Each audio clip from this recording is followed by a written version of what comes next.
Maybe those were Ken Kramer's last words, like a final explosion of panic in his mind as he stopped breathing and dropped into the abyss. He was out of line in every way there was, and he knew it. He was where he shouldn't have been, with someone he shouldn't have been with, carrying something he should have kept in a safer place. But he was getting away with it. He was playing and winning. He was on top of his game. He was probably smiling. Until the sudden thump deep inside his chest betrayed him. Then everything turned around. Success became instant catastrophe. He had no time to put anything right. Nobody knows what a fatal heart attack feels like. There are no survivors to tell us. Medics talk about necrosis and clots and oxygen starvation and occluded blood vessels. They all predict rapid, useless cardiac fluttering or else nothing at all. They use words like infarction and fibrillation, but those terms mean nothing to us. You just dropped dead is what they should say. Ken Kramer certainly did. He just dropped dead, and he took his secrets with him. And the trouble he left behind nearly killed me, too. I was alone in a borrowed office. There was a clock on the wall. It had no second hand, just an hour hand and a minute hand. It was electric. It didn't tick. It was completely silent, like the room.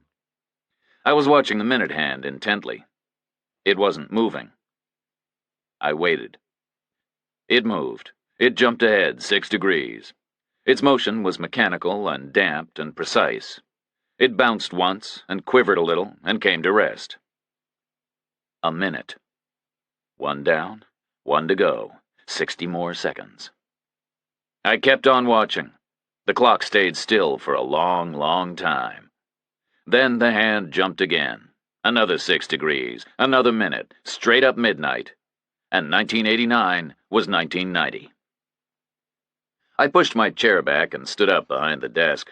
The phone rang. I figured it was someone calling to wish me a Happy New Year. But it wasn't. It was a civilian cop calling because he had a dead soldier in a motel 30 miles off post. "I need the military police duty officer," he said. I sat down again behind the desk. "You got him," I said. "We got one of yours, dead." "One of mine?" "A soldier," he said. "Where?" "Motel in town." "Dead how?" I asked. "A heart attack, most likely," the guy said. I paused, turned the page on the Army-issued calendar on the desk from December 31st to January 1st. "Nothing suspicious," I said. "Don't see anything."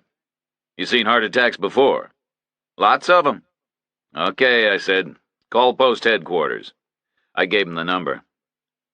"Happy New Year," I said. "You don't need to come out?" he said. "No," I said. I put the phone down. I didn't need to go out. The Army's a big institution, a little bigger than Detroit, a little smaller than Dallas, and just as unsentimental as either place. Current active strength is 930,000 men and women, and they're as representative of the general American population as you can get. Death rate in America is around 865 people per 100,000 population per year. And in the absence of sustained combat, soldiers don't die any faster or slower than regular people. On the whole, they're younger and fitter than the population at large, but they smoke more and drink more and eat worse and stress harder and do all kinds of dangerous things in training. So their life expectancy comes out about average. They die at the same speed as everyone else. Do the math with the death rate versus current strength, and you have 22 dead soldiers every single day of every single year. Accidents, suicides, heart disease, cancer, stroke, lung disease, liver failure, kidney failure. Like dead citizens in Detroit or Dallas. So I didn't need to go out. I'm a cop, not a mortician. The clock moved. The hand jumped and bounced and settled. 3 minutes past midnight. The phone rang again. It was someone calling to wish me a Happy New Year. It was the sergeant in the office outside of mine. "Happy New Year," she said to me. "You too," I said. "You couldn't stand up and put your head in the door?" "Well, you couldn't put yours out the door?" I was on the phone. "Who was it?" "Nobody," I said. Just some grunt didn't make it to the new decade. You want coffee? Sure, I said. Why not? I put the phone down again. At that point, I'd been in more than 6 years, and Army coffee was one of the things that made me happy to stay in. It was the best in the world, no question. So were the sergeants. This one was a mountain woman from North Georgia. I'd known her 2 days. She lived off post in a trailer park somewhere in the North Carolina Badlands. She had a baby son. She'd told me all about him. I'd heard nothing about a husband. She was all bone and sinew, and she was as hard as woodpecker lips. But she liked me. I could tell, because she brought me coffee. They don't like you. They don't bring you coffee. They knife you in the back instead. My door opened, and she came in carrying 2 mugs, one for her and one for me. Happy New Year, I said again. She put the coffee down on my desk, both mugs. Will it be? She said. Don't see why not, I said. The Berlin Wall's halfway down. They showed it on the television. They were having a big party out there. Well, I'm glad someone was somewhere. Lots of people, big crowds, all singing and dancing. I didn't see the news. Well, this is all 6 hours ago, the time difference. They're probably still at it. They had sledgehammers. They're allowed. Their half is a free city. We spent 45 years keeping it that way. Pretty soon we won't have an enemy anymore. I tried the coffee. Hot, black, the best in the world. We won, I said. Isn't that supposed to be a good thing? Not if you depend on Uncle Sam's paycheck. She was dressed like me in standard woodland camouflage battle dress uniform. Her sleeves were neatly rolled. Her MP brassard was exactly horizontal. I figured she had it safety pinned in back where nobody could see. Her boots were gleaming. You got any desert camos? I asked her. Never been to the desert, she said. They changed the pattern. They put big brown splotches on it. 5 years research. Infantry guys are calling it chocolate chip. It's not a good pattern. They'll have to change it back. But it'll take them another 5 years to figure that out. So? If it takes them 5 years to revise a camo pattern, your kid'll be through college before they figure out force reduction, so don't worry about it.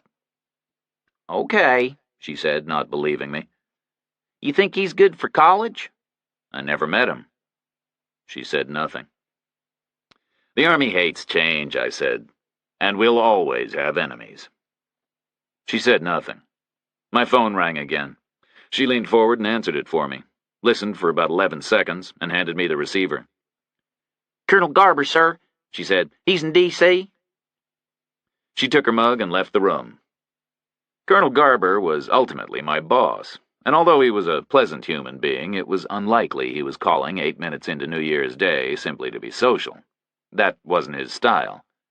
Some brass does that stuff. They come over all cheery on the big holidays, like they're really just one of the boys. But Leon Garber wouldn't have dreamed of trying that, with anyone, and least of all with me, even if he'd known I was going to be there. Reacher here, I said. There was a long pause. I thought you were in Panama, he said. I got orders, I said. From Panama to Fort Byrd? Why? Not my place to ask. When was this? 2 days ago. That's a kick in the teeth, he said, isn't it? Is it? Panama was probably more exciting. It was okay, I said. And they got you working duty officer on New Year's Eve already? I volunteered, I said. I'm trying to make people like me. That's a hopeless task, he said. Well, Sergeant just brought me coffee. He paused. Someone just call you about a dead soldier in a motel? 8 minutes ago, I said. I shuffled it off to headquarters.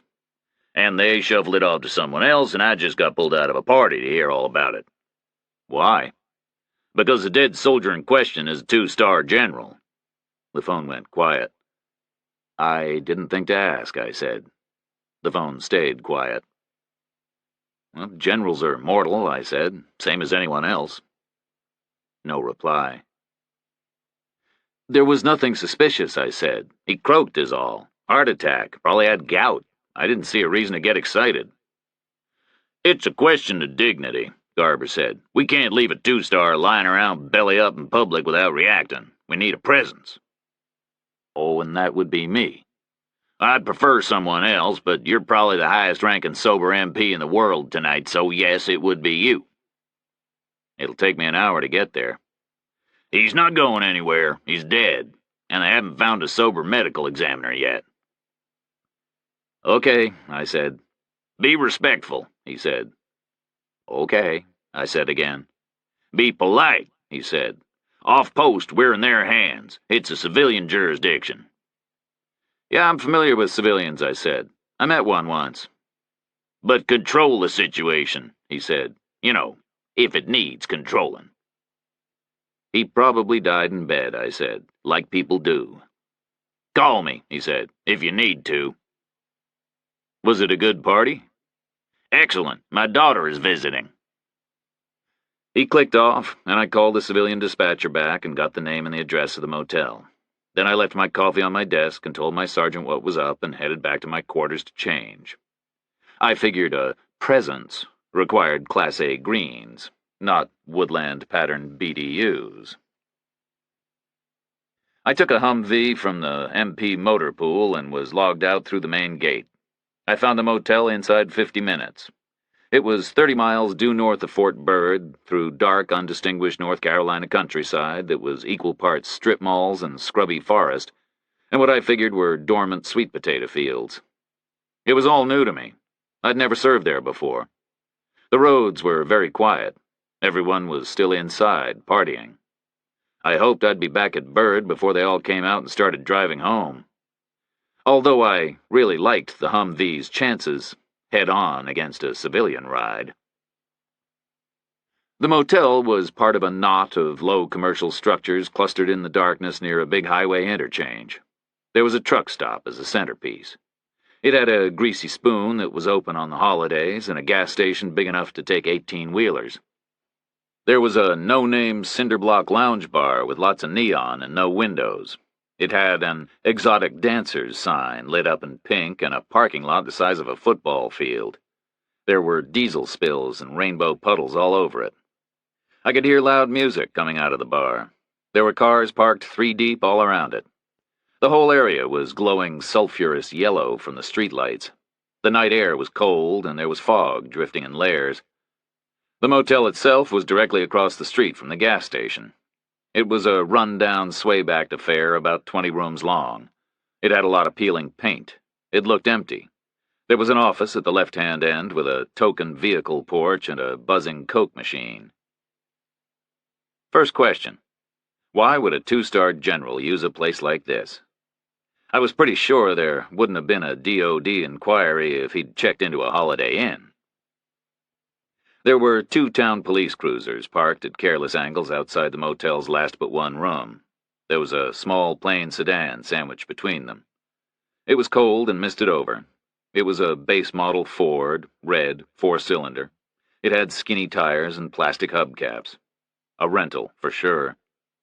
I put the Humvee next to the right-hand police cruiser and slid out into the chill. I heard the music from across the street, louder. The last but one room's lights were off and its door was open.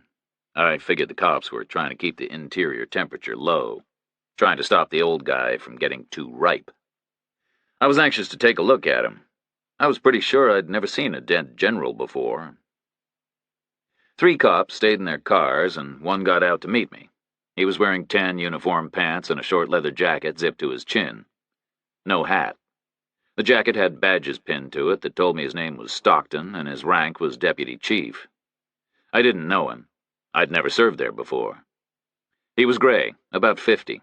He was medium height and a little soft and heavy, but the way he was reading the badges on my coat told me he was probably a veteran, like a lot of cops are. "Major," he said as a greeting. I nodded. A veteran for sure. A major gets a little gold-colored oak leaf on the epaulette, 1 inch across, 1 on each side. This guy was looking upward and sideways at mine, which wasn't the clearest angle of view, but he knew what they were, so he was familiar with rank designations. And I recognized his voice. He was the guy who had called me at 5 seconds past midnight. "I'm Rick Stockton," he said, "deputy chief." He was calm. He had seen heart attacks before. "I'm Jack Reacher," I said, "MP duty officer tonight." He recognized my voice in turn, smiled. Oh, you decided to come out, he said. After all. You didn't tell me the DOA was a 2-star. Well, he is. I've never seen a dead general, I said. Not many people have, he said, and the way he said it made me think he'd been an enlisted man. Army, I asked. Marine Corps, he said. First sergeant. My old man was a Marine, I said. I always make that point, talking to Marines. It gives me some kind of genetic legitimacy. Stops them from thinking of me as a pure Army dogface. But I keep it vague. I don't tell them my old man had made captain. Enlisted men and officers don't automatically see eye to eye. Humvee, he said. He was looking at my ride. You like it? He asked. I nodded. Humvee was everyone's best attempt at saying HMMWV, which stands for High Mobility Multi-Purpose Wheeled Vehicle, which about says it all. Like the Army generally, what you're told is what you get. It works as advertised, I said. Kinda wide, he said. I wouldn't like to drive it in the city. Well, you'd have tanks in front of you, I said. They'd be clearing the way. Well, I think that would be the basic plan. The music from the bar thudded on. Stockton said nothing. Let's look at the dead guy, I said to him. He led the way inside, flicked a switch that lit up the interior hallway, then another that lit up the whole room. I saw a standard motel layout, a yard-wide lobby with a closet on the left and a bathroom on the right, then a 12 by 20 rectangle with a built-in counter the same depth as the closet, and a queen bed the same depth as the bathroom. Low ceiling, a wide window at the far end, draped with an integrated heater-cooler unit built through the wall underneath it. Most of the things in the room were tired and shabby and colored brown. The whole place looked dim and damp and miserable. There was a dead man on the bed. He was naked, face down. He was white, maybe pushing 60, quite tall. He was built like a fading pro athlete, like a coach. He still had decent muscle, but he was growing love handles the way old guys do, however fit they are. He had pale, hairless legs. He had old scars. He had wiry gray hair buzzed close to his scalp and cracked, weathered skin on the back of his neck. He was a type. Any 100 people could have looked at him, and all 100 would have said Army officer, for sure. He was found like this, I asked. Yes, Stockton said. Second question. How? A guy takes a room for the night. He expects privacy until the maid comes in the next morning, at the very least. How? I said. How what? How was he found? Did he call 911? No. So how? You'll see. I paused. I didn't see anything yet. Did you roll him over? I said. Yes, then we rolled him back. Mind if I take a look? Be my guest. I stepped over next to the bed and slipped my left hand under the dead guy's armpit and rolled him over. He was cold and a little stiff. Rigor was just setting in. I got him settled flat on his back and saw 4 things. First, his skin had a distinctive gray pallor. Second, shock and pain were frozen on his face. Third, he had grabbed his left arm with his right hand up near the bicep. And fourth, he was wearing a condom. His blood pressure had collapsed long ago, and his erection had disappeared and the condom was hanging off, mostly empty, like a translucent flap of pale skin. He had died before reaching orgasm. That was clear. Heart attack, Stockton said behind me. I nodded. The gray skin was a good indicator. So was the evidence of shock and surprise and sudden pain in his upper left arm. Massive, I said. But before or after penetration, Stockton said with a smile in his voice. I looked at the pillow area. The bed was still completely made.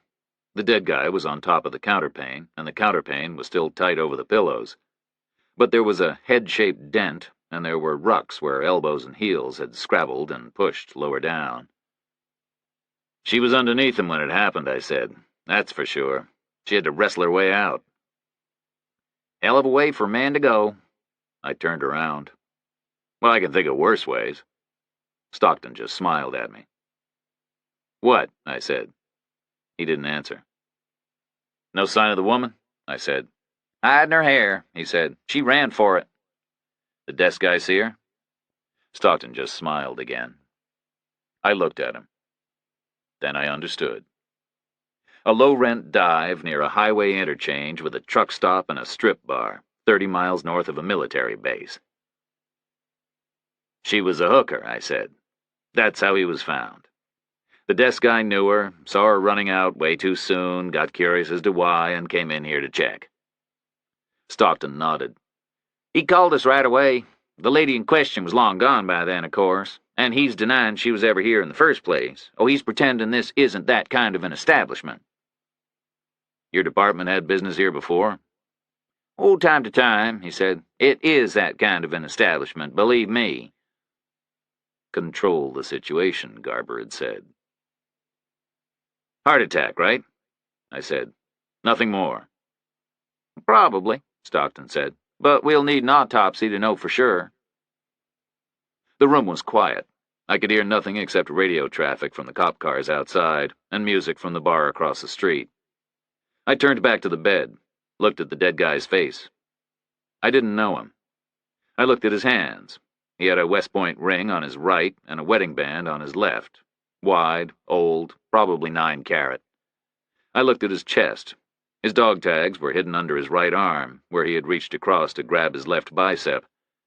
I lifted the arm with difficulty and pulled the tags out. He had rubber silencers on them. I raised them until the chain went tight against his neck.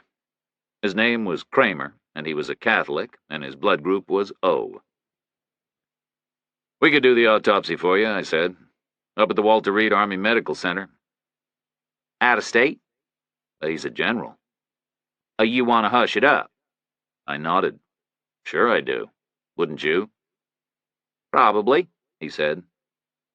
I let go of the dog tags and moved away from the bed and checked the nightstands and the built-in counter. Nothing there. There was no phone in the room. A place like this, I figured there'd be a payphone in the office. I moved past Stockton and checked the bathroom. There was a privately purchased black leather DOP kit next to the sink, zipped closed. It had the initials KRK embossed on it.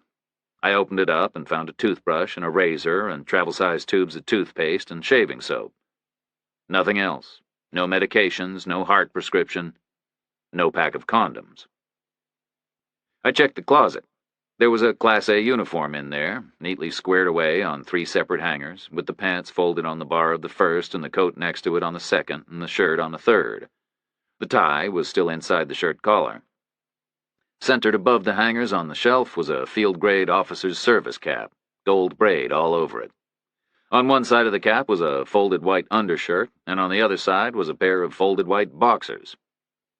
There were 2 shoes, side by side on the closet floor next to a faded green canvas suit carrier which was propped neatly against the back wall.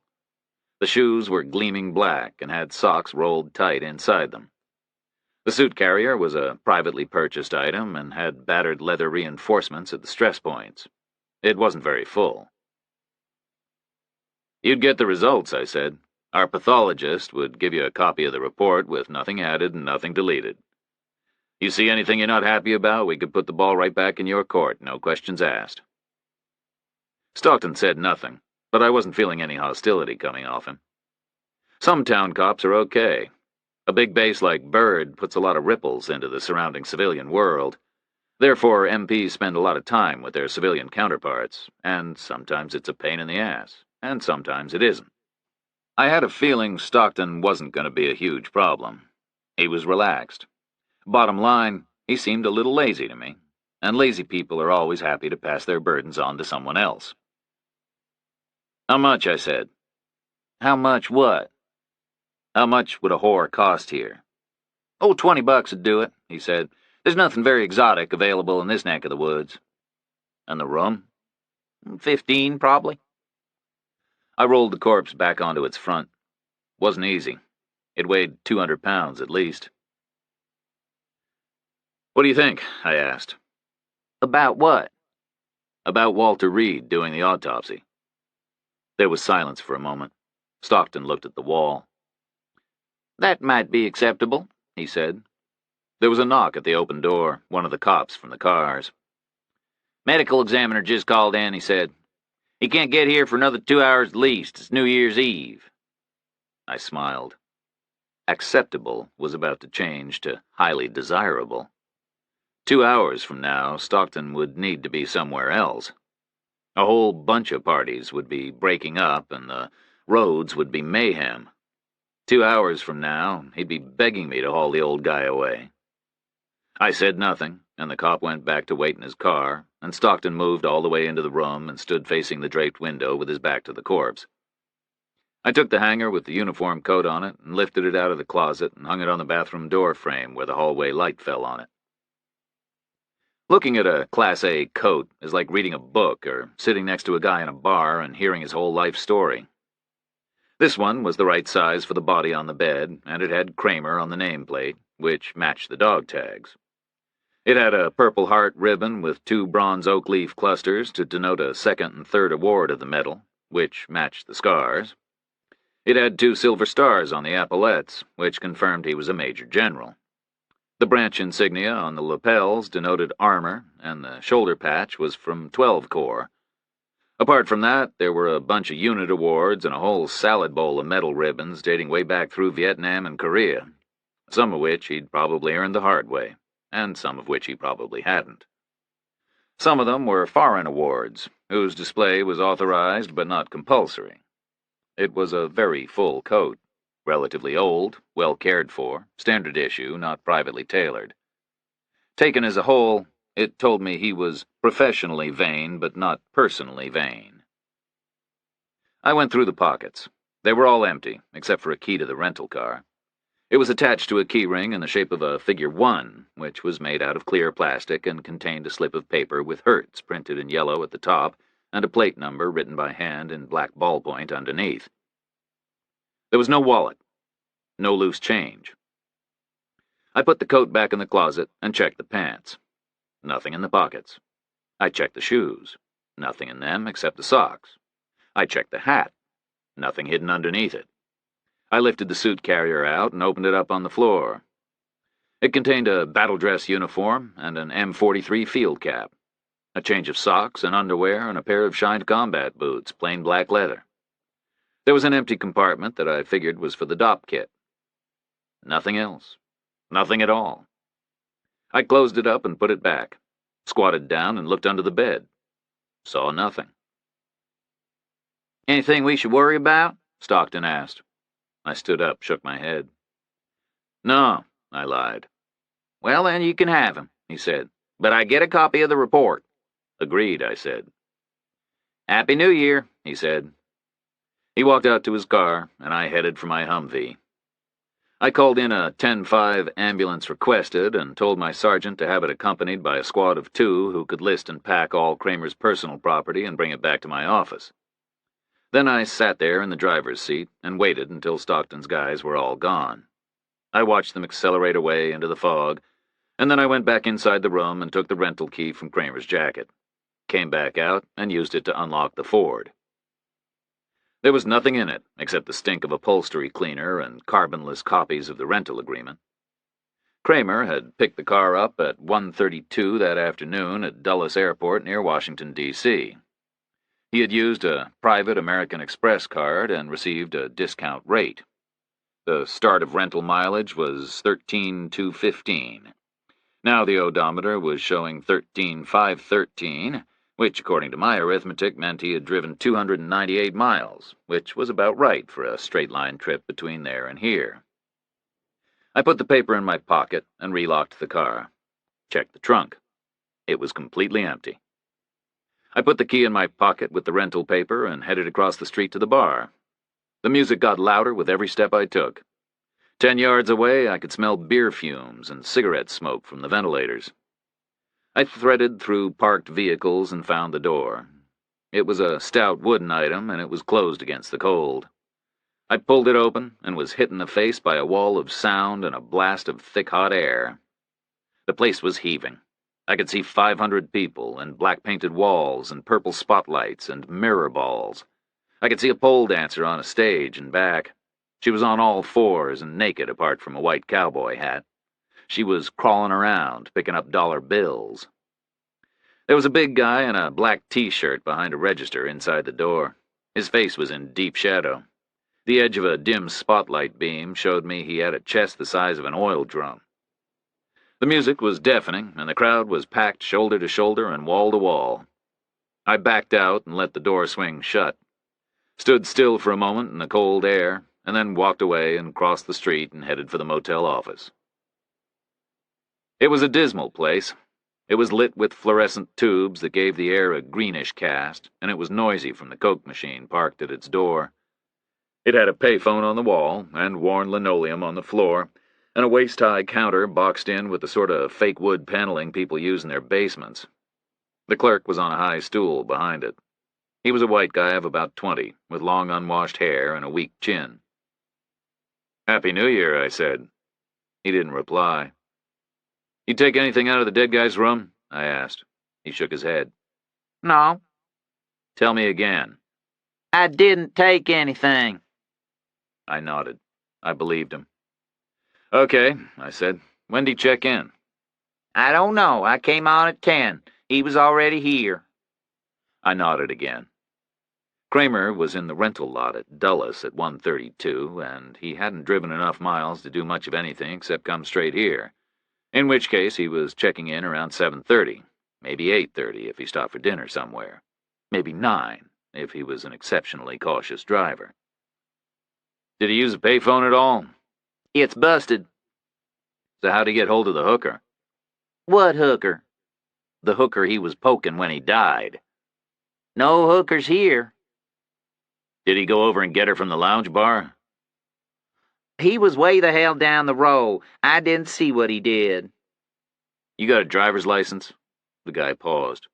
Why? "Simple question," I said. "Either you do or you don't." I got a license, he said. "Show me," I said.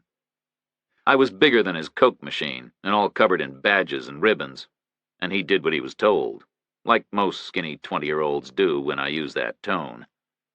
He eased his butt up off the stool and reached back and came out with a wallet from his hip pocket. Flipped it open.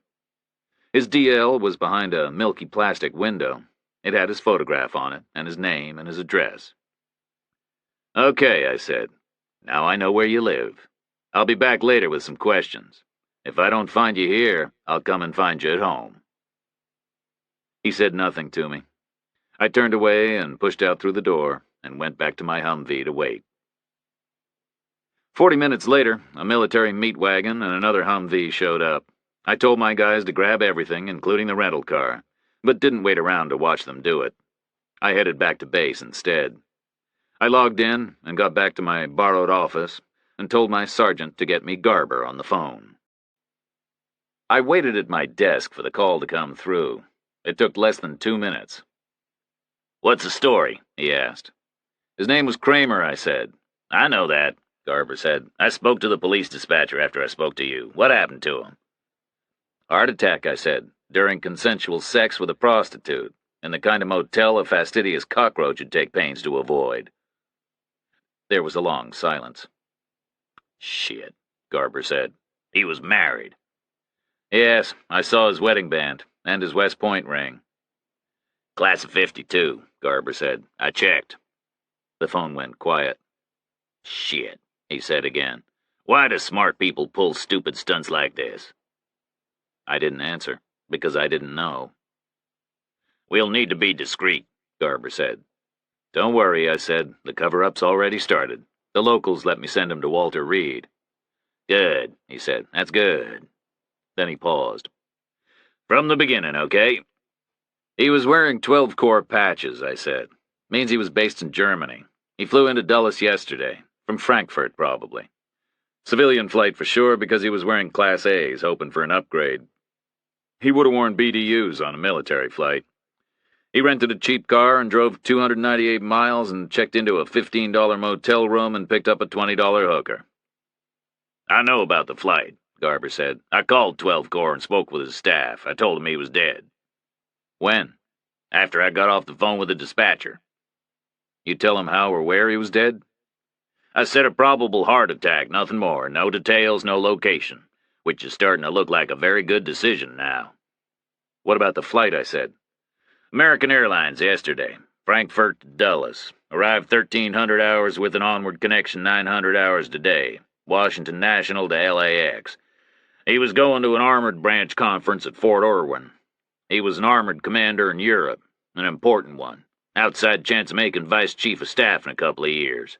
It's armored's turn next for vice chief. Current guy's infantry, and they like to rotate, so he stood a chance. But it ain't gonna happen for him now, is it? Probably not, I said, being dead and all. Garber didn't answer that. How long was he over here for, I said. He was due back in Germany inside a week. What's his full name? Kenneth Robert Kramer. I bet you know his date of birth, I said, and where he was born. So? And his flight numbers and his seat assignments, and what the government paid for the tickets, and whether or not he requested a vegetarian meal, and what exact room Irwin VOQ was planning to put him in. What's your point? My point is, why don't I know all that stuff, too? Why would you? Garber said. I've been working the phones and you've been poking around in a motel. You know what? I said. Every time I go anywhere, I've got a wad of plane tickets and travel warrants and reservations, and if I'm flying in from overseas, I've got a passport. And if I'm going to a conference, I got a briefcase full of all kinds of other crap to carry them in. What are you saying? I'm saying there were things missing from the motel room. Tickets, reservations, passport, itinerary, collectively the kind of things a person would carry in a briefcase. Garber didn't respond. He had a suit carrier, I said, green canvas, brown leather bindings. A buck gets 10, he had a briefcase to match. His wife probably chose them both, probably got a mail order from L.L. Bean, maybe for Christmas 10 years ago. And the briefcase wasn't there? He probably kept his wallet in it, too, when he was wearing Class A's. As many metal ribbons as this guy had, it makes the inside pocket tight. So? I think the hooker saw where he put his wallet after he paid her. Then they got down to business, and he croaked, and she saw a little extra profit for herself.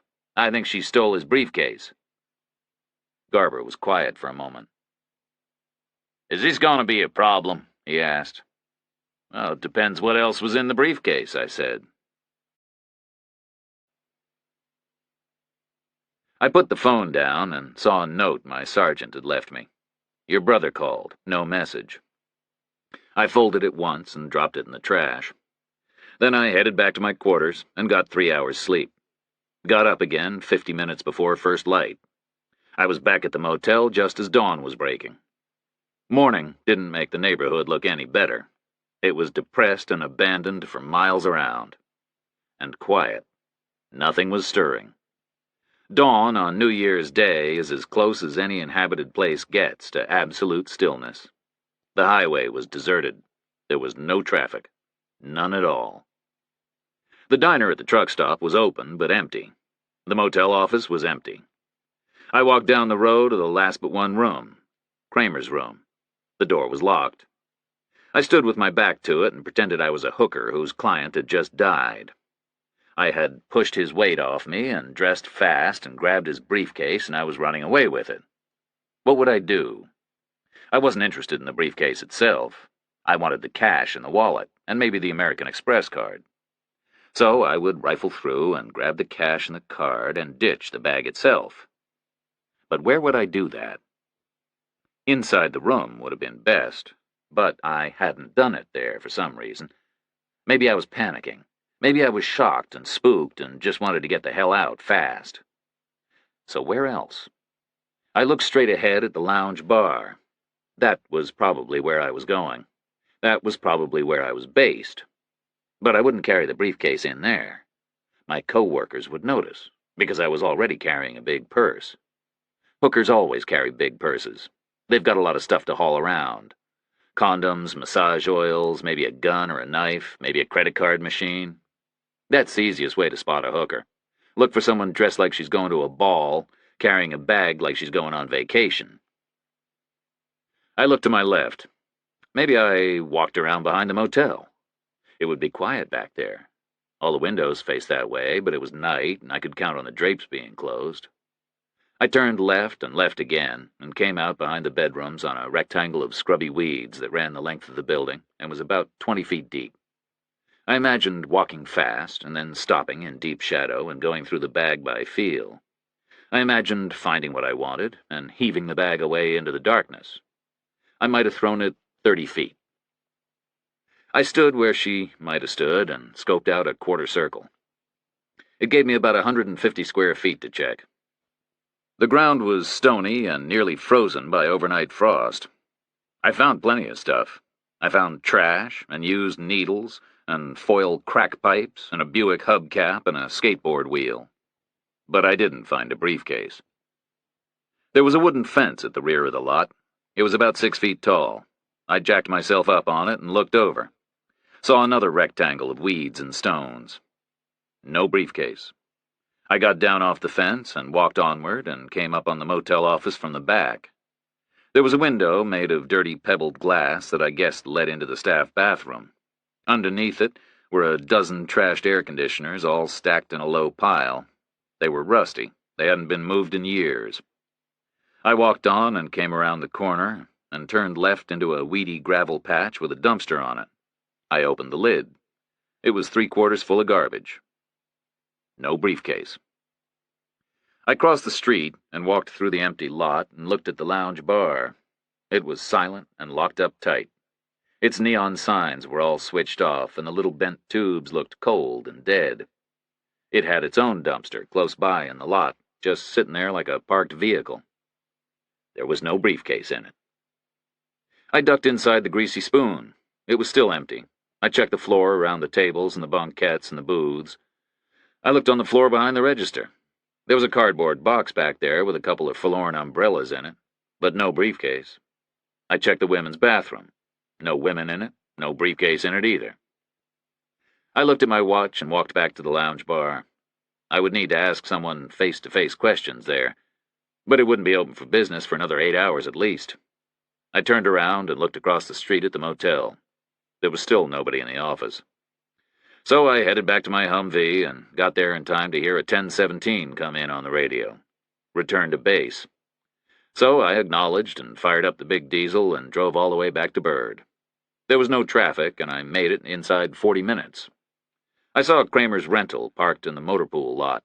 There was a new person at the desk outside my borrowed office, a corporal, the day shift. He was a small, dark guy who looked like he was from Louisiana. French blood in there, certainly. I know French blood when I see it. "Your brother called again," he said. "Why?" "No message." "What was the 1017 for?" "Colonel Garber requests a 1019. I smiled. You could live your whole life saying nothing but 10 this and 10 that. Sometimes I felt like I already had. A 1019 was a contact by phone or radio. Less serious than a 1016, which was a contact by secure landline. Colonel Garber requests a 1019 meant Garber wants you to call him was all. Some MP units get in the habit of speaking English, but clearly this one hadn't yet. I stepped into my office and saw Kramer's suit carrier propped against the wall and a carton containing his shoes and underwear and hat sitting next to it. His uniform was still on 3 hangers. They were hung one in front of the other on my coat rack. I walked past them to my borrowed desk and dialed Garber's number, listened to the purr of the ringtone, and wondered what my brother wanted. Wondered how he had tracked me down. I'd been in Panama 60 hours ago. Before that, I'd been all over the place. So he'd made a big effort to find me. So maybe it was important. I picked up a pencil and wrote Joe on a slip of paper. Then I underlined it, twice. "Yes," Leon Garber said in my ear. "Reacher here," I said. I looked at the clock on the wall. It showed a little after 9 in the morning. Kramer's onward connection to LAX was already in the air. "It was a heart attack," Garber said. "No question." "Walter Reed worked fast." "He was a general." "Yeah, but a general with a bad heart." "Bad arteries, actually. Severe arteriosclerosis leading to fatal ventricular fibrillation. That's what they're telling us. And I believe them, too. Probably kicked in around the time the whore took her bra off." "He wasn't carrying any pills." "Yeah, it's probably undiagnosed. It's one of those things. You feel fine, then you feel dead. No way it could be faked anyway. You could simulate fibrillation with an electric shock, I guess, but you can't simulate 40 years' worth of crap in the arteries." "Were we worried about it being faked?" There could have been KGB interest, Garber said. Kramer and his tanks are the biggest single tactical problem the Red Army's facing. Well, right now, the Red Army's facing the other way. Kinda early to say whether that's permanent or not. I didn't reply. The phone went quiet. I can't let anyone else touch this with a stick, Garber said. Not just yet. Because of the circumstances, you understand that, right? So? So you're gonna have to do the widow thing, Garber said. Me? Well, isn't she in Germany? She's in Virginia. She's home for the holidays. They have a house there. He gave me the address, and I wrote it on the slip of paper, directly underneath where I had underlined Joe. Anyone with her? I asked. They don't have kids, so she's probably alone. Okay, I said. She doesn't know yet, Garber said. Took me a while to track her down. Want me to take a priest? It isn't a combat death. You could take a female partner, I guess. Ms. Kramer might be a hugger. Okay. Spare her the details, obviously. He was en route to Irwin is all. Croaked in a layover hotel. We need to make that the official line. Nobody except you and me knows any different yet, and that's the way we're gonna keep it. Except you can tell whoever you partner with, I guess. Mrs. Kramer might ask questions, and you'll need to be on the same page. What about the local cops? They gonna leak? Well, the guy I saw was an ex-Marine. He knows the score. Semper Fi, Garber said. I didn't find the briefcase yet, I said. The phone went quiet again. Do the widow thing first, Garber said. Then keep on looking for it. I told the day shift corporal to move Kramer's effects to my quarters. I wanted to keep them safe and sound. The widow would ask for them eventually. And things can disappear on a big base like Bird, which can be embarrassing. Then I walked over to the O Club and looked for MPs eating late breakfasts or early lunches. They usually cluster well away from everybody else because everybody else hates them. I found a group of 4, 2 men and 2 women. They were all in woodland-patterned BDUs, standard on-post dress.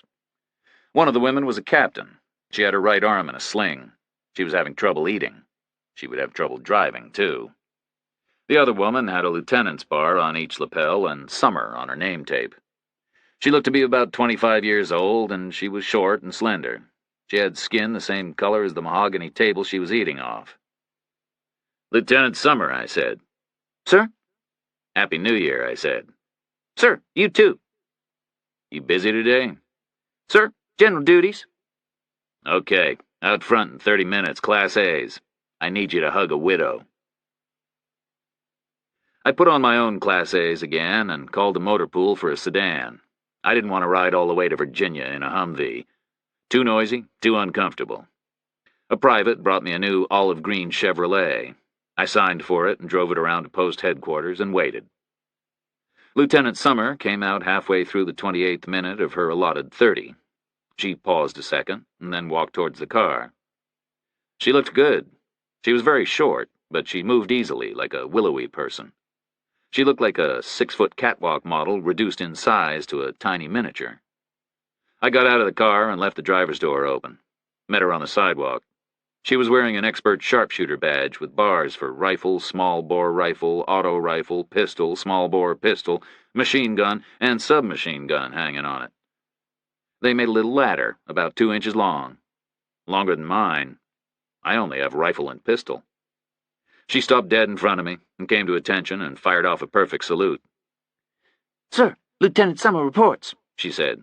Take it easy, I said. Informal mode of address, okay? Call me Reacher or nothing. And no saluting, I don't like it. She paused, relaxed. Okay, she said. I opened the passenger door and started to get in. I'm driving? She asked. I was up most of the night. Who died? General Kramer, I said. Big tank guy in Europe. She paused again. So why was he here? We're all infantry. Passing through, I said. She got in on the other side and racked the driver's seat all the way forward, adjusted the mirror. I pushed the passenger seat back and got as comfortable as I could. Where to? She said. Green Valley, Virginia, I said. It'll be about 4 hours, I guess. That's where the widow is? Home for the holidays, I said.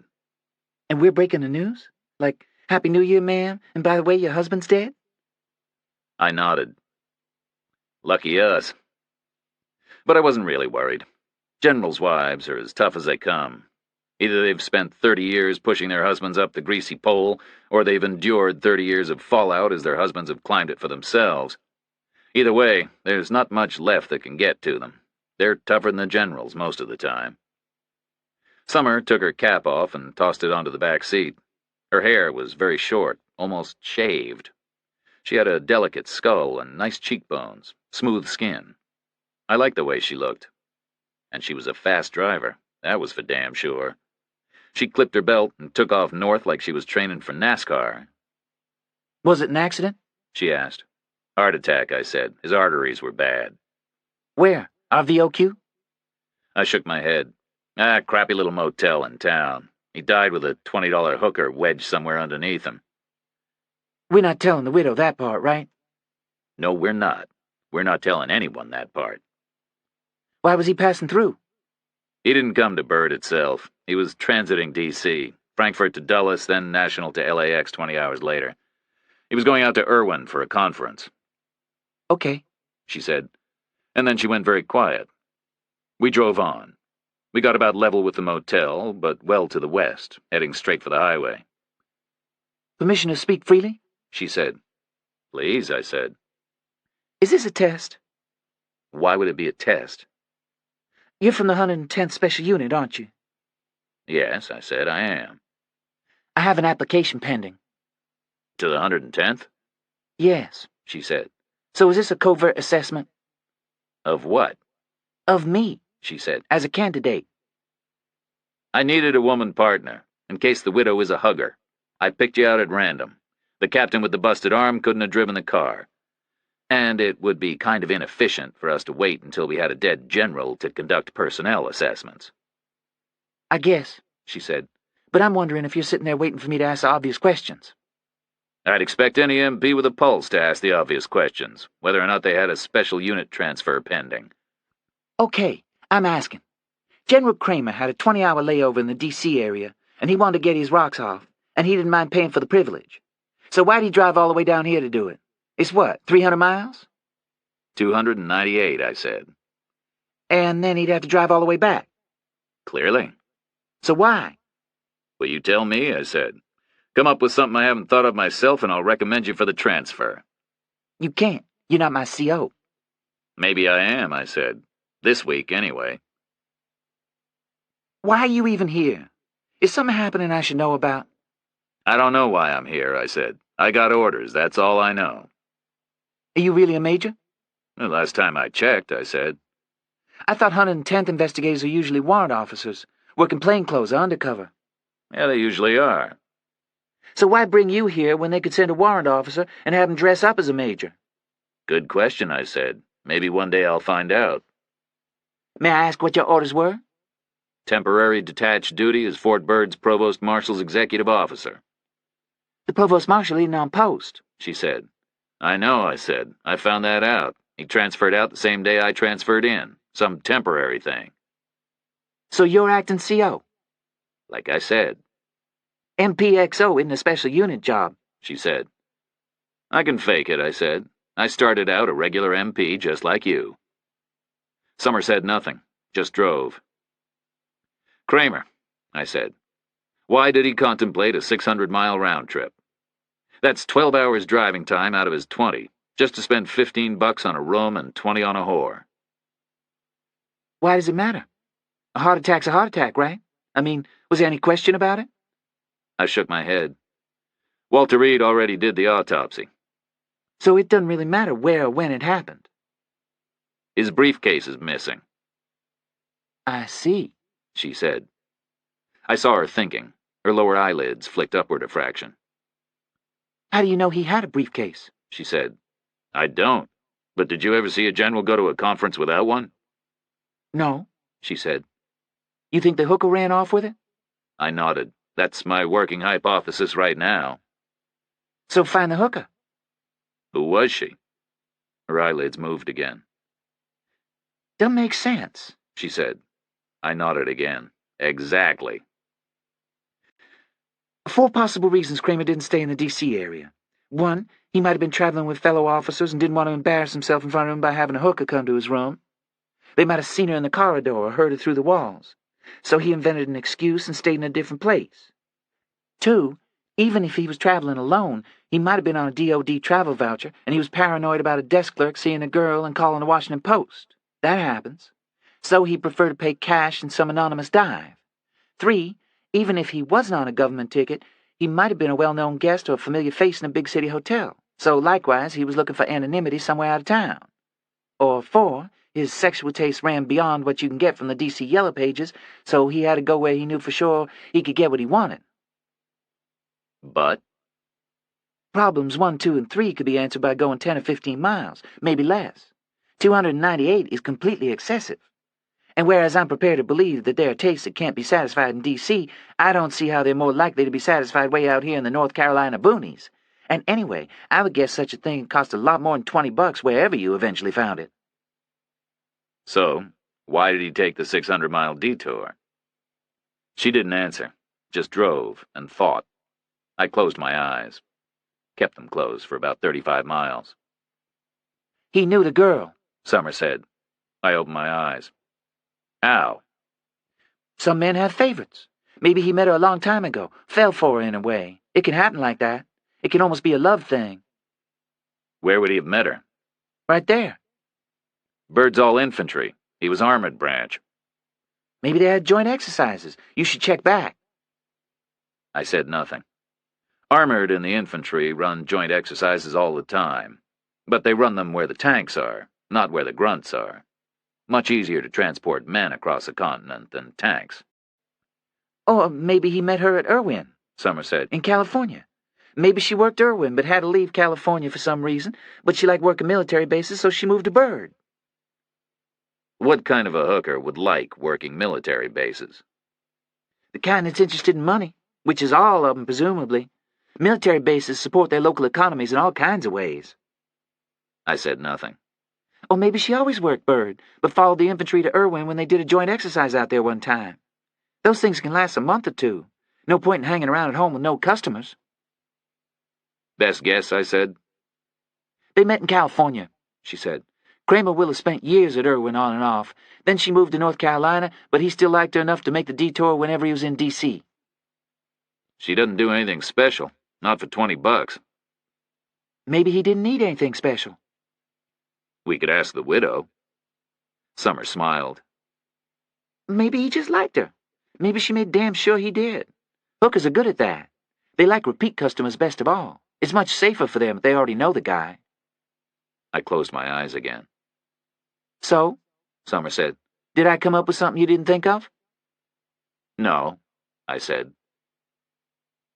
I fell asleep before we were out of the state, and woke up again nearly 4 hours later when Summer took the Green Valley ramp too fast. My head rolled to the right and hit the window. Sorry, she said. You should check Kramer's phone records. He must have called ahead to make sure she was around. He wouldn't have driven all that way on the off chance. Where would he have called from? Germany, she said, before he left. More likely he used a payphone at Dulles, but we'll check. We? Well, you can partner with me. She said nothing. Like a test, I said. Is this important? Probably not, but it might be. Depends on what the conference is about. Depends what paperwork he was taking to it. He might have had the whole ETO order of battle in his case, or new tactics, assessment of shortcomings, all kinds of classified stuff. The Red Army gonna fold. I nodded. I'm more worried about red faces, newspapers, or television. Some reporter finds classified stuff on a trash pile near a strip club. There'll be major embarrassment all around. Maybe the widow will know. He might have discussed it with her. We can't ask her, I said. As far as she's concerned, he died in his sleep with the blanket pulled up to his chin and everything else was kosher. Any worries we got at this point stay strictly between me, you, and Garber. Garber, she said. Me, you, and him, I said. I saw her smile. It was a trivial case, but working it with Garber was a definite stroke of luck for a person with a 110th Special Unit transfer pending. Green Valley was a picture-perfect colonial town, and the Kramer house was a neat old place in an expensive part of it. It was a Victorian confection with fish-scale tiles on the roof and a bunch of turrets and porches all painted white, sitting on a couple of acres of emerald lawn. There were stately evergreen trees dotted about. They looked like someone had positioned them with care, which they probably had 100 years ago. We pulled up at the curb and waited, just looking. I don't know what Summer was thinking about, but I was scanning the scene and filing it away under A for America. I have a Social Security number and the same blue and silver passport as everyone else, but between my old man's stateside tours and my own, I can only put together about 5 years' worth of actual residence in the continental U.S. So I know a bunch of basic elementary school facts like state capitals and how many grand slams Lou Gehrig hit, and some basic high school stuff like the constitutional amendments and the importance of Antietam. But I don't know much about the price of milk, or how to work a payphone, or how different places look and smell. So I soak it up when I can. And the Kramer house was worth soaking up. That was for sure. A watery sun was shining on it. There was a faint breeze and the smell of wood smoke in the air, and a kind of intense cold afternoon quiet all around us. It was the kind of place you would have wanted your grandparents to live. You could have visited in the fall and raked leaves and drunk apple cider, and then come back in the summer and loaded a 10-year-old station wagon with a canoe and headed for a lake somewhere. It reminded me of the places in the picture books they gave me in Manila and Guam and Seoul. Until we got inside. Ready? Summer said. Sure, I said. Let's do it. Let's do the widow thing. She was quiet. I was sure she'd done it before. I had too, more than once. It was never fun. She pulled off the curb and headed for the driveway entrance, drove slowly towards the front door, and eased to a stop 10 feet from it. We opened our doors together and slid out into the chill and straightened our jackets. We left our hats in the car. That would be Mrs. Kramer's first clue, if she happened to be watching. A pair of MPs at your door is never good news, and if they're bareheaded, it's worse news. This particular door was painted a dull antique red, and it had a glass storm screen in front of it. I rang the bell, and we waited. And waited. I started to think nobody was home. I rang the bell again. The breeze was cold. It was stronger than it had looked. We should have called ahead, Summer said. Can't, I said. Can't say, please be there 4 hours from now so we can deliver some very important news face to face. Too much of a preview, wouldn't you say? I came all this way and I got nobody to hug. Sounds like a country song. Then your truck breaks down and your dog dies. I tried the bell again. No response. We should look for a vehicle, Summer said. We found one, in a closed 2-car garage standing separate from the house. We could see it through the window. It was a Mercury Grand Marquis, metallic green, as long as an ocean liner. It was the perfect car for a general's wife. Not new, not old, premium but not overpriced, suitable color, American as hell. Think this is hers? Summer asked. Probably, I said. Chances are they had a Ford until he made lieutenant colonel. Then they moved up to a Mercury. They were probably waiting for the 3rd star before they thought about a Lincoln. Sad. You think? Don't forget where he was last night. So where's she? You think she went out walking? We turned around and felt the breeze on our backs and heard a door bang at the rear of the house. She was out in the yard, Summer said. gardening maybe. Nobody gardens on New Year's Day, I said. Not in this hemisphere. There's nothing growing. But we walked around to the front anyway and tried the bell again. Better to let her meet us formally, on her own terms. But she didn't show. Then we heard the door again at the back, banging aimlessly, like the breeze had gotten hold of it. We should check that out, Summer said. I nodded. A banging door has a sound all its own. It suggests all kinds of things. Yes, I said, we probably should. We walked around to the rear of the house, side by side, into the wind. There was a flagstone path. It led us to a kitchen door. It opened inward, and it must have had a spring on the back to keep it closed. This spring must have been a little weak, because the gusting breeze was overpowering it from time to time and kicking the door open 8 or 9 inches. Then the gust would die away, and the spring would reassert itself, and the door would bang back into the frame. It did it 3 times as we watched. It was able to do it because the lock was smashed. It had been a good lock, made of steel, but the steel had been stronger than the surrounding wood. Someone had used a wrecking bar. It had been jerked hard, maybe twice, and the lock had held, but the wood had splintered. The door had opened up, and the lock had just fallen out of the wreckage. It was right there on the flagstone path. The door had a crescent-shaped bite out of it. Splinters of wood had been blown here and there and piled by the wind. What now? Summer said. There was no security system, no intruder alarm, no pads, no wires, no automatic call to the nearest police precinct. No way of telling if the bad guys were long gone or if they were still inside. What now? Summer said again. We were unarmed. No weapons on a formal visit in Class A uniform. Go cover the front, I said, in case anyone comes out. Summer moved away without a word, and I gave her a minute to get in position. Then I pushed the door with my elbow and stepped inside the kitchen, closed the door behind me, and leaned on it to keep it shut. Then I stood still and listened. There was no sound. No sound at all. The kitchen smelled faintly of cooked vegetables and stewed coffee. It was big. It was halfway between tidy and untidy. A well-used space. There was a door on the other side of the room. On my right, it was open. I could see a small triangle of polished oak floor. A hallway. I moved very slowly, crept forward, and to the right to line up my view.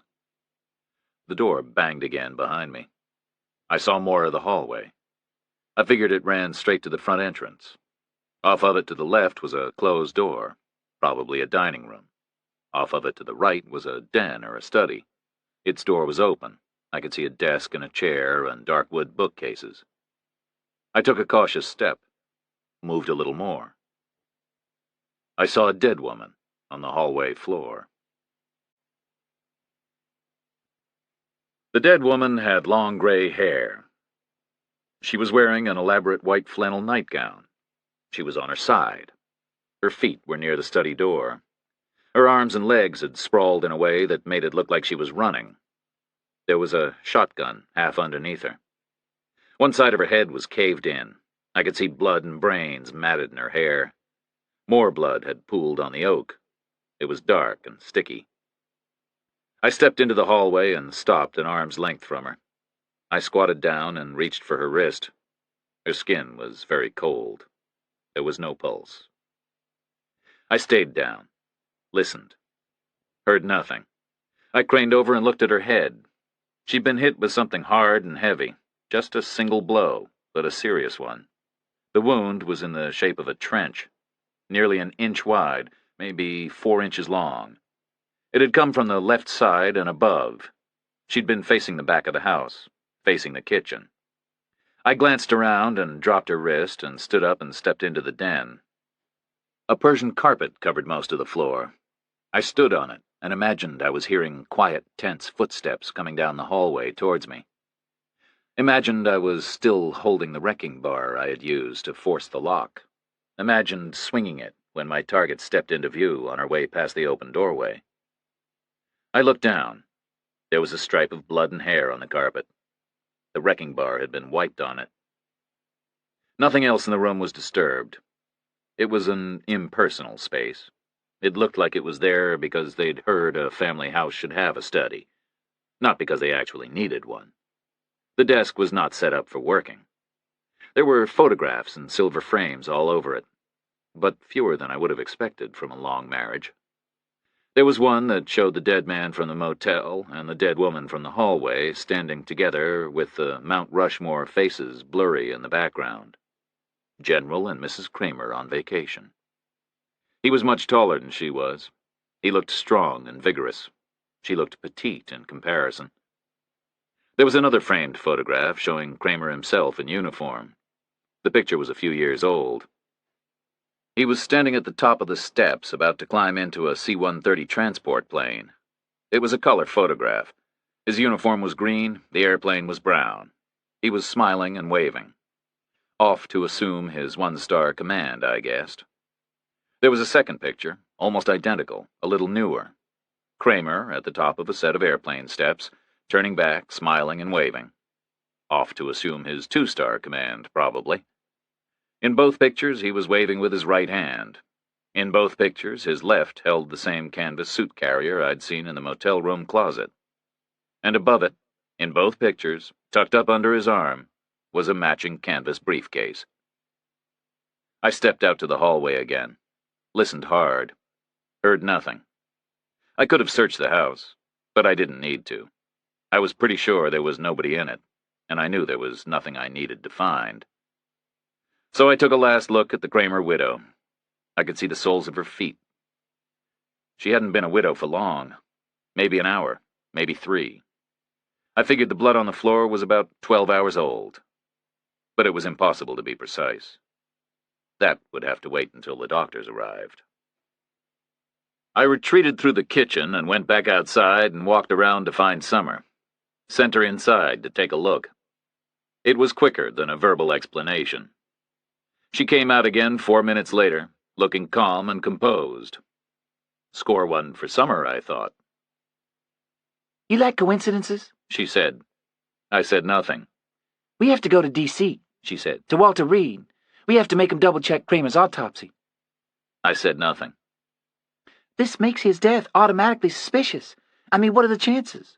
It's 1 in 40 or 50,000 that an individual soldier would die on any given day, but to have his wife die on the same day? For her to be a homicide victim on the same day? Wasn't the same day, I said. Wasn't even the same year. She nodded. Okay, New Year's Eve, New Year's Day. But that just makes my point.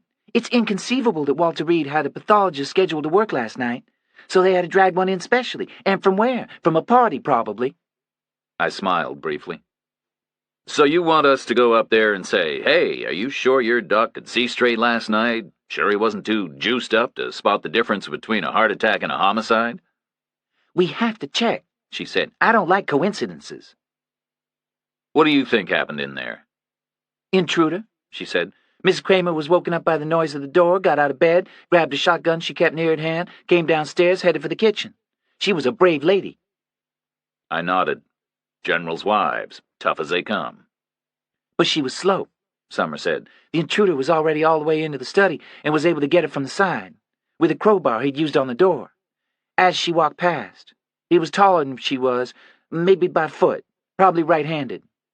I said nothing. So we going to Walter Reed? I think we have to, I said. We'll go as soon as we've finished here. We called the Green Valley cops from a wall phone we found in the kitchen. Then we called Garber and gave him the news. He said he would meet us at the hospital. Then we waited. Summer watched the front of the house, and I watched the back. Nothing happened. The cops came within 7 minutes. They made a tight little convoy, 2 marked cruisers, a detective's car, an ambulance. They had lights and sirens going. We heard them a mile away. They howled into the driveway and then shut down.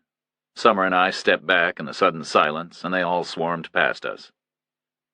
We had no role. A general's wife is a civilian, and the house was inside a civilian jurisdiction. Normally, I wouldn't let such fine distinctions get in my way, but the place had already told me what I needed to know. So I was prepared to stand back and earn some brownie points by doing it by the book. Brownie points might come in useful later. A patrolman watched us for 20 long minutes while the other cops poked around inside. Then a detective in a suit came out to take our statements. We told him about Kramer's heart attack, the widow trip, the banging door. His name was Clark, and he had no problem with anything we had to say. His problem was the same as Summers. Both Kramers had died miles apart on the same night, which was a coincidence, and he didn't like coincidences any better than Summer did. I started to feel sorry for Rick Stockton, the deputy chief down in North Carolina. His decision to let me haul Kramer's body away was going to look bad in this new light. It put half the puzzle in the military's hands. It was going to set up a conflict. We gave Clark a phone number where he could reach us at Bird, and then we got back in the car. I figured D.C. was another 70 miles, another hour and 10, maybe less the way Summer drove. She took off and found the highway again and put her foot down until the Chevy was vibrating fit to bust. I saw the briefcase in the photograph, she said. Did you? Yes, I said. Does it upset you to see dead people? No, I said. Why not? I don't know. You? It upsets me a little. I said nothing. You think it was a coincidence? She said. No, I said. I don't believe in coincidences. So you think the post-mortem missed something? No, I said again. I think the post-mortem was probably accurate. So why are we driving all the way to D.C.? Because I need to apologize to the pathologist. I dropped him in it by sending him Kramer's body. Now he's going to have wall-to-wall civilians bugging him for a month. That will piss him off big time. But the pathologist was a her, not a him, and she had such a sunny disposition that I doubted anything could piss her off for long. We met her in the Walter Reed Army Medical Center's reception area, 4 o'clock in the afternoon, New Year's Day. It looked like any other hospital lobby. There were holiday decorations hanging from the ceilings. They already looked a little tired. Garber had arrived before us. He was sitting on a plastic chair. He was a small man and didn't seem uncomfortable, but he was quiet. He didn't introduce himself to Summer. She stood next to him. I leaned on the wall. The doctor faced us with a sheaf of notes in her hand, like she was lecturing a small group of keen students. Her name badge read Sam McGowan, and she was young and dark and brisk and open. General Kramer died of natural causes, she said. Heart attack, last night, after 11, before midnight. There's no possibility of doubt. I'm happy to be audited if you want, but it would be a complete waste of time. His toxicology was absolutely clear. The evidence of ventricular fibrillation is indisputable, and his arterial plaque was monumental. So forensically, your only tentative question might be whether by coincidence someone electrically stimulated fibrillation in a man almost certain to suffer it anyway within minutes or hours, or days or weeks. How'd it be done? Summer asked. McGowan shrugged. The skin would have to be wet over a large area. The guy would have to be in a bathtub, basically. Then if you applied wall current to the water, you'd probably get fibrillation without burn marks. But the guy wasn't in a bathtub, and there's no evidence he ever had been. What if his skin wasn't wet? Then I'd have seen burn injuries, and I didn't, and I went over every inch of him with a magnifying glass. No burns, no hypodermic marks, no nothing. What about shock or surprise or fear? The doctor shrugged again. Possible, but we know what he was doing, don't we? That kind of sudden sexual excitement is a classic trigger. Nobody spoke. Natural causes, folks, McGowan said. Just a big old heart attack. Every pathologist in the world could take a look at him, and there would be 100% agreement. I absolutely guarantee it. Okay, Garber said. Thanks, Doc. I apologize, I said. You're going to have to repeat all that to about 24 civilian cops, every day for a couple of weeks. She smiled. I'll print up an official statement. Then she looked at each of us in turn in case we had any more questions. We didn't, so she smiled once more and swept away through a door. It sucked shut behind her, and the ceiling decorations rustled and stilled, and the reception area went quiet. We didn't speak for a moment. Okay, Garber said. That's it. No controversy with Kramer himself, and his wife is a civilian crime. It's out of our hands. Did you know Kramer? I asked him. Garber shook his head. Only by reputation. Which was? Arrogant. He was armored branch. The Abrams tank is the best toy in the Army. Those guys rule the world, and they know it. Know anything about the wife? He made a face. She spent way too much time at home in Virginia, is what I hear. She was rich, from an old Virginia family. I mean, she did her duty. She spent time on post in Germany. Only when you add it up, it really wasn't a hell of a lot of time. Like now, 12 Corps told me she was home for the holidays, which sounds okay, but actually she came home for Thanksgiving and wasn't expected back until the spring, so the Kramers weren't real close by all accounts. No kids, no shared interests. Which might explain the hooker, I said, if they live separate lives. I guess, Garber said. I get the feeling it was a marriage, but it was more window dressing than anything real. What was her name? Summer asked. Garber turned to look at her. Mrs. Kramer, he said. That's all the name we need to know. Summer looked away.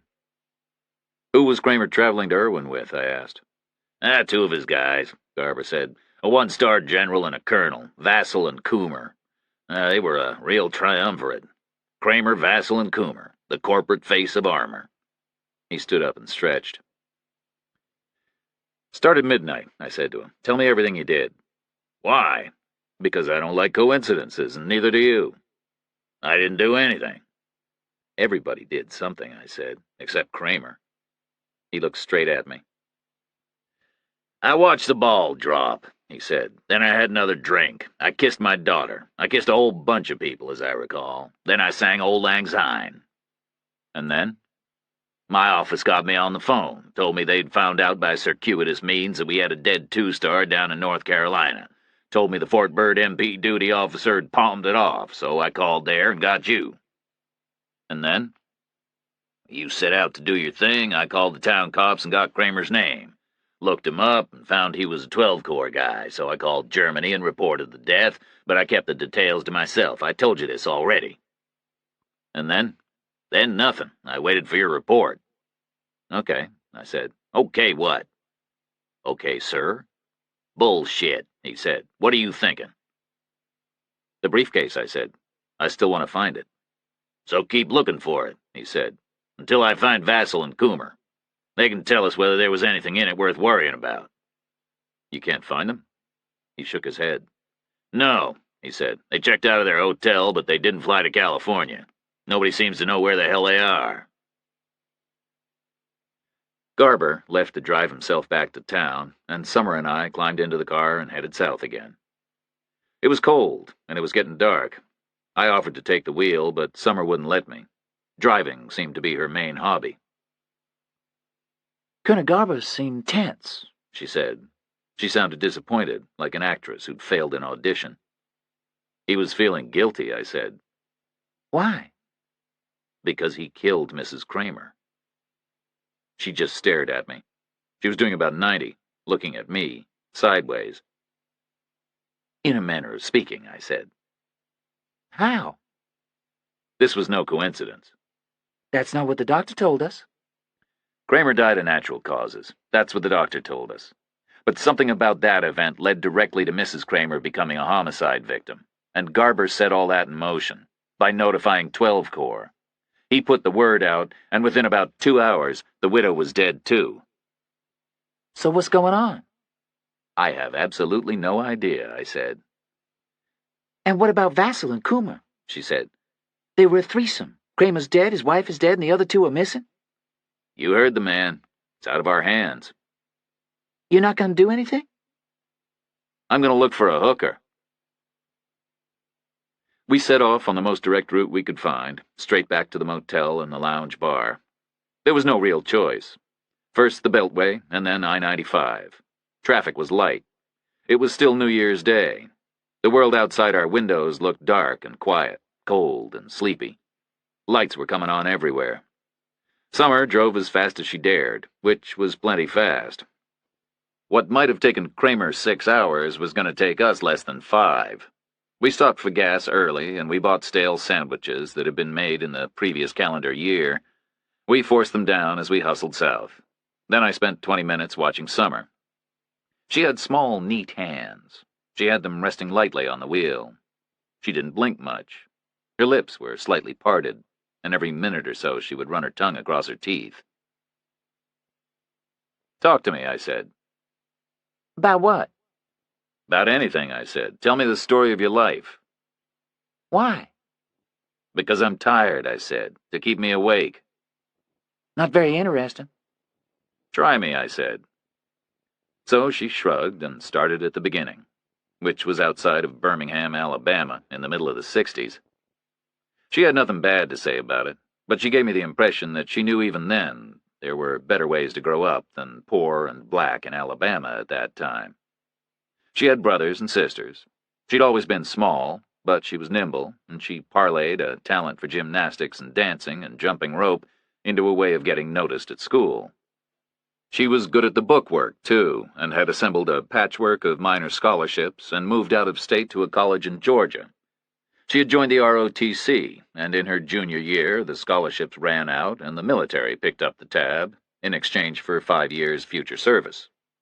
She was now halfway through it. She had aced MP school. She sounded comfortable. By that point, the military had been integrated for 40 years, and she said she found it to be the most colorblind place in America. But she was also a little frustrated about her own individual progress. I got the impression her application to the 110th was make or break for her. If she got it, she was in for life, like me. If she didn't, she was out after 5. Now tell me about your life, she said. Mine, I said. Mine was very different in every way imaginable. Color, gender, geography, family circumstances.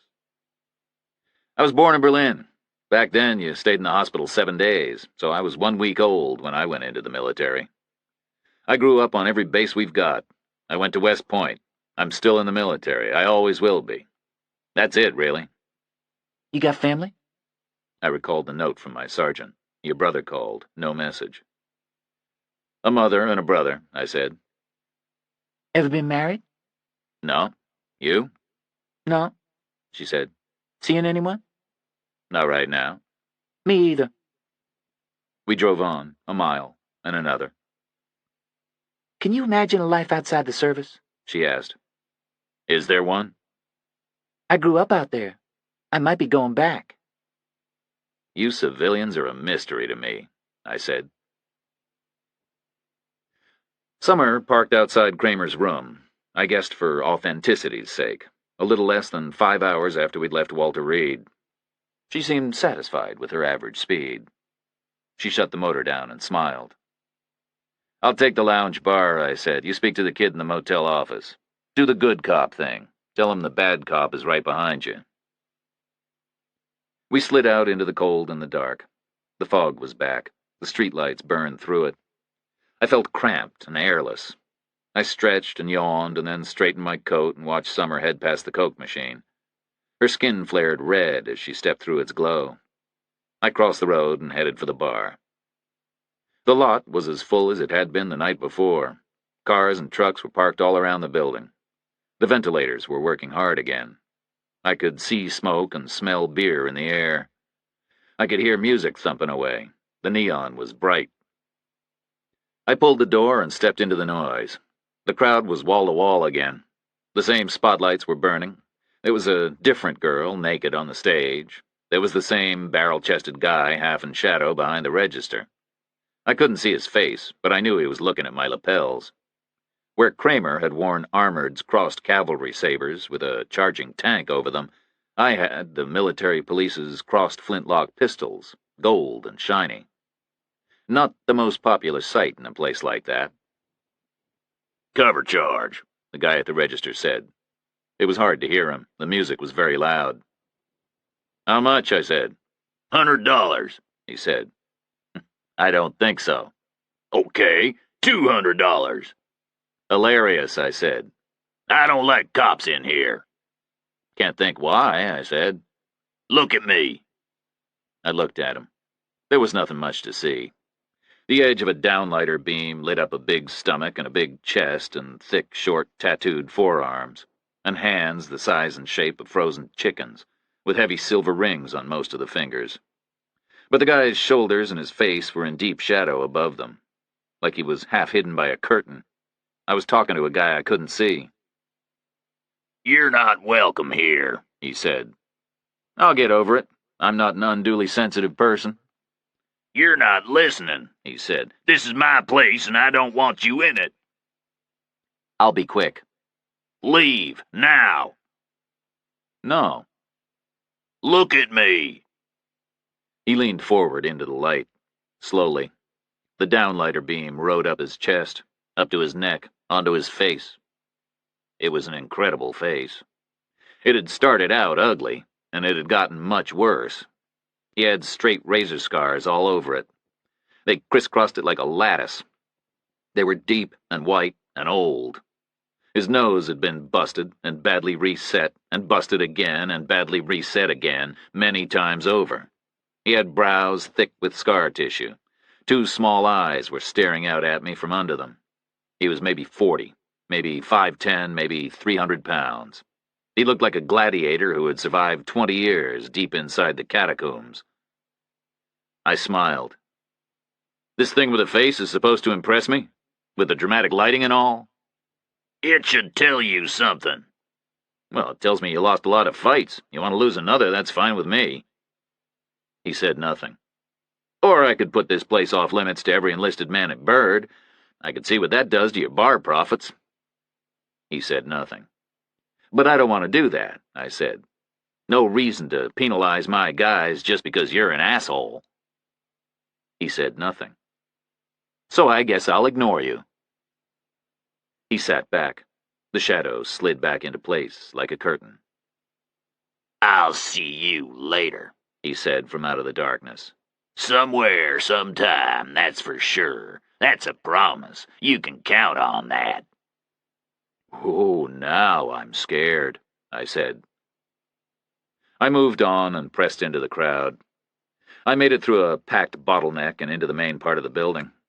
It was much bigger inside than it had looked. It was a large, low square, full of noise and people. There were dozens of separate areas, speakers everywhere, loud music, flashing lights. There were plenty of civilians in there, plenty of military, too. I could spot them by their haircuts and their clothes. Off-duty soldiers always dress distinctively. They try to look like everybody else, and they fail. They're always a little clean and out of date. They were all looking at me as I passed them by. They weren't pleased to see me. I looked for a sergeant, looked for a few lines around the eyes. I saw 4 likely candidates, 6 feet back from the edge of the main stage. 3 of them saw me and turned away. The 4th saw me and paused for a second, and then turned towards me, like he knew he'd been selected. He was a compact guy, maybe 5 years older than me. Special Forces, probably. There were plenty of them at Bird, and he had the look. He was having a good time, that was clear. He had a smile on his face and a bottle in his hand. Cold beer, dewy with moisture. He raised it like a toast, like an invitation to approach. So I went up close to him and spoke in his ear.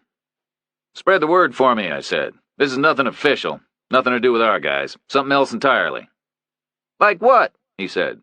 "Lost property," I said. "Nothing important. Everything's cool." He said nothing.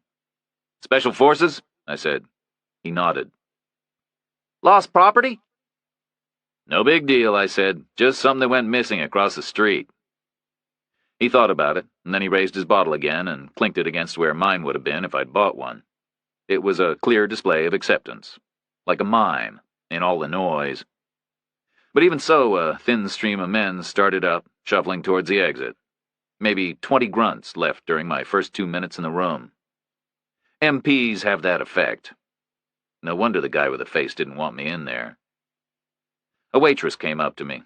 She was wearing a black t-shirt cut off about 4 inches below her neck, and black shorts cut off about 4 inches below the waist, and black shoes with very high heels. Nothing else. She stood there and looked at me until I ordered something. I asked for a bud, and I paid about 8 times its value. Took a couple of sips, and then went looking for whores. They found me first.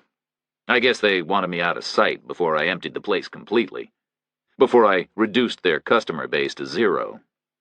2 of them came straight at me. One was a platinum blonde, the other was a brunette. Both were wearing tiny, tight sheath dresses that sparkled with all kinds of synthetic fibers. The blonde got in front of the brunette and headed her off, came clattering straight towards me, awkward in absurd clear plastic heels.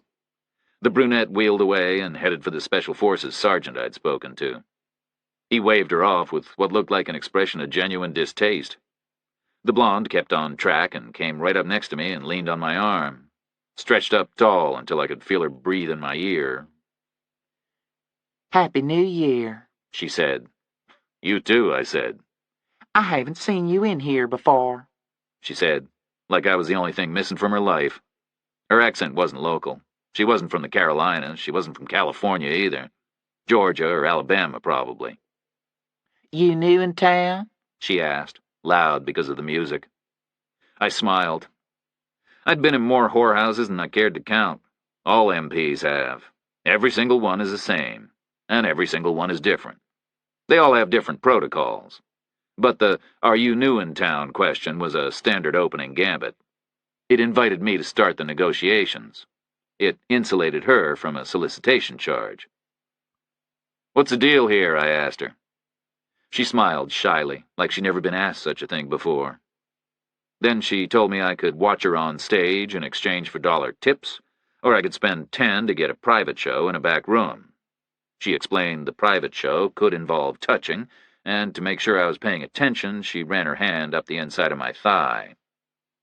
I could see how a guy could be tempted. She was cute. She looked to be about 20. Except for her eyes. Her eyes looked like a 50-year-old's. "What about something more?" I said. "Someplace else we could go?" We can talk about that during the private show. She took me by the hand and led me past their dressing room door and through a velvet curtain into a dim room behind the stage. It wasn't small. It was maybe 30 feet by 20. It had an upholstered bench running around the whole perimeter. It wasn't especially private either. There were about 6 guys in there, each of them with a naked woman on his lap. The blonde girl led me to a space on the bench and sat me down. She waited until I came out with my wallet and paid her $10. Then she draped herself over me and snuggled in tight. The way she sat made it impossible for me not to put my hand on her thigh. Her skin was warm and smooth. "So where can we go?" I asked. You're in a hurry, She said. She moved around and eased the hem of her dress up over her hips. She wasn't wearing anything underneath it. "Where you from?" I asked her. Atlanta. She said. "What's your name?" Sin, she said, spelled S-I-N. I was fairly certain that was a professional alias. What's yours? She said. "Reacher," I said. There was no point adopting an alias of my own. I was fresh from the widow visit, still in Class A's, with my nameplate big and obvious on my right jacket pocket. That's a nice name, she said automatically. I was fairly certain that she said it to everybody. Quasimodo, Hitler, Stalin, Pol Pot. That's a nice name. She moved her hand, started with the top button of my jacket and undid it all the way down, smoothed her fingers inside across my chest, under my tie, on top of my shirt. "There's a motel across the street," I said. She nodded against my shoulder. I know there is, she said. "I'm looking for whoever went over there last night with a soldier." Are you kidding? "No." She pushed against my chest. Are you here to have fun or ask questions? "Questions," I said. She stopped moving, said nothing. "I'm looking for whoever went over to the motel last night with a soldier." Get real, she said. We all go over to the motel with soldiers. There's practically a groove worn in the pavement. Look carefully and you can see it. "I'm looking for someone who came back a little sooner than normal, maybe." She said nothing. "Maybe she was a little spooked." She said nothing. "Maybe she met the guy there," I said. "Maybe she got a call earlier in the day." Sin eased her butt up off my knee and pulled her dress down as far as it would go, which wasn't very far. Then she traced her fingertips across my lapel badge. We don't answer questions, she said. "Why not?" I saw her glance at the velvet curtain, like she was looking through it and all the way across the big square room to the register by the door. "Him?" I said. "I'll make sure he isn't a problem." He doesn't like us to talk to cops. "It's important," I said. "The guy was an important soldier." You all think you're important. "Any of the girls here from California?" 5 or 6, maybe. "Any of them used to work Fort Irwin?" I don't know. "So here's the deal," I said. "I'm going to the bar. I'm going to get another beer. I'm going to spend 10 minutes drinking it. You bring me the girl who had the problem last night. Or you show me where I can find her. Tell her there's no real problem. Tell her nobody'll get in trouble. I think you'll find she understands that." Or "Or I'll roust everybody out of here and I'll burn the place to the ground. Then you can all find jobs somewhere else." She glanced at the velvet curtain again. Don't worry about the fat guy, I said. Any pissing and moaning out of him, I'll bust his nose again. She just sat still, didn't move at all. It's important, I said again. We fix this now, nobody gets in trouble. We don't, then someone winds up with a big problem. I don't know, she said. Spread the word, I said. 10 minutes. I bumped her off my lap and watched her disappear through the curtain. Followed her a minute later and fought my way to the bar. I left my jacket hanging open. I thought it made me look off-duty. I didn't want to ruin everybody's evening. I spent 12 minutes drinking another overpriced domestic beer. I watched the waitresses and the hookers work the room. I saw the big guy with the face moving through the press of people, looking here, looking there, checking on things. I waited. My new blonde friend didn't show, and I couldn't see her anywhere. The place was very crowded, and it was dark. The music was thumping away. There were strobes and black lights, and the whole scene was confusion. The ventilation fans were roaring, but the air was hot and foul. I was tired, and I was getting a headache. I slid off my stool and tried a circuit of the whole place. Couldn't find the blonde anywhere. I went around again. Didn't find her. The Special Forces sergeant I'd spoken to before stopped me halfway through my third circuit. Looking for your girlfriend? He said. I nodded. He pointed to the dressing room door. I think you just caused her some trouble, he said. What kind of trouble? He said nothing, just held up his left palm and smacked his right fist into it. And you didn't do anything? I said. He shrugged. You're the cop, he said, not me. The dressing room door was a plain plywood rectangle painted black. I didn't knock. I figured the women who used the room weren't shy. I just pulled it open and stepped inside. There were regular light bulbs burning in there, and piles of clothes and the stink of perfume. There were vanity tables with theater mirrors. There was an old sofa, red velvet. Sin was sitting on it, crying. She had a vivid red outline of a hand on her left cheek. Her right eye was swollen shut. I figured it for a double slap, first forehand, then backhand. 2 heavy blows. She was pretty shaken. Her left shoe was off. I could see needle marks between her toes. Addicts in the skin trades often inject there. It rarely shows. Models, hookers, actresses. I didn't ask if she was okay. That would have been a stupid question. She was going to live, but she wasn't going to work for a week. Not until the eye went black and then turned yellow enough to hide with makeup. I just stood there until she saw me, through the eye that was still open. Get out, she said. She looked away. Bastard, she said. You find the girl yet? I said. She looked straight at me. There was no girl, she said. I asked all around. I asked everybody, and that's what I heard back. Nobody had a problem last night. Nobody at all. I paused a beat. Anyone not here who should be? We're all here, she said. We've all got Christmas to pay for. I didn't speak. You got me slapped for nothing, she said. I'm sorry, I said. I'm sorry for your trouble. Get out, she said again, not looking at me. Okay, I said. Bastard, she said. I left her sitting there and forced my way back through the crowd around the stage. Through the crowd around the bar. Through the bottleneck entrance to the doorway. The guy with the face was right there in the shadows again, behind the register. I guessed where his head was in the darkness and swung my open right hand and slapped him on the ear, hard enough to rock him sideways. You, I said, outside.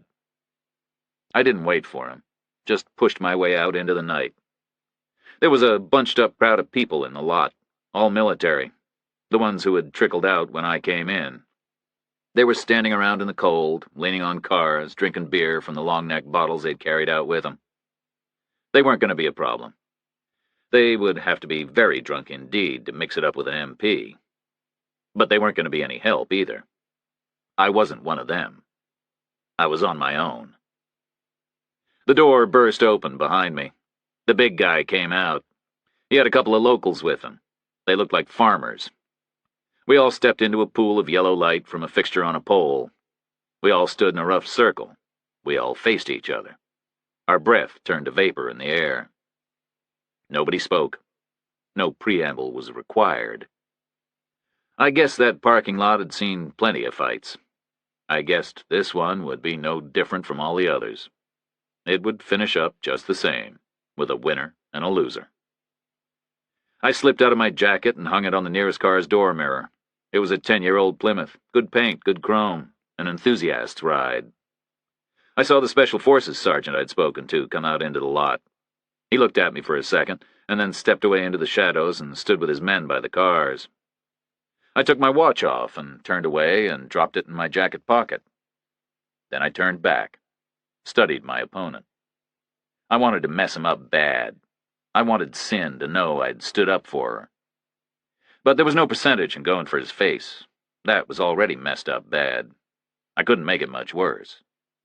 And I wanted to put him out of action for a spell. I didn't want him coming around and taking his frustration out on the girls just because he couldn't get back at me. He was barrel-chested and overweight, so I figured I might not have to use my hands at all. Except on the farmers, maybe, if they piled in. Which I hoped wouldn't happen. No need to start a big conflict. On the other hand, it was their call. Everybody has a choice in life. They could hang back, or they could choose up sides. I was maybe 7 inches taller than the guy with the face, but maybe 70 pounds lighter, and 10 years younger. I watched him run the numbers. Watched him conclude that on balance he'd be okay. I guessed he figured himself for a real junkyard dog. Figured me for an upstanding representative of Uncle Sam. Maybe the Class A's made him think I was going to act like an officer and a gentleman. Somewhat proper, somewhat inhibited. His mistake. He came at me swinging. Big chest, short arms, not much reach at all. I arched around the punch and let him skitter away. He came back at me. I swatted his hand away and tapped him in the face with my elbow. Not hard. I just wanted to stop his momentum and get him standing still right in front of me. Just for a moment. He put all his weight on his back foot and lined up a straight drive aimed for my face. It was going to be a big blow. It would have hurt me if it had landed. But before he let it go, I stepped in and smashed my right heel into his right kneecap.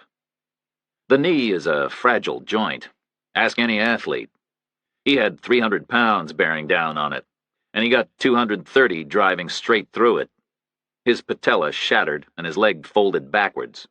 Exactly like a regular knee joint, but in reverse.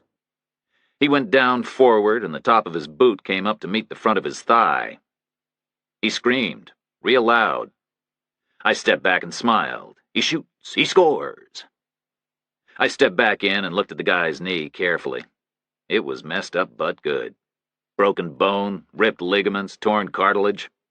I thought about kicking it again, but I really didn't need to. He was in line for a visit to the cane store as soon as they let him out of the orthopedic ward. He was going to be choosing a lifetime supply. Wood, aluminum, short, long, his pick. I'll come back and do the other one, I said, if anything happens that I don't want to happen. I don't think he heard me. He was writhing around in an oily puddle, panting and whimpering, trying to get his knee in a position where it would stop killing him. He was shit out of luck there. He was going to have to wait for surgery. The farmers were busy choosing up sides. Both of them were pretty dumb, but one of them was dumber than the other. Slower. He was flexing his big red hands. I stepped in and headbutted him full in the face, to help with the decision-making process. He went down, head to toe with the big guy, and his pal beat a fast retreat behind the nearest pickup truck. I lifted my jacket off the Plymouth's door mirror and shrugged back into it, took my watch out of my pocket, strapped it back on my wrist. The soldiers drank their beer and looked at me, nothing in their faces. They were neither pleased nor disappointed. They had invested nothing in the outcome. Whether it was me or the other guys on the floor was all the same to them. I saw Lieutenant Summer on the fringe of the crowd, threaded my way through cars and people towards her. She looked tense. She was breathing hard.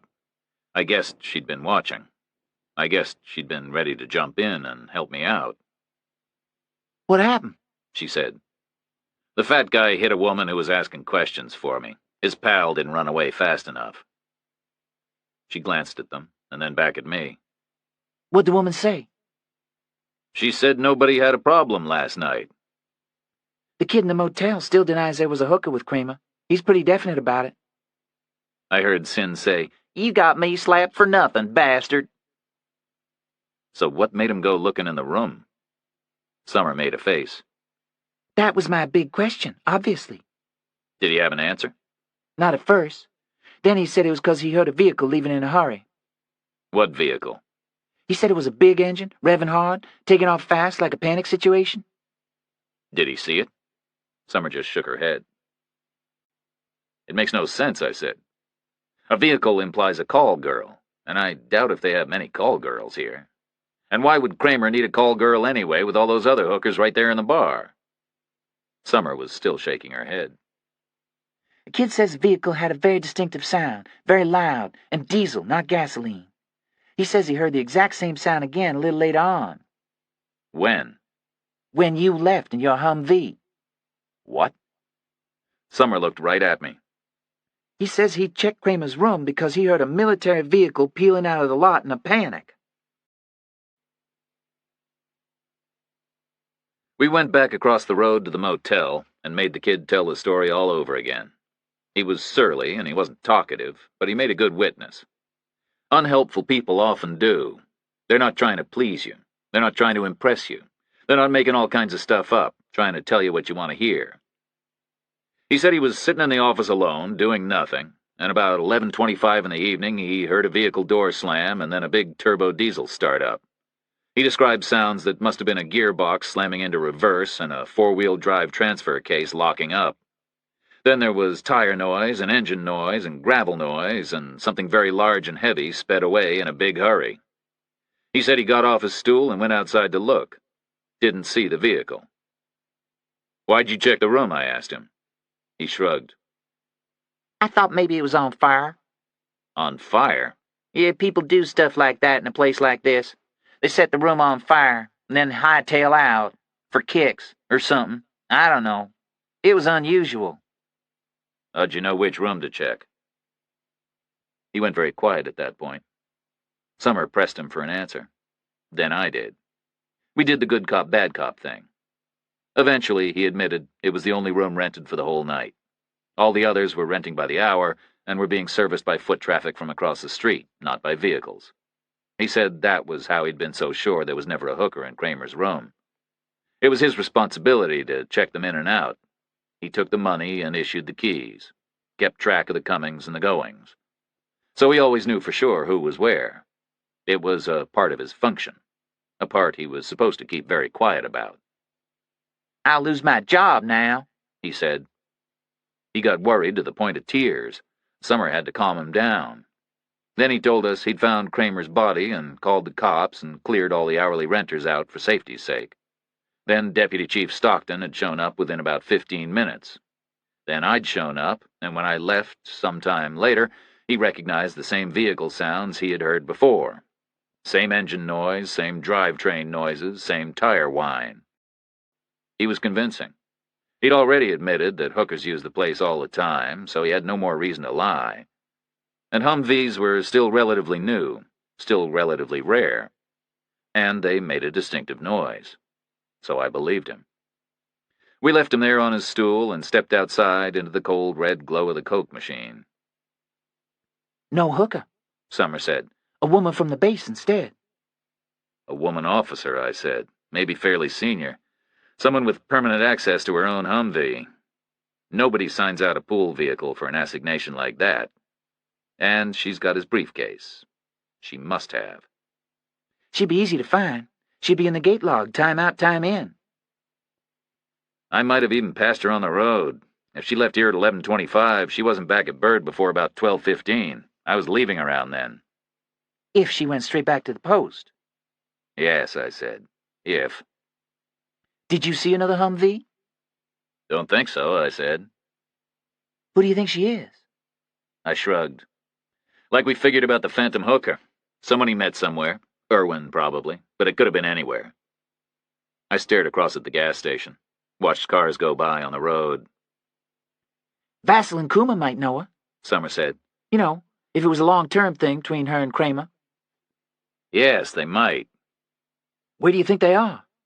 I don't know, I said, but I'm sure I'll find 'em if I need 'em.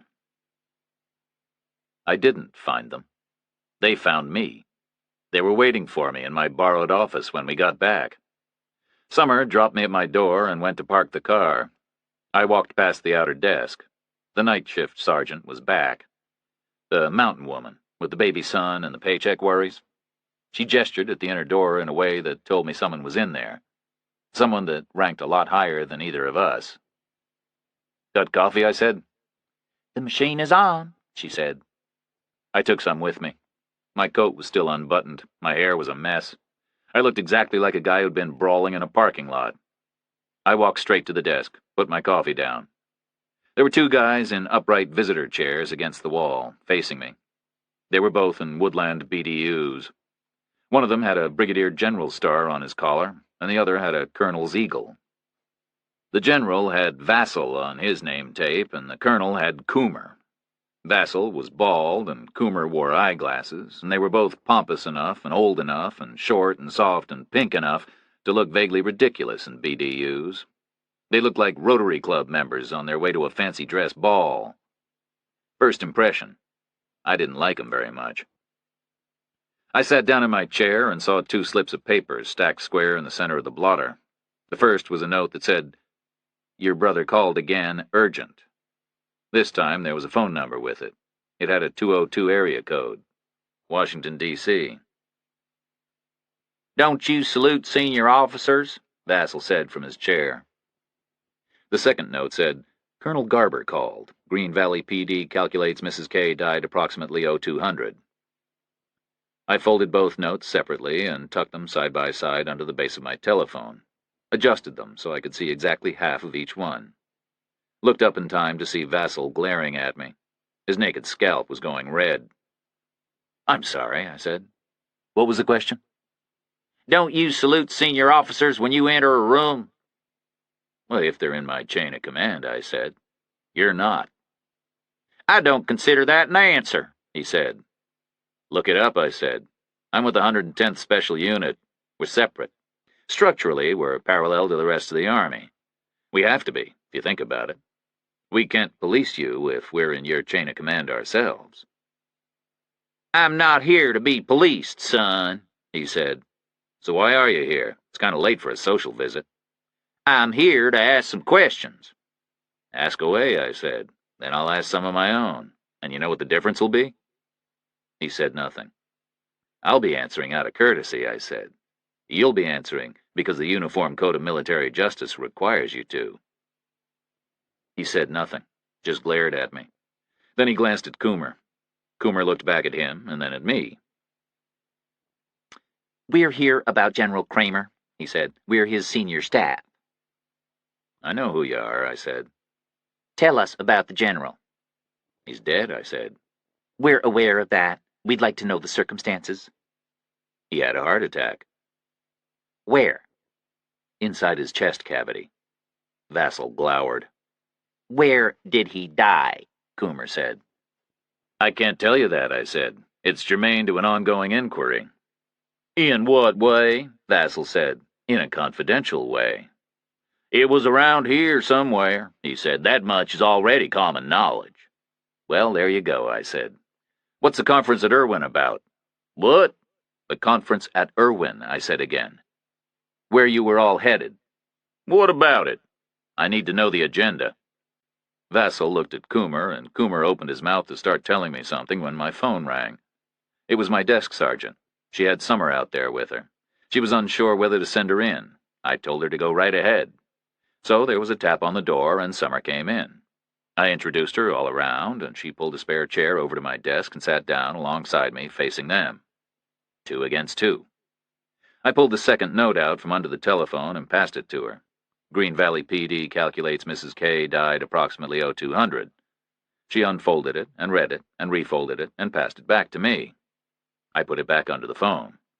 Then I asked Vassal and Coomer about the Irwin agenda again and watched their attitudes change. They didn't get any more helpful. It was more of a sideways move than an improvement. But because there was now a woman in the room, they dialed down the overt hostility and replaced it with smug, patronizing civility. They came from that kind of a background and that kind of a generation. They hated MPs, and I was sure they hated women officers. But all of a sudden, they felt they had to be polite. It was going to be purely routine, Coomer said. Just a regular powwow, nothing of any great importance. Which explains why you didn't actually go, I said. Naturally. It seemed much more appropriate to remain here, in the circumstances. How did you find out about Kramer? 12th Corps called us. From Germany? That's where 12th Corps is, son, Vassal said. Where'd you stay last night? In a hotel, Coomer said. Which one? The Jefferson, in D.C. Private or on a DOD ticket? That hotel is authorized for senior officers. Why didn't General Kramer stay there? Because he made alternative arrangements. When? When what? Coomer said. When did he make these alternative arrangements? Some days ago. So it wasn't a spur-of-the-moment thing? No, it wasn't. Do you know what those arrangements were? Obviously not, Vassal said, or we wouldn't be asking you where he died. You didn't think he was maybe visiting with his wife? Was he? No, I said. Why do you need to know where he died? There was a long pause. Their attitudes changed again. The smugness fell away, and they replaced it with a kind of winsome frankness. We don't really need to know, Vassal said. He leaned forward and glanced at Summer like he wished she wasn't there, like he wanted this new intimacy to be purely man-to-man with me. And we have no specific information or direct knowledge at all, but we're worried that General Kramer's private arrangements could lead to the potential for embarrassment in light of the circumstances. How well did you know him? Well, on a professional level, very well indeed. On a personal level, well, about as well as anyone knows his brother officer, which is to say perhaps not well enough. But you suspect in general terms what his arrangements might have been? Yes, he said, we have our suspicions. So it wasn't a surprise to you that he didn't bunk at the hotel? No, he said, it wasn't. And it wasn't a surprise when I told you he wasn't visiting with his wife? Not entirely, no. So you suspected roughly what he might be doing, but you didn't know where? Vassal nodded his head. Roughly. Did you know with whom he might have been doing it? Vassal shook his head. We have no specific information, he said. Okay, I said. Doesn't really matter. I'm sure you know the Army well enough to realize that if we discover a potential for embarrassment, we'll cover it up. There was a long pause. Have all the traces been removed? Coomer asked. From wherever it was? I nodded. We took his stuff. Good. I need the Irwin conference agenda, I said. There was another pause. There wasn't one, Vassal said. I'm sure there was, I said. This is the Army. It's not the actor's studio. We don't do free improvisation sessions. There was a pause. There was nothing on paper, Coomer said. I told you, Major, it was no big deal. How did you spend your day today? Chasing rumors about the General. How did you get down here from D.C.? We have a car and a driver on loan from the Pentagon. You checked out of the Jefferson? Yes, we did. So your bags are in the Pentagon car? Yes, they are. Where's the car? Waiting outside your post headquarters. It's not my post headquarters, I said. I'm here on temporary detachment. I turned to Summer and told her to go fetch their briefcases from the car. They got all outraged, but they knew they couldn't stop me doing it. Civilian notions about unreasonable search and seizure and warrants and probable cause stop at an Army post main gate. I watched their eyes while Summer was gone. They were annoyed, but they weren't worried. So either they were telling the truth about the Irwin conference, or they had already ditched the relevant paperwork. But I went through the motions anyway. Summer got back carrying 2 identical briefcases. They were exactly like the one Kramer had in his silver-framed photographs. Staffers kiss up in all kinds of ways. I searched through them on my desk. I found passports, plane tickets, travel vouchers, and itineraries in both of them. but no agendas for Fort Irwin. Sorry for the inconvenience, I said. Happy now, son? Vassal said. Kramer's wife is dead, too, I said. Did you know that? I watched them carefully, and I saw that they didn't know.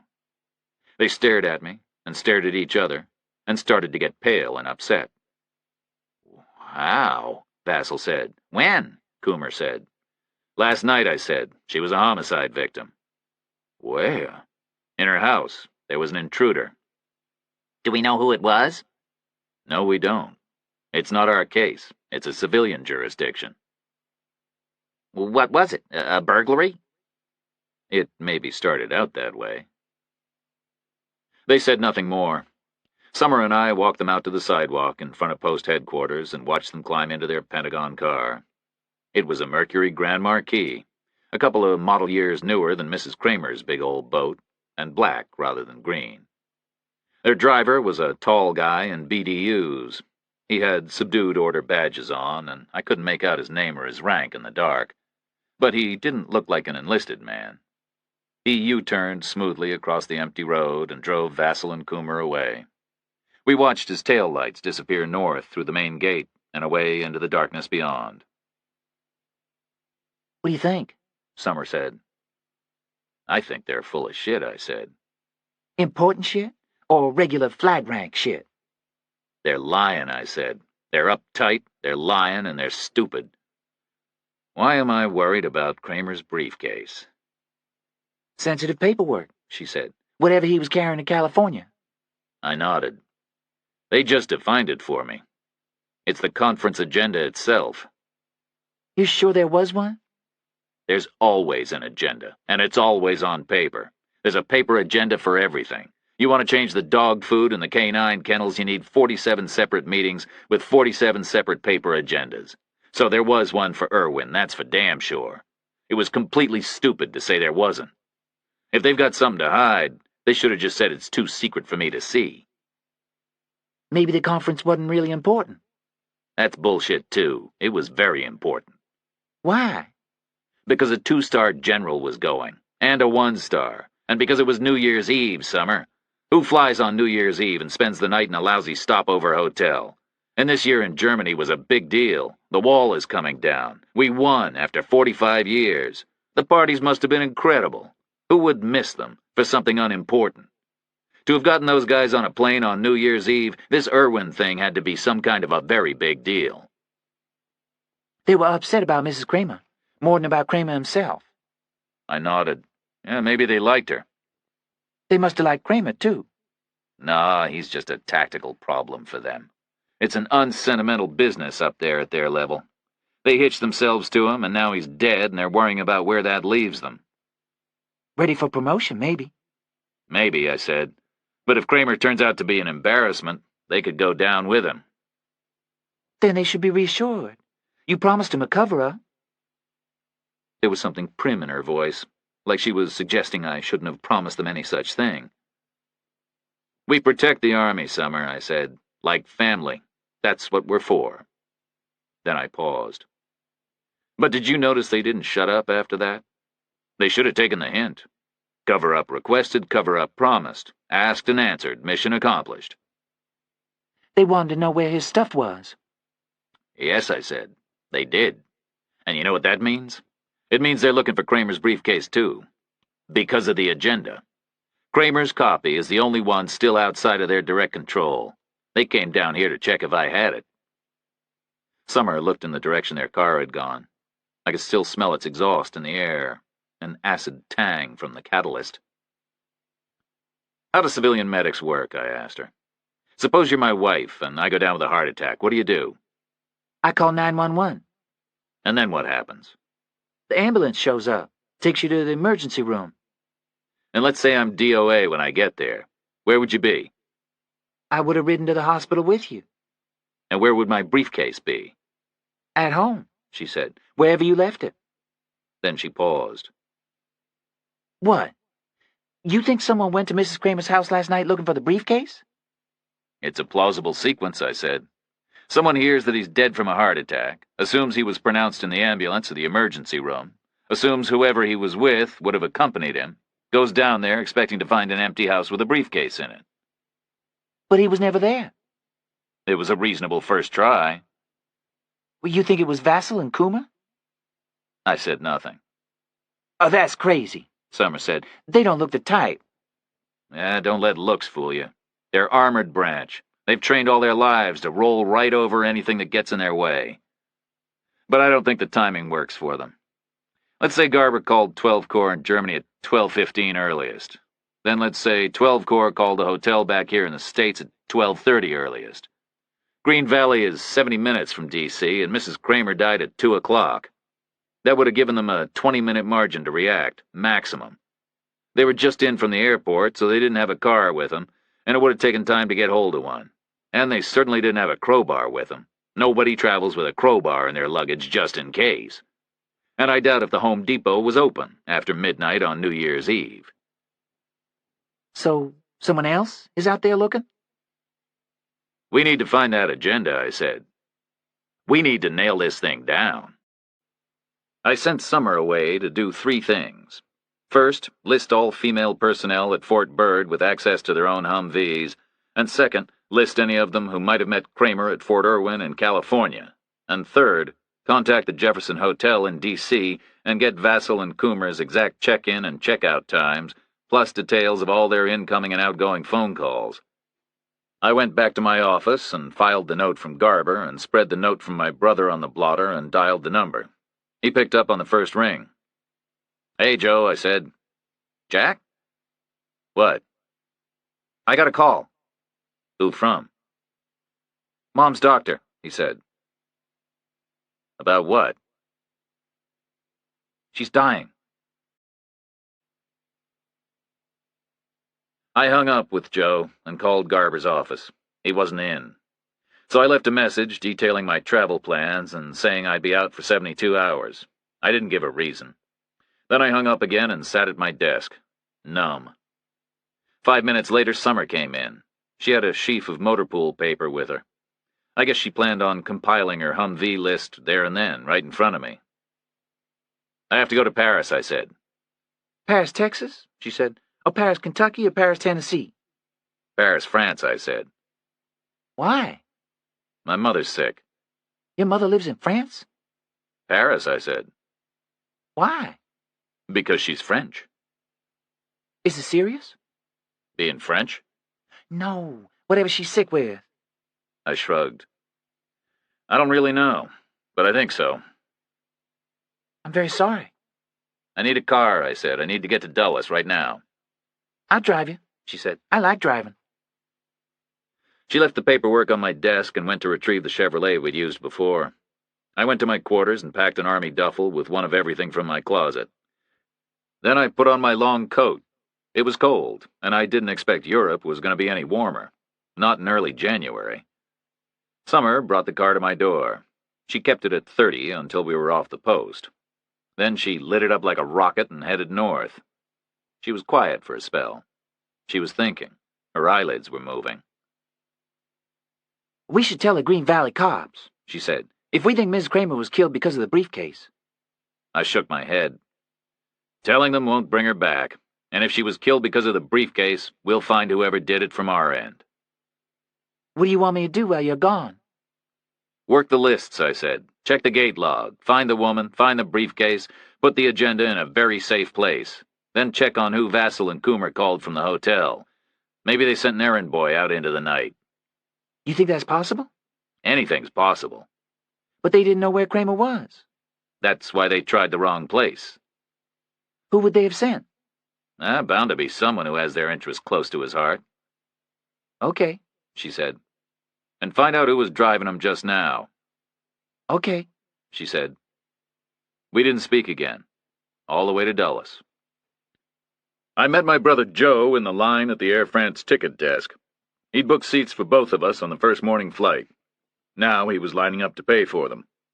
I hadn't seen him for more than 3 years. The last time we'd been together was at our father's funeral. Since then, we'd gone our separate ways. "Good morning, little brother," he said. He was wearing an overcoat and a suit and a tie, and he looked pretty good in them. He was 2 years older than me, and he always had been, and he always would be. As a kid, I used to study him and think, that's how I'll look when I grow up. Now I found myself doing it again. From a distance, we could have been mistaken for each other. Standing side by side, it was obvious that he was an inch taller and a little slighter than me, but mostly it was obvious that he was a little older than me. It looked like we'd started out together, but he'd seen the future first, and it had aged him and worn him down. "How are you, Joe?" I said. "Can't complain. Busy?" "Like you wouldn't believe." I nodded and said nothing. Truth is, I didn't know exactly what he did for a living. He'd probably told me. It wasn't a national secret or anything. It was something to do with the Treasury Department. He had probably told me all the details, and I probably hadn't listened. Now it just seemed too late to ask. "You were in Panama," he said. "Operation Just Cause, right?" "Yeah, Operation Just Because," I said. "That's what we called it." "Just because what?" "Just because we could. Just because we all had to have something to do. Just because we got a new commander-in-chief who wants to look tough."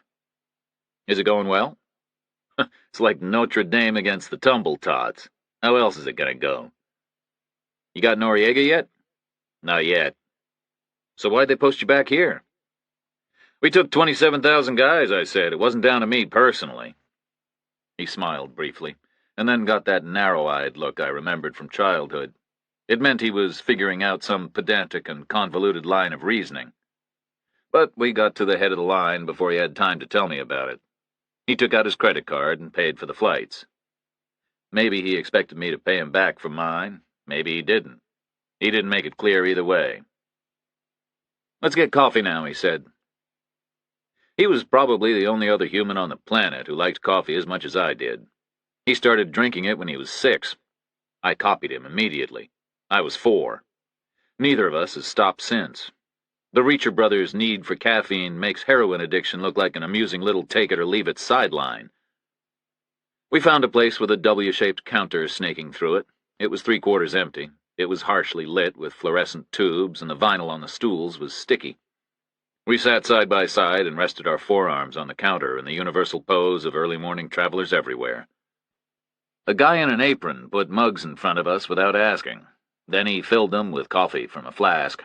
The coffee smelled fresh. The place was changing over from the all-night service to the breakfast menu.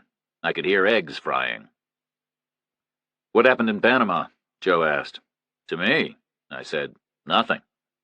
"What were your orders there?" "Supervision." "Of what?" "Of the process," I said. "The Noriega thing is supposed to look judicial. He's supposed to stand trial here in the States. So we're supposed to grab him up with some kind of formality. Some way that will look acceptable when we get him in a courtroom." "You were going to read him his Miranda rights?" "Well, not exactly, but it had to be better than some cowboy thing." "Did you screw up?" "I don't think so." "Who replaced you?" "Some other guy." "Rank?" "Same," I said. "A rising star?" I sipped my coffee, shook my head. I never met him before, but he seemed like a bit of an asshole to me. Joe nodded and picked up his mug, said nothing. "What?" I said. "Bird's not a small post," he said, "but it's not real big either, right? What are you working on?" "Right now, some 2-star died and I can't find his briefcase." "Homicide?" I shook my head. "Heart attack." "When?" "Last night." "After you got there?" I said nothing. "Are you sure you didn't screw up?" Joe said. "I don't think so," I said again. "So why'd they pull you out? One day you're supervising the Noriega process, and the next day you're in North Carolina with nothing to do? And you'd still have nothing to do if the general hadn't died." "I got orders," I said. "You know how it is. You have to assume they know what they're doing." "Who signed the orders?" "I don't know." "You should find out. Find out who wanted you at Bird badly enough to pull you out of Panama and replace you with an asshole. And you should find out why." The guy in the apron refilled our mugs, shoved plastic menus in front of us. "Eggs," Joe said. "Over well. Bacon, toast." "Pancakes," I said. "Egg on the top, bacon on the side. Plenty of syrup." The guy took the menus back and went away, and Joe turned around on his stool and sat back too with his legs stretched way out into the aisle. "What exactly did her doctor say?" I asked him. He shrugged. "Not very much. No details, no diagnosis, no real information. European doctors aren't very good with bad news. They hedge around it all the time. Plus, there's a privacy issue, obviously. But we're headed over there for a reason." He nodded. "He suggested we might want to come, and then he hinted that sooner might be better than later." "What's she saying?" "That it's a lot of fuss about nothing, but that we're always welcome to visit." We finished our breakfast and I paid for it. Then Joe gave me my ticket, like a transaction. I was sure he earned more than me, but probably not enough to make an airline ticket proportional to a plate of eggs and bacon with toast on the side. But I took the deal. We got off our stools and got our bearings and headed for the check-in counter. "Take your coat off," he said. "Why?" "I want the clerk to see your medal ribbons," he said. "Military action going on overseas, we might get an upgrade." "It's Air France," I said. "France isn't even a military member of NATO." "The check-in clerk will be American," he said. "Try it." I shrugged out of my coat, folded it over my arm, and walked sideways so the left of my chest stuck out forward. "Okay now," I said. "Perfect," he said, and smiled. I smiled back. Left to right on the top row, I wear the Silver Star, the Defense Superior Service Medal, and the Legion of Merit. Second row has the Soldier's Medal, the Bronze Star, and my Purple Heart. The bottom two rows are junk awards. I won all the good stuff purely by accident, and none of it means very much to me. Using it to get an upgrade out of an airline clerk is about what it's good for. But Joe liked the top two rows. He served 5 years in military intelligence and didn't get past the junk. We made it to the head of the line, and he put his passport and ticket on the counter along with a Treasury Department ID. Then he stepped behind my shoulder. I put my own passport and ticket down. He nudged me in the back. I turned a little sideways and looked at the clerk. "Can you, find us something with legroom?" I asked him. He was a small man, middle-aged, tired. He looked up at us. Together, we measured almost 13 feet tall and weighed about 450 pounds.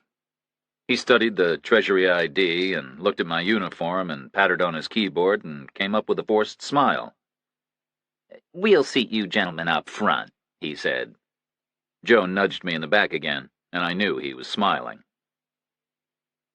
We were in the last row of the first-class cabin.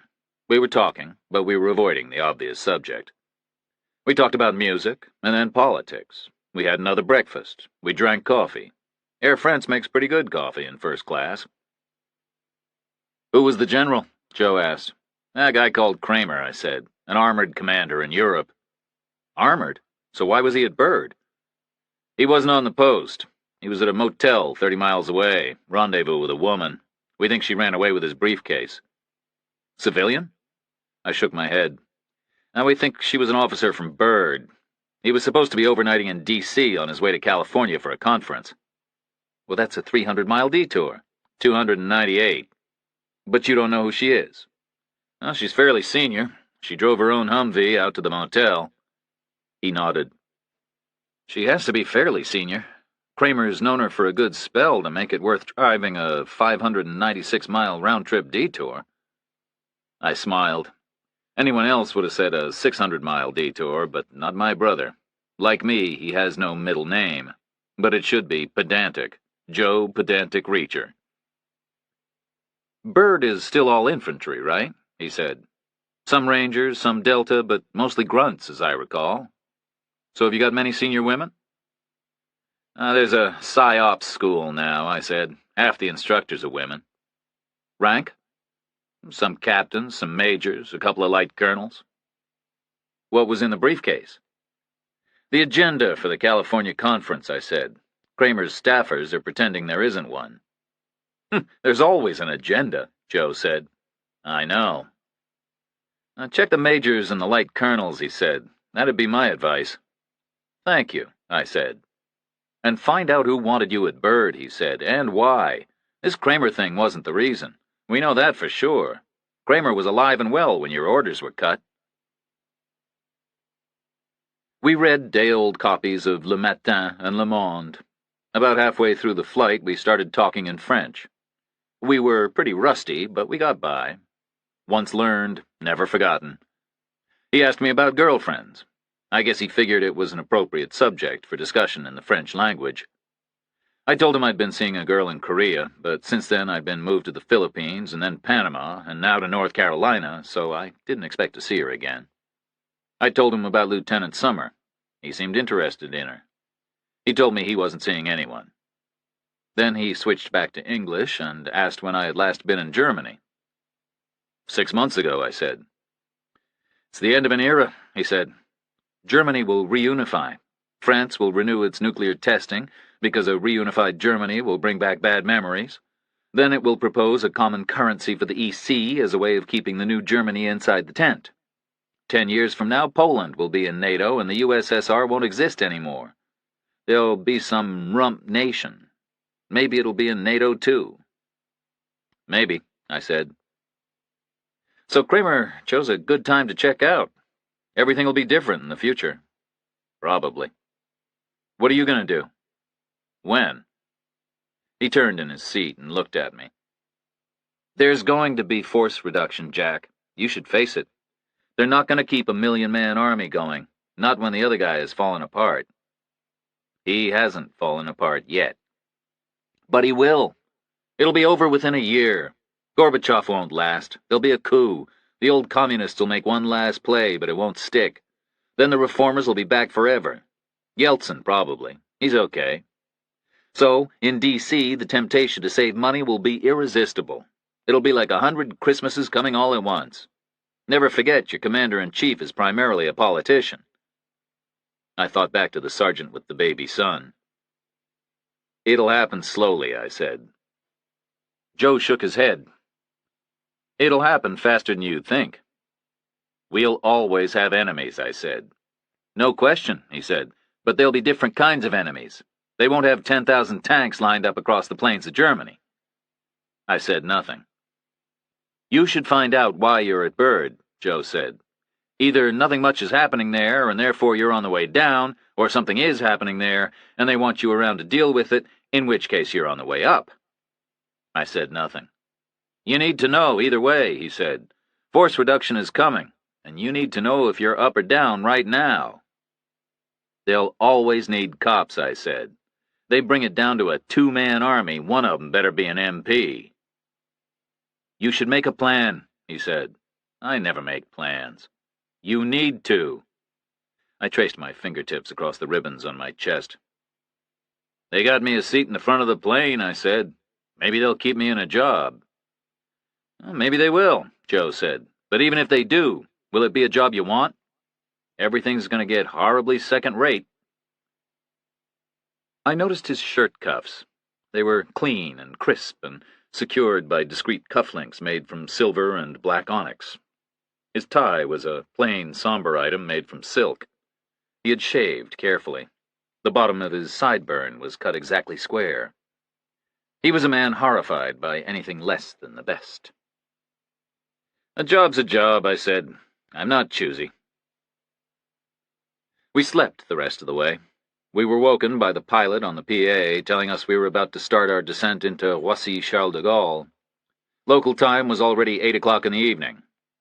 Nearly the whole of the second day of the new decade had disappeared like a mirage as we slid through one Atlantic time zone after another. We changed some money and hiked over to the taxi line. It was a mile long, full of people and luggage. It was hardly moving. So we found a navette instead, which is what the French call an airport shuttle bus. We had to stand all the way through the dreary northern suburbs and into the center of Paris. We got out at the Place de l'Opéra at 9 in the evening. Paris was dark and damp and cold and quiet. Cafes and restaurants had warm lights burning behind closed doors and fogged windows. The streets were wet and lined with small parked cars. The cars were all misted over with nighttime dew. We walked together south and west and crossed the Seine at the Pont de la Concorde. Turned west again along the Quai d'Orsay. The river was dark and sluggish. Nothing was moving on it. The streets were empty. Nobody was out and about. Should we get flowers? I said. Too late, Joe said. Everything's closed. We turned left at the Place de la Résistance and walked into the Avenue Rapp, side by side.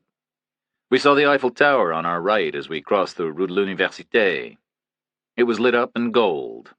Our heels sounded like rifle shots on the silent sidewalk. Then we arrived at my mother's building. It was a modest 6-story stone apartment house trapped between two gaudier Belle Époque facades. Joe took his hand out of his pocket and unlocked the street door.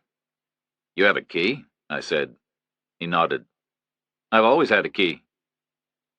Inside the street door was a cobbled alley that led through to the center courtyard. The concierge's room was on the left. Beyond it was a small alcove with a small, slow elevator.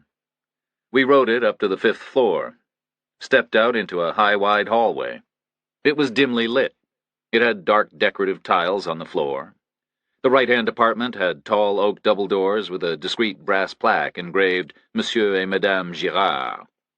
The left-hand doors were painted off-white and labeled Madame Reacher. We knocked and waited. We heard slow, shuffling steps inside the apartment, and a long moment later my mother opened the door. "Bonsoir, maman," Joe said. I just stared at her. She was very thin and very gray and very stooped, and she looked about 100 years older than the last time I'd seen her. She had a long, heavy plaster cast on her left leg, and she was leaning on an aluminum walker. Her hands were gripping it hard, and I could see bones and veins and tendons standing out. She was trembling. Her skin looked translucent. Only her eyes were the same as I remembered them. They were blue and merry and filled with amusement.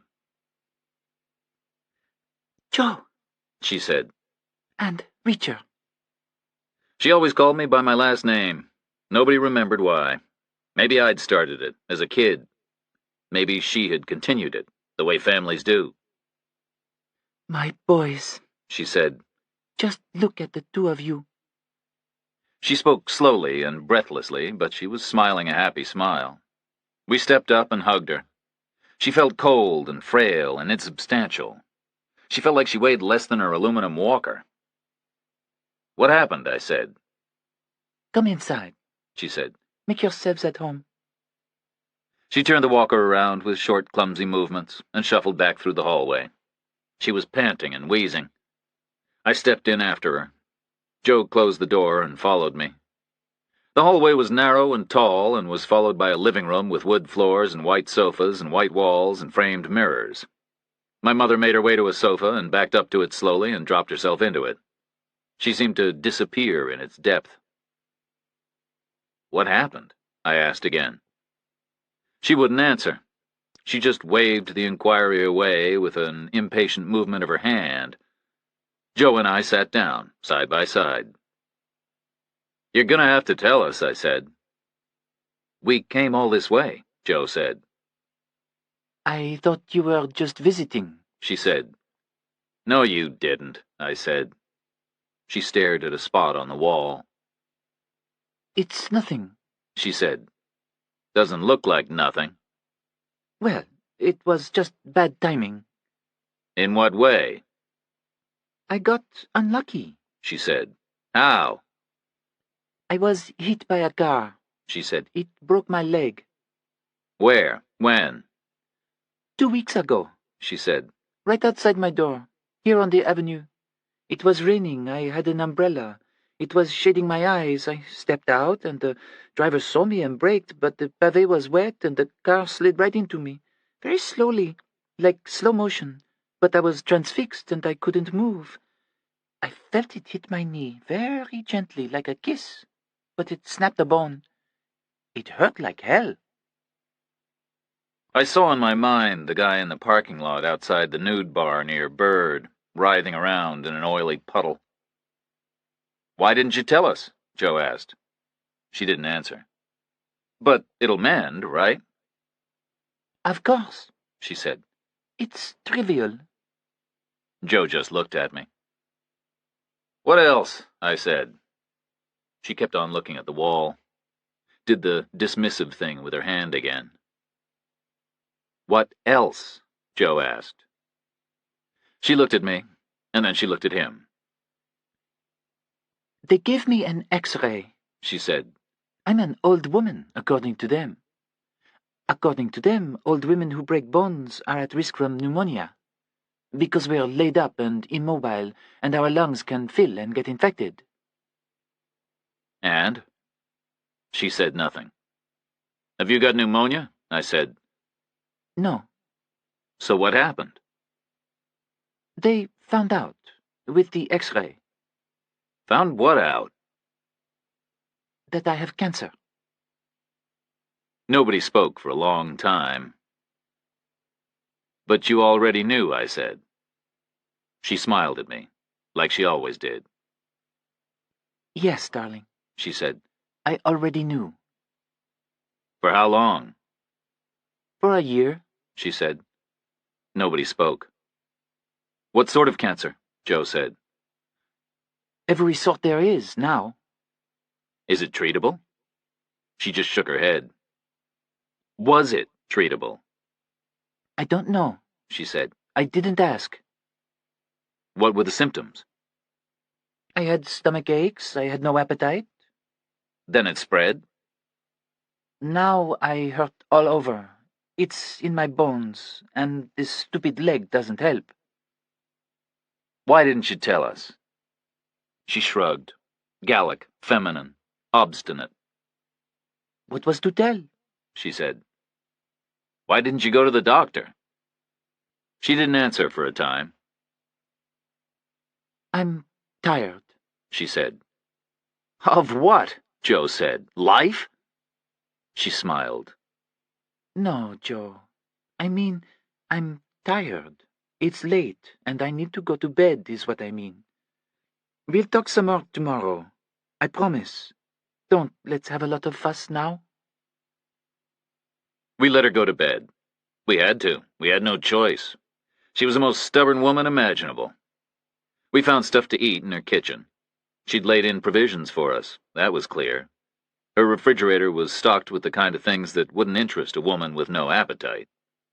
We ate pâté and cheese and made coffee and sat at her table to drink it. The Avenue Rap was still and silent and deserted, 5 floors below her window. "What do you think?" Joe asked me. "I think she's dying," I said. "That's why we came, after all." "Can we make her get treatment?" "It's too late. It'd be a waste of time, and we can't make her do anything. When could anyone make her do what she didn't want to?" "Why doesn't she want to?" "I don't know." He just looked at me. "She's a fatalist," I said. "She's only 60 years old." I nodded. She'd been 30 when I was born, and 48 when I stopped living wherever we called home. I hadn't noticed her age at all. At 48, she looked younger than I did when I was 28. I'd last seen her a year and a half ago. I'd stopped by Paris for 2 days en route from Germany to the Middle East. She'd been fine. She'd looked great. She was about 2 years into widowhood then, and, like with a lot of people, the 2-year threshold had been like turning a corner. She had looked like a person with a lot of life left. "Why didn't she tell us?" Joe said. "I don't know. I wish she had." "Shit happens," I said. Joe just nodded. She'd made up her guest room with clean, fresh sheets and towels, and she'd put flowers in bone china vases on the nightstands. It was a small, fragrant room full of 2 twin beds. I pictured her struggling around with her walker, fighting with duvets, folding corners, smoothing things out. Joe and I didn't talk. I hung my uniform in the closet and washed up in the bathroom. Set the clock in my head for 7 the next morning, and got into bed and lay there looking at the ceiling for an hour. Then I went to sleep. I woke at exactly 7. Joe was already up. Maybe he hadn't slept at all. Maybe he was accustomed to a more regular lifestyle than I was. Maybe the jet lag bothered him more. I showered and took fatigue pants and a t-shirt from my duffel and put them on. found Joe in the kitchen. He had coffee going. Mom's still asleep, he said. Medication, probably. I'll go get breakfast, I said. I put my coat on and walked a block to a patisserie I knew on Rue Saint-Dominique. I bought croissant and pain au chocolat and carried the waxed bag home. My mother was still in her room when I got back. She's committing suicide, Joe said. We can't let her. I said nothing. What? He said. If she picked up a gun and held it to her head, wouldn't you stop her? I shrugged.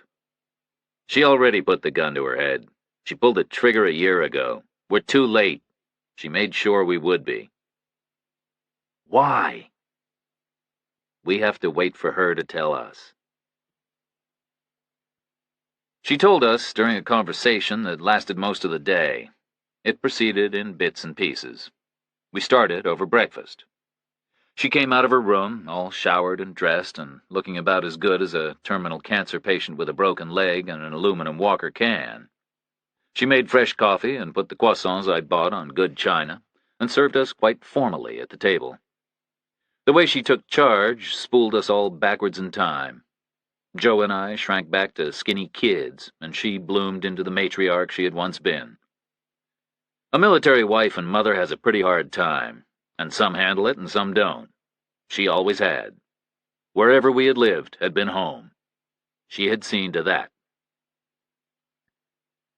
I was born 300 meters from here, she said, on the Avenue Bosquet. I could see Les Invalides and the École Militaire from my window. I was 10 when the Germans came to Paris. I thought that was the end of the world. I was 14 when they left. I thought that was the beginning of a new one. Joe and I said nothing. Every day since then has been a bonus, she said. I met your father. I had you boys. I traveled the world.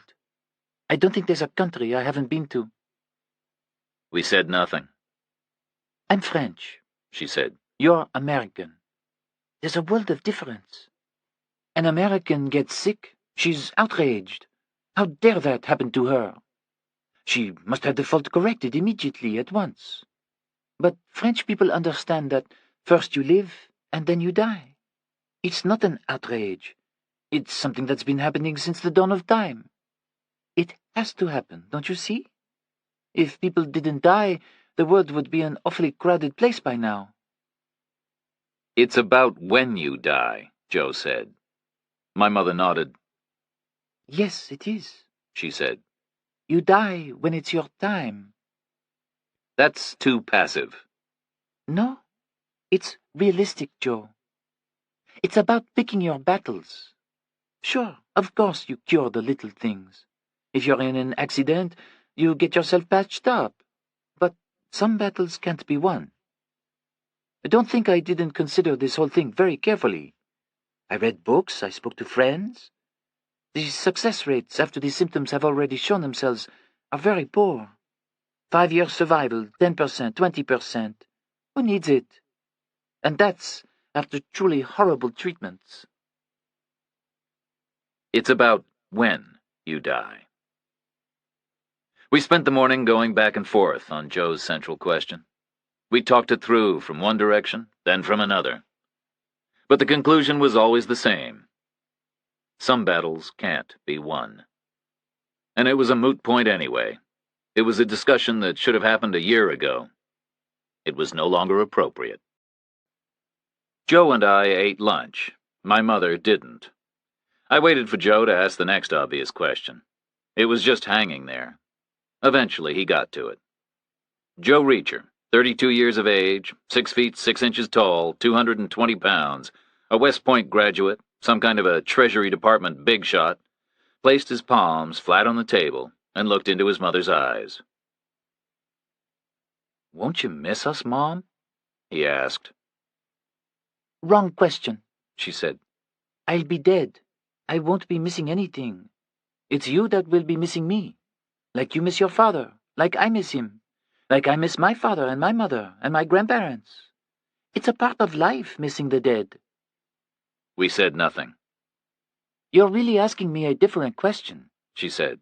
"You're asking, how can I abandon you? You're asking, aren't I concerned with your affairs anymore? Don't I want to see what happens with your lives? Have I lost interest in you? We said nothing. I understand, she said. Truly I do. I asked myself the same questions. It's like walking out of a movie, being made to walk out of a movie that you're really enjoying. That's what worried me about it. I would never know how it turned out. I would never know what happened to you boys in the end, with your lives. I hated that part. But then I realized, obviously I'll walk out of the movie sooner or later. I mean, nobody lives forever. I'll never know how it turns out for you. I'll never know what happens with your lives. Not in the end. Not even under the best of circumstances. I realized that. Then it didn't seem to matter so much. It will always be an arbitrary date. It will always leave me wanting more. We sat quiet for a spell. How long? Joe asked. Not long, she said. We said nothing. You don't need me anymore, she said. You're all grown up. My job is done. That's natural, and that's good. That's life. So let me go. By 6 in the evening, we were all talked out. Nobody had spoken for an hour. Then my mother sat up straight in her chair. Let's go out to dinner, she said. Let's go to Polydor, on Rue Monsieur le Prince. We called a cab and rode it to the Odeon. Then we walked. My mother wanted to. She was bundled up in a coat, and she was hanging on our arms and moving slow and awkward, but I think she enjoyed the air. Rue Monsieur le Prince cuts the corner between Boulevard Saint-Germain and Boulevard Saint-Michel in the 6e. It may be the most Parisian street in the whole of the city. Narrow, diverse, slightly seedy, flanked by tall plaster facades, bustling. Polydor is a famous old restaurant. It makes you feel all kinds of people have eaten there. Gourmets, spies, painters, fugitives, cops, robbers. We all ordered the same 3 courses: chèvre chaud, porco pruneau, dame blanche. We ordered a fine red wine. But my mother ate nothing and drank nothing. She just watched us. There was pain showing in her face. Joe and I ate, self-consciously. She talked, exclusively about the past. But there was no sadness. She relived good times. She laughed. She rubbed her thumb across the scar on Joe's forehead and scolded me for putting it there all those years ago, like she always did. I rolled up my sleeve like I always did and showed her where he'd stuck me with a chisel in revenge, and she scolded him equally. She talked about things we'd made her in school. She talked about birthday parties we'd thrown on grim, faraway bases in the heat or the cold. She talked about our father, about meeting him in Korea, about marrying him in Holland, about his awkward manner, about the 2 bunches of flowers he'd bought her in all their 33 years together, one when Joe was born and one when I was. "Why didn't you tell us a year ago?" Joe asked. You know why, she said. "Because we would have argued," I said. She nodded. It was a decision that belonged to me, she said. We had coffee, and Joe and I smoked cigarettes. Then the waiter brought the bill, and we asked him to call a cab for us. We rode back to the Avenue Rap in silence. We all went to bed without saying much. I woke early on the 4th day of the new decade. Heard Joe in the kitchen talking French. I went in there and found him with a woman. She was young and brisk. She had short, neat hair and luminous eyes. She told me she was my mother's private nurse, provided under the terms of an old insurance policy. She told me she normally came in 7 days a week, but had missed the day before at my mother's request.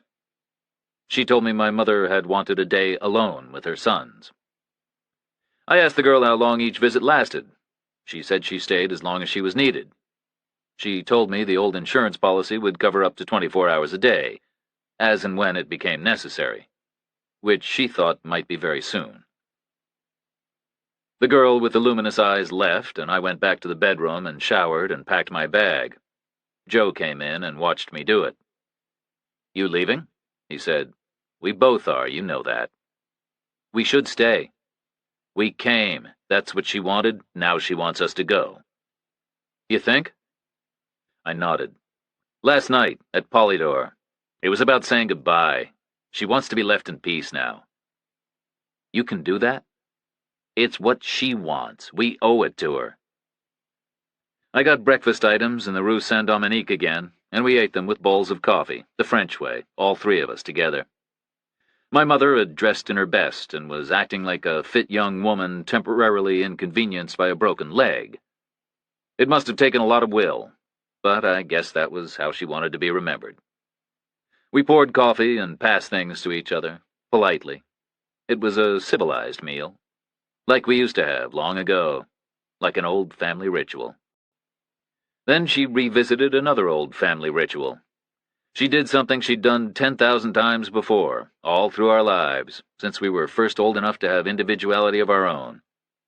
She struggled up out of her chair and stepped over and put her hands on Joe's shoulders from behind.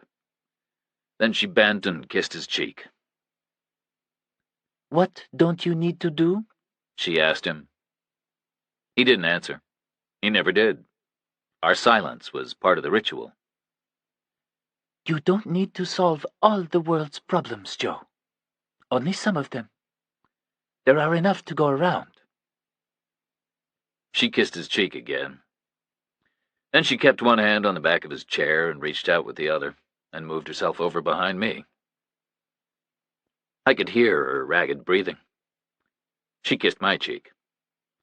Then, like she used to all those years before, she put her hands on my shoulders, measured them side to side.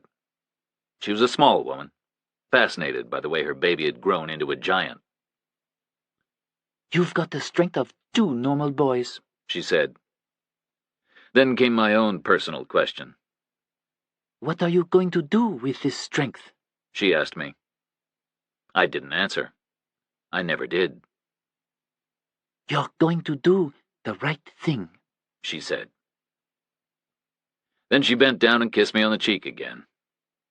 I thought, was that the last time? We left 30 minutes later. We hugged long and hard at the door. We told her we loved her. And she told us she loved us too, and she always had. We left her standing there, and went down in the tiny elevator, and set out on the long walk back to the opera, to get the airport bus. Our eyes were full of tears, and we didn't talk at all. My medals meant nothing to the check-in girl at Roissy Charles de Gaulle. She sat us in the back of the plane. About halfway through the flight, I picked up Le Monde and saw that Noriega had been found in Panama City. A week ago, I had lived and breathed that mission. Now, I barely remembered it. I put the paper down and tried to look ahead. Tried to remember where I was supposed to be going and what I was supposed to be doing when I got there. I had no real recollection. No sense of what was going to happen. If I had, I would have stayed in Paris. Going west, time changes lengthened the day instead of shortening it. They paid us back the hours we'd lost 2 days before. We landed at Dulles at 2 in the afternoon. I said goodbye to Joe, and he found the cab line and headed into the city. I went looking for buses and was arrested before I found any. Who guards the guards? Who arrests an MP? In my case, it was a trio of warrant officers working directly for the Provost Marshal General's office. There were 2 W3s and a W4.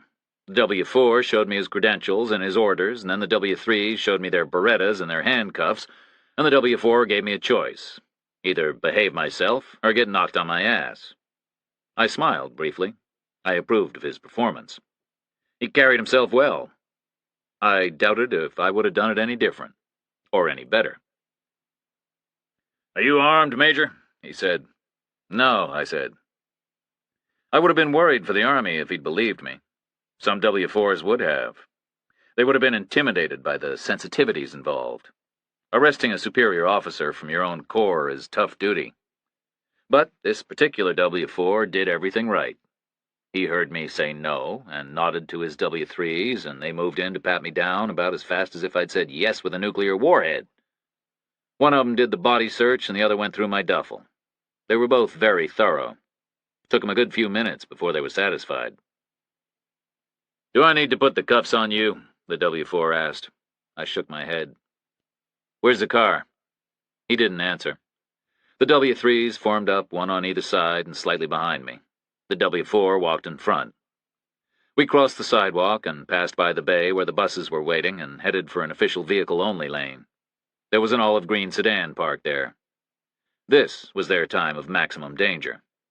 A determined man would be tensing up at that point, ready to make his break.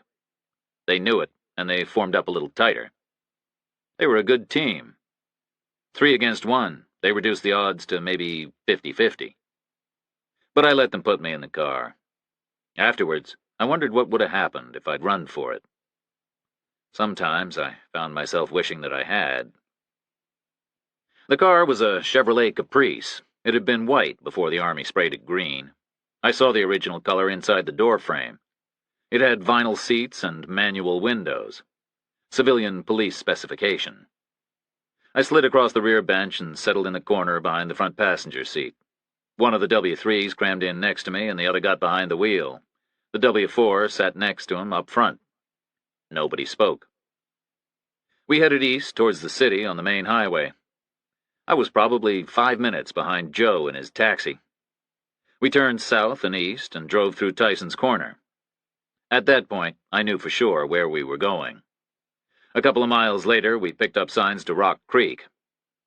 Rock Creek was a small town 20-some miles due north of Fort Belvoir and 40-some north and east of the Marine place at Quantico. It was as close as I got to a permanent duty station. It housed the 110th Special Unit headquarters, so I knew where we were headed. But I had no idea why.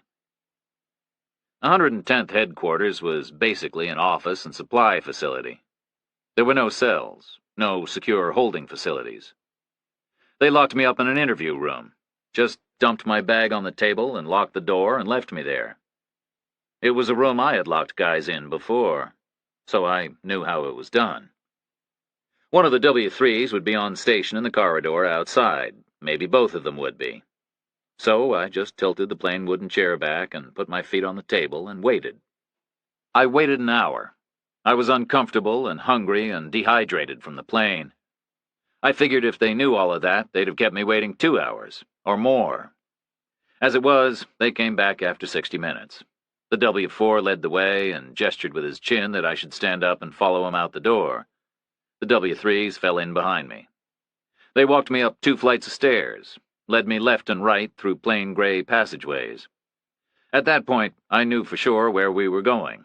We were going to Leon Garber's office. But I didn't know why. They stopped me outside his door. It had reeded glass with CO painted on it in gold. I'd been through it many times, but never well in custody. The W4 knocked and waited and opened the door and stepped back to let me walk inside. He closed the door behind me and stayed on the other side of it, out in the corridor with his guys. Behind Garber's desk was a man I'd never seen before. He was a colonel. He was in BDUs. His tape said, Willard, U.S. Army. He had iron-gray hair parted in a schoolboy style. It needed a trim. He had steel-rimmed eyeglasses and the kind of gray, pouchy face that must have looked old when he was 20. He was short and relatively squat, and the way his shoulders failed to fill his BDUs told me he spent no time at all in the gym. He had a problem sitting still. He was rocking to his left and plucking at his pants where they went tight over his right knee. Before I'd been in the room 10 seconds, he'd adjusted his position 3 times. Maybe he had hemorrhoids. Maybe he was nervous. He had soft hands, ragged nails, no wedding band. Divorced, for sure. He looked the type. No wife would let him walk about with hair like that. And no wife could have stood all that rocking and twitching. Not for very long. I should have come smartly to attention and saluted and announced, "Sir, Major Reacher reports." That would have been the standard Army etiquette. But I was damned if I was going to do that. I just took a long, lazy look around and came to rest standing easy in front of the desk. "I need explanations," the guy called Willard said. He moved in his chair again. "Who are you?" I said. "You can see who I am." "I can see you're a colonel in the U.S. Army named Willard, but I can't explain anything to you before I know whether or not you're in my chain of command." I am your chain of command, son. What does it say on my door? Commanding officer, I said. And where are we? Rock Creek, Virginia, I said. Okay, asked and answered, he said. You're new, I said. We haven't met. I assumed this command 48 hours ago, and now we've met, and now I need explanations. Of what? You were UA for a start, he said. Unauthorized absence, I said. When? The last 72 hours. Incorrect, I said. How so? My absence was authorized by Colonel Garber. It was not. I called this office, I said. When? Before I left. Did you receive his authorization? I paused. I left a message. Are you saying he denied authorization? He wasn't here. He got orders for Korea some hours earlier. Korea? He got the MP command there. That's a brigadier general's job. He's acting. The promotion will no doubt be confirmed in the fall. I said nothing. Garber's gone, Willard said. I'm here. The military merry-go-round continues. Get used to it. The room went quiet. Willard smiled at me. Not a pleasant smile. It was close to a sneer. The rug was out from under my feet, and he was watching me hit the ground. It was good of you to leave your travel plans, he said. It made today easier. You think the arrest was appropriate for UA? I said. You don't? It was a simple miscommunication. You left your assigned post without authorization, Major. Those are the facts. Just because you had a vague expectation that authorization might be granted doesn't alter them. This is the Army. We don't act in advance of orders or permissions. We wait until they are properly received and confirmed. The alternative would be anarchy and chaos. I said nothing. Where did you go? I pictured my mother, leaning on her aluminum walker. I pictured my brother's face as he watched me pack. I took a short vacation, I said. I went to the beach. The arrest wasn't for the UA, Willard said. It was because you wore Class A's on the evening of New Year's Day. Oh, that's an offense now? You wore your nameplate. I said nothing. You put 2 civilians in the hospital while wearing your nameplate. I stared at him, thought hard. I didn't believe the fat guy and the farmer had dropped a dime on me. Not possible. They were stupid, but they weren't that stupid. They knew I knew where I could find them. Who says so? I asked. You had a big audience in that parking lot. One of ours? Willard nodded. Who? I said. No need for you to know. I kept quiet. You got anything to say? Willard asked me. I thought, he won't testify at the court-martial. That's for damn sure. That's what I've got to say. Nothing to say, I said. What do you think I should do with you? I said nothing. What do you think I should do? You should figure out the difference between a hard-ass and a dumbass, pal. You should figure it out real quick. Your choice, I said. Your decision. He nodded. I also have reports from General Vassell and Colonel Coomer. Saying what? Saying you acted in a disrespectful manner towards them. Then those reports are incorrect. Like the UA was incorrect? I said nothing. Stand to attention, Willard said. I looked at him, counted. 1,000, 2,000, 3,000. Then I came to attention. That was slow, he said. I'm not looking to win a drill competition, I said. What was your interest in Vassell and Coomer? An agenda for an armored branch conference is missing. I need to know if it contained classified information. There was no agenda, Willard said. Vassell and Coomer have made that perfectly clear, to me and to you. To ask is permissible, you have that right, technically, but to willfully disbelieve a senior officer's direct answer is disrespectful. It's close to harassment.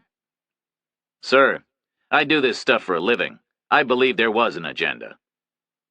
Now, Willard said nothing. May I ask what was your previous command? I said. He shifted in his chair. Intelligence, he said. Field agent? I asked. Or desk jockey? He didn't answer. Desk jockey. Did you have conferences without agendas? I asked. He looked straight at me. Direct orders, Major, he said. 1. Terminate your interest in Vassell and Coomer, forthwith and immediately. 2. Terminate your interest in General Kramer. We don't want flags raised on that matter, not in the circumstances. 3. Terminate Lieutenant Summers' involvement in Special Unit affairs, forthwith and immediately. She's a junior grade MP, and after reading her file, as far as I'm concerned, she always will be. 4. Do not attempt to make further contact with the local civilians you injured. And 5. Do not attempt to identify the eyewitness against you in that matter. I said nothing. Do you understand your orders? He said. I'd like them in writing, I said. Verbal will do, he said. Do you understand your orders? Yes, I said. Dismissed. I counted. 1,000, 2,000, 3,000. Then I saluted and turned around. I made it all the way to the door before he fired his parting shot. They tell me you're a big star, Reacher, he said. So right now you need to decide whether you keep on being a big star or whether you let yourself become an arrogant, smart-ass son of a bitch. And you need to remember that nobody likes arrogant, smart-ass sons of bitches. And you need to remember we're coming to a point where it's going to matter whether people like you or not. It's going to matter a lot. I said nothing. Do I make myself clear, Major? Crystal, I said. I got my hand on the door handle. One last thing, he said. I'm going to sit on the brutality complaint for as long as I possibly can, out of respect for your record. You're very lucky that it came up internally. But I want you to remember that it's here, and it stays active. I left Rock Creek just before 5 in the afternoon, caught a bus into Washington, D.C., and another one south down I-95. Then I removed my lapel insignia and hitched the final 30 miles to Bird. It works a little faster that way. Most of the local traffic is enlisted men, or retired enlisted men, or their families, and most of them are suspicious of MPs. So experience had taught me things went better if you kept your badges in your pocket. I got a ride and got out 200 yards short of Bird's main gate, a few minutes past 11 in the evening, January 4th, after a little more than 6 hours on the road. North Carolina was pitch dark and cold, very cold, so I jogged the 200 yards to heat myself up. I was out of breath when I got to the gate. I was logged in, and I ran down to my office. It was warm inside. The night watch sergeant with the baby son was on duty. She had coffee going. She gave me a cup, and I walked into my office and found a note from Summer waiting for me on my desk. The note was clipped to a slim green file. The file had 3 lists in it. The Women with Humvees list, the Women from Irwin list, and the main gate log for New Year's Eve. The first 2 lists were relatively short. The gate log was a riot. People had been in and out all night long, partying. But only one name was common to all 3 compilations. Lieutenant Colonel Andrea Norton. Summer had circled the name in all 3 locations. Her note said, Call me about Norton. Hope your mom was okay. I found the old message slip with Joe's telephone number on it and called him first. You holding up? I asked him. We should have stayed, he said. She gave the nurse 1 day off, I said. 1 day was what she wanted. We should have stayed anyway. She doesn't want spectators, I said. He didn't answer. The phone was hot and silent against my ear. I've got a question, I said. When you were at the Pentagon, did you know an asshole called Willard? He stayed quiet for a long moment, changing gears, searching his memory. He'd been out of intelligence for some time. Squat little man, he said. Couldn't sit still, always shuffling around on his chair, fussing with his pants. He was a desk guy, a major, I think. Yeah, he's a full colonel now, I said. He just got assigned to the 110th. He's my CO at Rock Creek. Am I to the 110th? That makes sense. Makes no sense to me. No, it's the new theory, Joe said. They're copying private sector doctrine. They think know-nothings are good because they're not invested in the status quo. They think they bring fresh perspectives. Anything I should know about this guy? You called him an asshole, so it sounds like you already know about him. He was smart, but he was an asshole for sure. Vicious, petty, very corporate, good at office politics, exclusively interested in number 1, excellent ass-kisser. Always knew which way the wind was blowing. I said nothing. Hopeless with women, Joe said. I remember that. I said nothing. He's a perfect example, Joe said, like we discussed. He was on the Soviet desk. He monitored their tank production and fuel consumption, as I recall. I think he worked out some kind of an algorithm that told us what kind of training Soviet armor was doing based on how much fuel they were eating. Yeah, he was hot for a year or so. But now I guess he's seen the future. He got himself out while the getting was good. You should do the same. At least you should think about it, like we discussed. I said nothing. Meanwhile, watch your step, Joe said. I wouldn't want Willard for a boss. I'll be okay, I said. We should have stayed in Paris, he said, and hung up. I found Summer in the O Club bar. She had a beer on the go and was leaning on the wall with a couple of W-2s. She moved away from them when she saw me. Garber's gone to Korea, I said. We got a new guy. Who? A colonel named Willard, from intelligence. So how's he qualified? He isn't qualified. He's an asshole. Doesn't that piss you off? I shrugged. He's telling us to stay away from the Kramer thing. Are we going to? He's telling me to stop talking to you. He says he's going to turn down your application. She went very quiet, looked away. Shit, she said. I'm sorry, I said. I know you wanted it. She looked back at me. Is he serious about the Kramer thing? She asked. I nodded. He's serious about everything. He had me arrested at the airport to make all his various points. Arrested? I nodded again. Someone ratted me out for those guys in the parking lot. Who?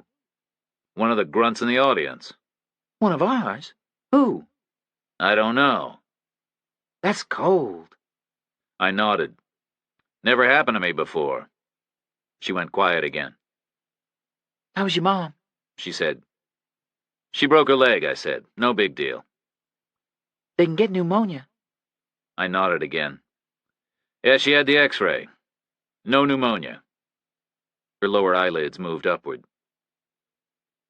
Can I ask the obvious question? She said. Is there one? Aggravated battery against civilians is a big deal. And apparently there's a report and an eyewitness. Good enough to get you arrested. So? So why are you still walking around? Willard's sitting on it. But why would he, if he's an asshole? Out of respect for my record. That's what he said. Did you believe him? I shook my head. There must be something wrong with the complaint, I said. An asshole like Willard would use it if he could, that's for sure. He doesn't care about my record. Can't be something wrong with a complaint. A military witness is the best kind they can get. He'll testify to whatever they tell him to. It's like Willard would be writing the complaint himself. I said nothing. And why are you here at all? She asked. I heard Joe say, you should find out who wanted you at Bird badly enough to pull you out of Panama and replace you with an asshole. I don't know why I'm here, I said. I don't know anything. Tell me about Lieutenant Colonel Norton. We're off the case. So just tell me for interest's sake. It isn't her. She got an alibi. She was at a party in a bar off post, all night long. About 100 people were there with her. Who is she? PsyOps instructor. She's a psychosexual PhD who specializes in attacking an enemy's internal emotional security concerning his feelings of masculinity. She sounds like a fun lady. She was invited to a party in a bar. Someone thinks she's a fun lady. Did you check who drove Vassal and Coomer down here? Summer nodded. Our gate guys list him as a major marshal. I looked him up. He's a 12th Corps staffer on temporary detached duty at the Pentagon. Some kind of blue-eyed boy. He'd been over here since November. Did you check phone calls out of the D.C. hotel? She nodded again. There weren't any, she said. Vassal's room took one incoming call at 12:28 in the morning. I'm assuming that was 12th Corps calling from Germany. Neither of them made any outgoing calls. None at all? Not a one. Are you sure? Totally. It's an electronic switchboard. Dial 9 for an outside line, the computer records it automatically. It has to, for the bill. Dead end. Okay, I said. Forget the whole thing. Really? Orders are orders, I said. The alternative is anarchy and chaos. I went back to my office and called Rock Creek. I figured Willard would be long gone. He was the type of guy who keeps banker's hours his whole life. I got hold of a company clerk and asked him to find a copy of the original order moving me from Panama to Bird. It was 5 minutes before he came back on the line. I spent them reading Summers' lists. They were full of names that meant nothing to me. "I've got the order here now, sir," the guy on the phone said. Who signed it? I asked him. "Colonel Garber, sir." Thank you, I said, and put the phone down. Then I sat for 10 minutes, wondering why people were lying to me. Then I forgot all about that question, because my phone rang again, and a young MP private on routine base patrol told me we had a homicide victim in the woods. It sounded like a real bad one. My guy had to pause twice to throw up before he got to the end of his report. Most rural army posts are pretty big. Even if the built infrastructure is compact, there is often a huge acreage of spare land reserved around it. This was my first tour at Fort Bird, but I guessed it would be no exception. It would be like a small, neat town, surrounded by a county-sized, horseshoe-shaped, government-owned tract of poor, sandy earth with low hills and shallow valleys and a thin covering of trees and scrub. Over the post's long life, the trees would have imitated the gray ashes of the Ardennes, and the mighty firs of Central Europe, and the swaying palms of the Middle East. Whole generations of infantry training theory would have come and gone there. There would be old trenches and foxholes and firing pits. There would be bermed rifle ranges and barbed wire obstacles and isolated huts where psychiatrists would challenge masculine emotional security. There would be concrete bunkers and exact replicas of government offices where special forces would train to rescue hostages. There would be cross-country running routes where out-of-shape boot camp inductees would tire and stagger and where some of them would collapse and die. The whole thing would be ringed by miles of ancient rusty wire and claimed for the DOD forever by warning notices fixed to every third fence post. I called a bunch of specialists and went out to the motor pool and found a Humvee that had a working flashlight and the clip on the dash. Then I fired it up and followed the private's directions south and west of the inhabited areas until I was on a rough sandy track leading straight out into the hinterland. The darkness was absolute. I drove more than a mile, and then I saw another Humvee's headlights in the distance. The private's vehicle was parked at a sharp angle about 20 feet off the road, and its high beams were shining into the trees and casting long evil shadows deep into the woods. The private himself was leaning up against its hood. His head was bowed, and he was looking down at the ground. First question. How does a guy on motor patrol in the dark spot a corpse hidden way the hell out here, deep in the trees? I parked next to him and took the flashlight out of the clip and slid out into the cold and immediately understood how. There was a trail of clothing starting in the center of the track. Right on the crown of the camper was a single boot. It was a standard-issue black leather combat boot, old, worn, not very well shined. West of it was a sock, a yard away. Then another boot, another sock, a BDU jacket, an olive drab undershirt. The clothes were all spaced out in a line, like a grotesque parody of the domestic fantasy where you get home and find abandoned lingerie items leading you up the stairs to the bedroom. Except that the jacket and the undershirt were stained dark with blood. I checked the condition of the ground at the edge of the track. It was rock hard and frosted over. I wasn't going to compromise the scene. I wasn't going to blur any footprints, because there weren't going to be any footprints. So I took a deep breath and followed the trail of clothes to its conclusion. When I got there, I understood why my guy had thrown up twice. At his age, I might have thrown up 3 times. The corpse was face down in the frozen leaf litter at the base of a tree. Naked. Medium height, compact. He was a white guy, but he was mostly covered in blood. There were bone-deep knife cuts all over his arms and shoulders. From behind, I could see that his face looked beaten and swollen. His cheeks were protruding. His dog tags were missing. There was a slim leather belt cinched tight around his neck. It had a brass buckle, and the long tail looped away from his head. There was some kind of thick pink-white liquid pooled on his back. He had a broken tree limb rammed up his ass. Below it, the ground was black with blood.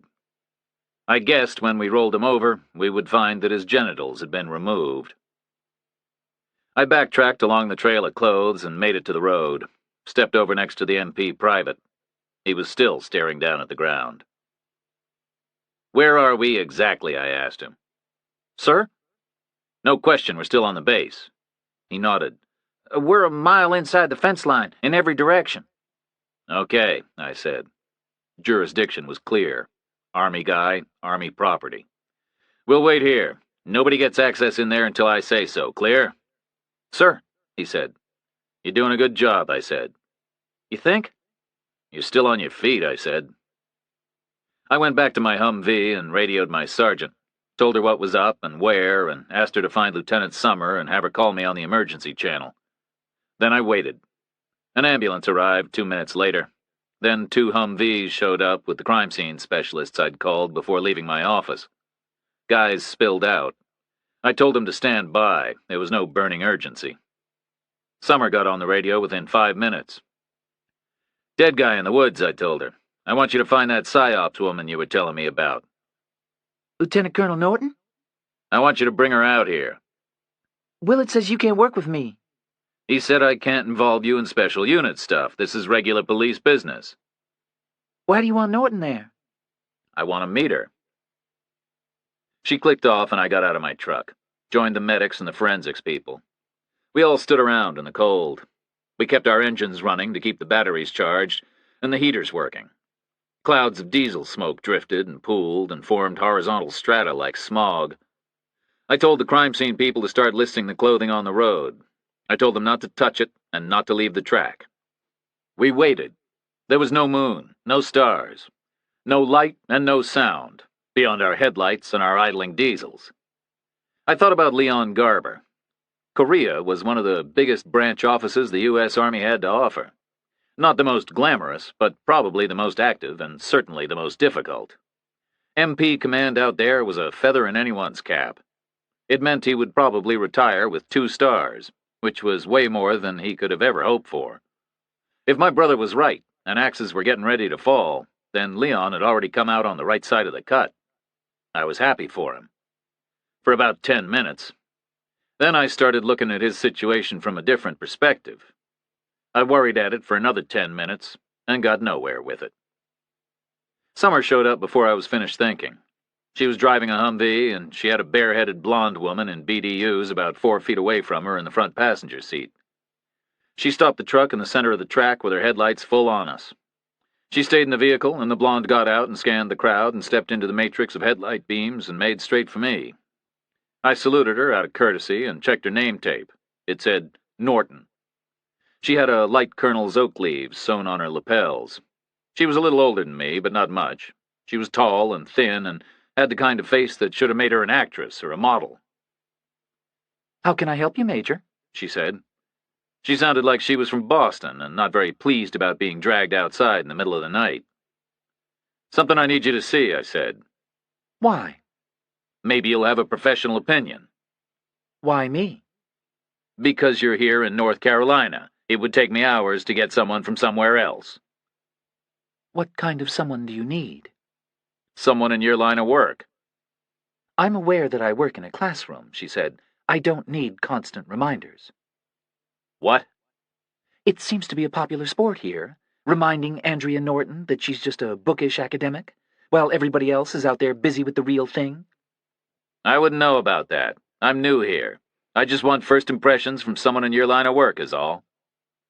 "You're not trying to make a point?" "I'm trying to get some help." She made a face. "Okay." I offered her my flashlight. "Follow the trail of clothes to the end. Please, don't touch anything. Just fix your first impressions in your mind. Then I'd like to talk to you about them." She said nothing, just took my flashlight from me and set off. She was brightly backlit for the first 20 feet by the MP private's headlights. His Humvee was still facing the woods. Her shadow danced ahead of her.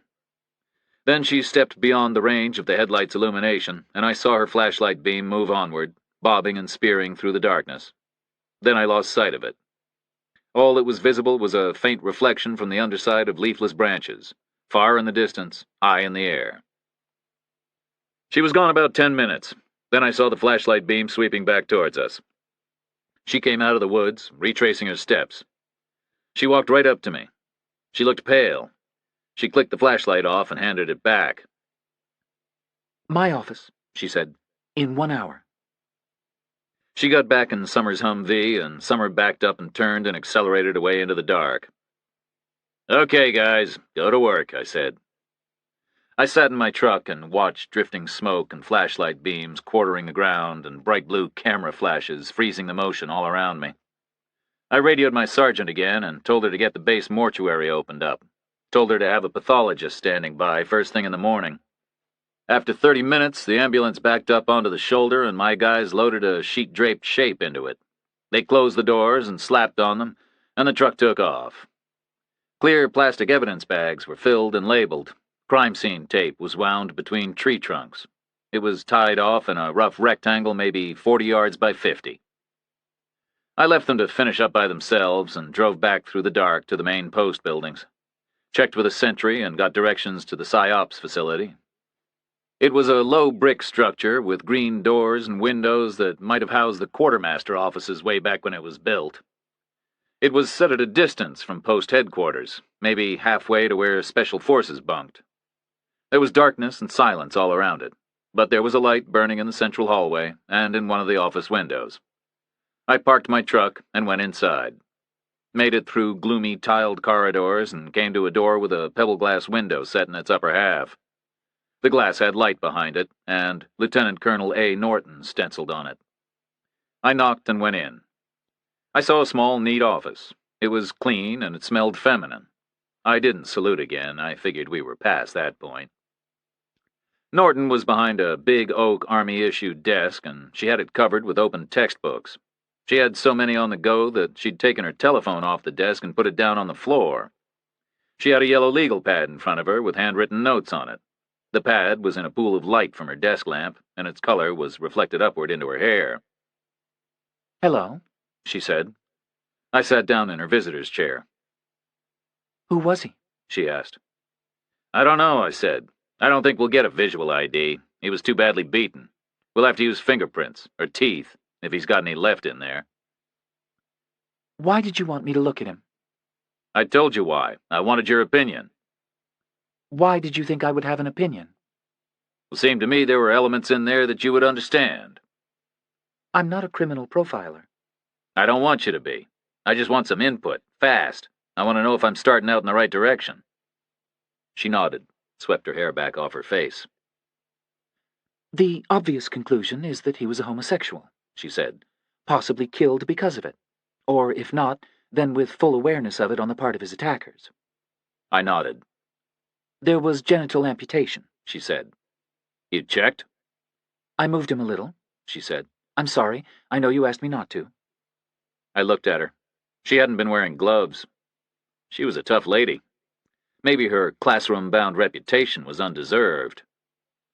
Don't worry about it, I said. My guess is you'll find his testicles and his penis in his mouth. I doubt if his cheeks would have swelled that much simply from a beating. It's an obvious symbolic statement from the point of view of a homophobic attacker. Removing the deviant organs, simulating oral sex. I nodded. Likewise the nudity and the missing dog tags, she said. Removing the army from the deviant is the same thing as removing the deviant from the army. I nodded. The foreign object insertion speaks for itself, she said.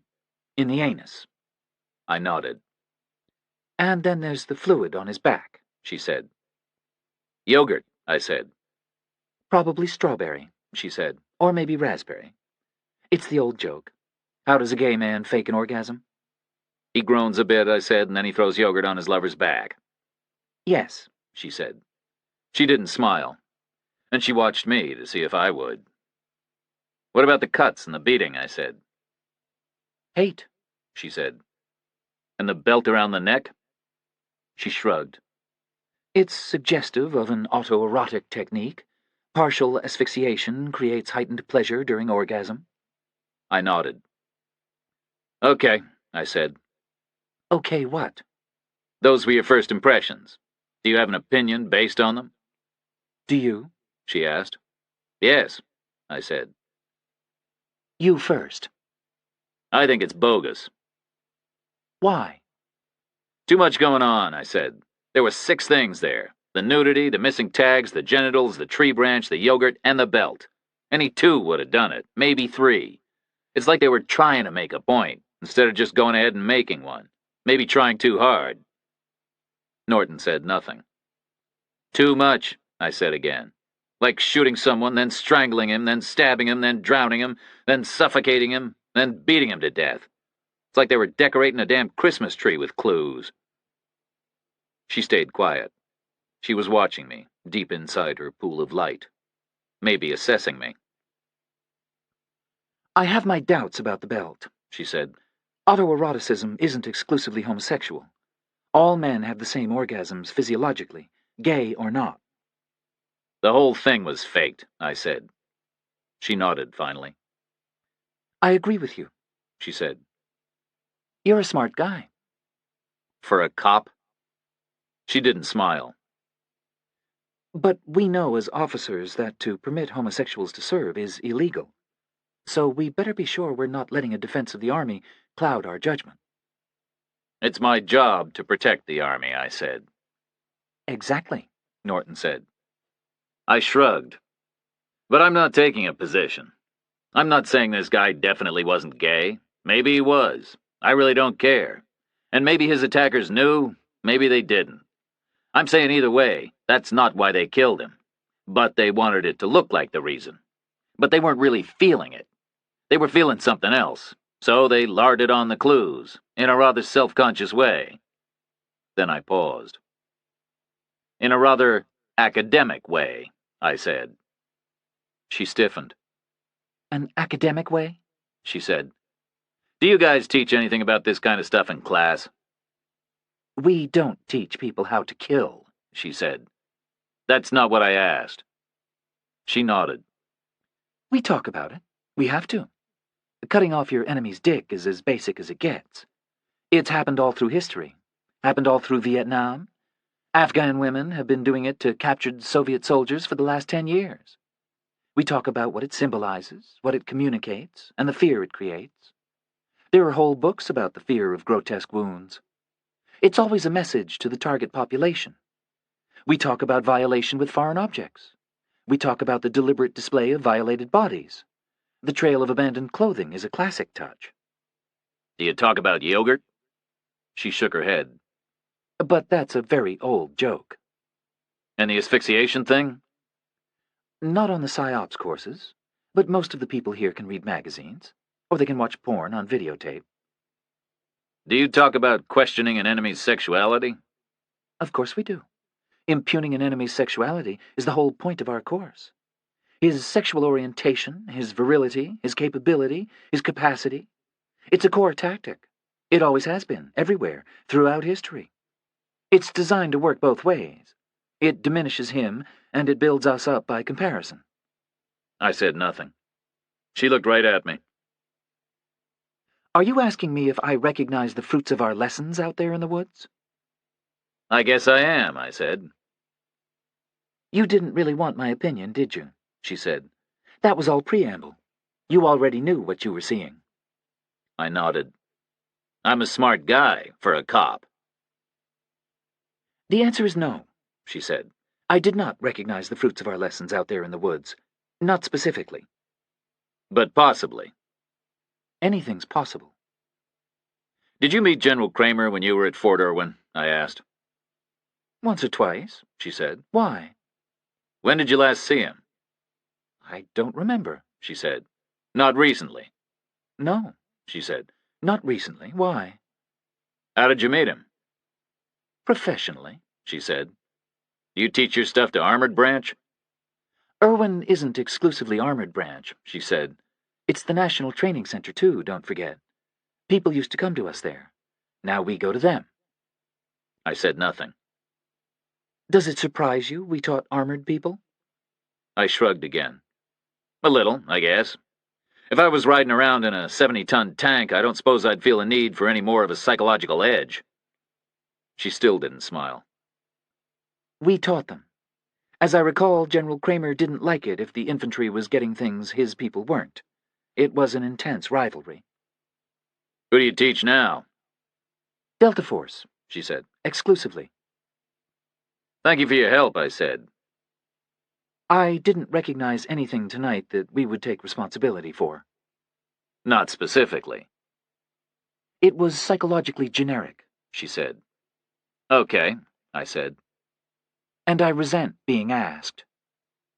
Okay, I said again. Good night, ma'am. I got up out of the chair and headed for the door. What was the real reason? She asked. If the display we saw was bogus. I don't know, I said. I'm not that smart. I stopped in my outer office, and the sergeant with the baby son gave me coffee. Then I went into my inner office and found Summer waiting for me there. She'd come to collect her lists because the Kramer case was closed. Did you check the other women? I asked her, apart from Norton. She nodded. They all have alibis. It's the best night of the year for alibis. Nobody spends New Year's Eve alone. I did, I said. She said nothing back. I butted the papers into a neat stack and put them back inside their folder and unclipped the note off the front. Hope your mom was okay. I dropped the note in my drawer and handed the file to her. What did Norton tell you? She asked. She agreed with me that it was homicide dressed up to look like gay bashing. I asked her if any of the symbols came from PSYOPs classes, and she didn't really say yes or no. She said they were psychologically generic. She resented being asked. So what now? I yawned. I was tired. We'll work it like we work any of them. We don't even know who the victim is yet. I guess we'll find out tomorrow. On deck at 7, okay? Okay, she said, and headed for my door, carrying her file. I called Rock Creek, I said. Asked a clerk to find their copy of the order bringing me here from Panama. And? He said it's got Garber's signature on it. But... That's not possible. Garber got me on the phone on New Year's Eve and was surprised I was here. Why would a clerk lie? I don't think a clerk would. I think the signature's a forgery. Is that conceivable? It's the only explanation. Garber couldn't have forgotten he'd transferred me here 48 hours previously. So what's this all about? I have no idea. Someone somewhere is playing chess. My brother told me I should find out who wants me here bad enough to pull me out of Panama and replace me with an asshole. So I tried to find out. And now I'm thinking maybe we should be asking the same question about Garber. Who wants him out of Rock Creek bad enough to replace him with an asshole? But Korea has to be a genuine merit promotion, doesn't it? Oh, Garber deserves it, no question, I said. Except it's too early. It's a one-star job. DOD has to bring it to the Senate. That process happens in the fall, not in January. This was a panic move, spur of the moment. But that'd be pointless, Chess, Summer said. Why bring you in and pull them out? The two moves neutralize each other. So, maybe there are two people playing, like a tug-of-war. Good guy, bad guy, win one, lose one. But the bad guy could have won both easily. He could have discharged you, or sent you to prison. He's got the civilian complaint to work with. I said nothing. It doesn't add up, Summer said. Whoever's playing on your side's willing to let Garber go, but is powerful enough to keep you here, even with the civilian complaint on the table. Powerful enough that Willard knew he couldn't proceed against you, even though he probably wanted to. You know what that means? Yes, I said. I do.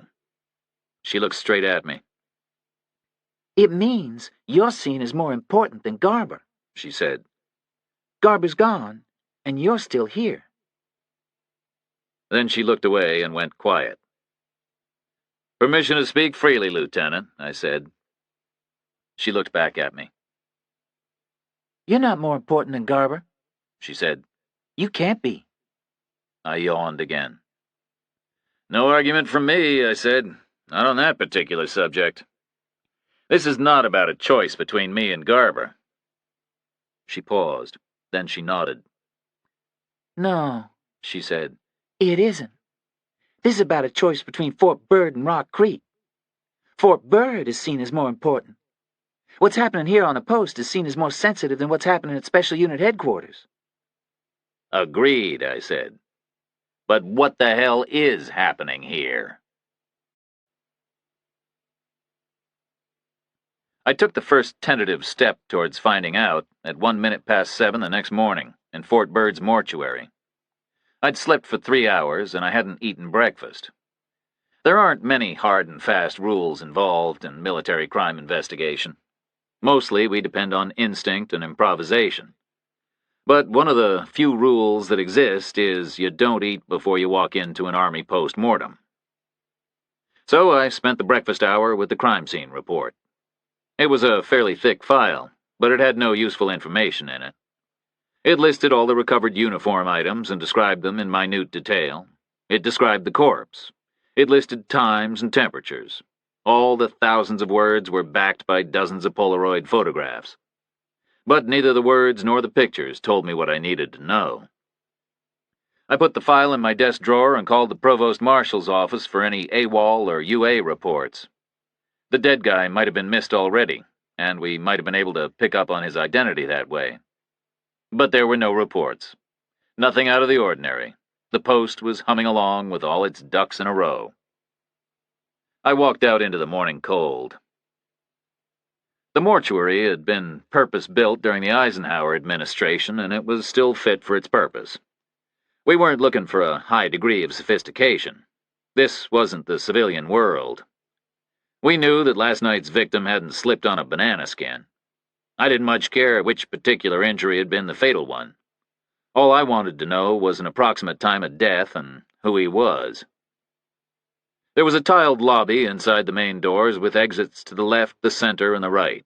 If you went left, you found the offices. If you went right, you found cold storage. I went straight ahead, where knives cut and saws whined and water sluiced. There were 2 dished metal tables set in the middle of the room. They had bright lights above them and noisy drains below. They were surrounded by greengrocer scales hanging on chains ready to weigh excised organs, and by rolling steel carts with empty glass jars ready to receive them, and other carts with rows of knives and saws and shears and pliers lying ready for use on green canvas sheets. The whole place was glazed with white subway tiles, and the air was cold and sweet with the smell of formaldehyde. The right-hand table was clean and empty. The left-hand table was surrounded by people. There was a pathologist and an assistant and a clerk taking notes. Summer was there, standing back, observing. They were maybe halfway through the process. The tools were all in use. Some of the glass jars were filled. The drain was sucking loudly. I could see the corpse's legs through the crowd. They'd been washed. They looked blue-white under the lamps above them. All the smeared dirt and blood was gone. I stood next to Summer and took a look. The dead guy was on his back. They'd taken the top of his skull off. They had cut around the center of his forehead and peeled the skin of his face down. It was lying there, inside out, like a blanket pulled down on a bed. It reached to his chin. His cheekbones and his eyeballs were exposed. The pathologist was dissecting his brain, looking for something. He had used the saw on his skull and popped the top off like a lid. "What's the story?" I asked him. "We got fingerprints," he said. I faxed him in, Summer said. We'll know today. "Cause of death?" "Blunt trauma," the doctor said, "to the back of the head. 3 heavy blows, with something like a tire iron, I should think. All this dramatic stuff is post-mortem. Pure window dressing." "Any defensive injuries?"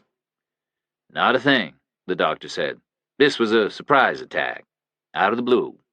There was no fight, no struggle." "How many assailants?" "I'm not a magician. The fatal blows were probably all delivered by the same individual. I can't tell if there were others standing around and watching." "Best guess?" "I'm a scientist, not a guesser." One assailant only, Summer said. Just a feeling. I nodded. "Time of death?" I asked. "Hard to be sure," the doctor said. 9 or 10 last night, probably, but don't take that to the bank." I nodded again. 9 or 10 would make sense.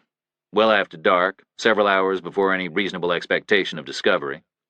Plenty of time for the bad guy to lure him out there, and then to be somewhere else when the alarm sounded. "Was he killed at the scene?" I asked. The pathologist nodded. "Well, very close to it," he said. "No medical signs to suggest otherwise." Okay, I said. I glanced around. The broken tree limb was lying on a cart. Next to it was a jar with a penis and 2 testicles in it. In his mouth, I said. The pathologist nodded again, said nothing. What kind of a knife? Probably a K-bar, he said. Great, I said.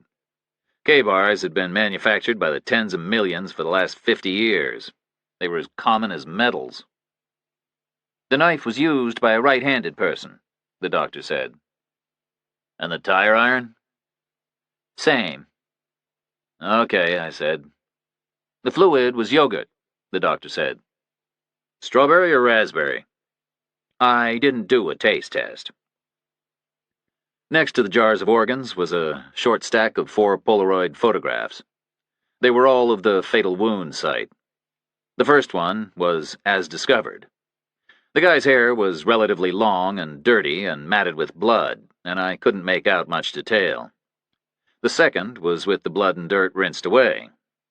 The third was with the hair cut back with scissors.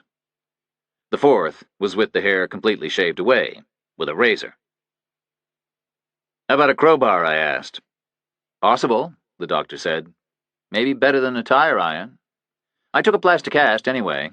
You bring me the weapon, I'll tell you yes or no. I stepped in a little and took a closer look. The corpse was very clean. It was gray and white and pink. It smelled faintly of soap, as well as blood and other rich organic odors. The groin was a mess, like a butcher's shop. The knife cuts on the arms and the shoulders were deep and obvious. I could see muscle and bone. The edges of the wounds were blue and cold. The blade had gone right through a tattoo on his left upper arm. An eagle was holding a scroll with Mother written on it.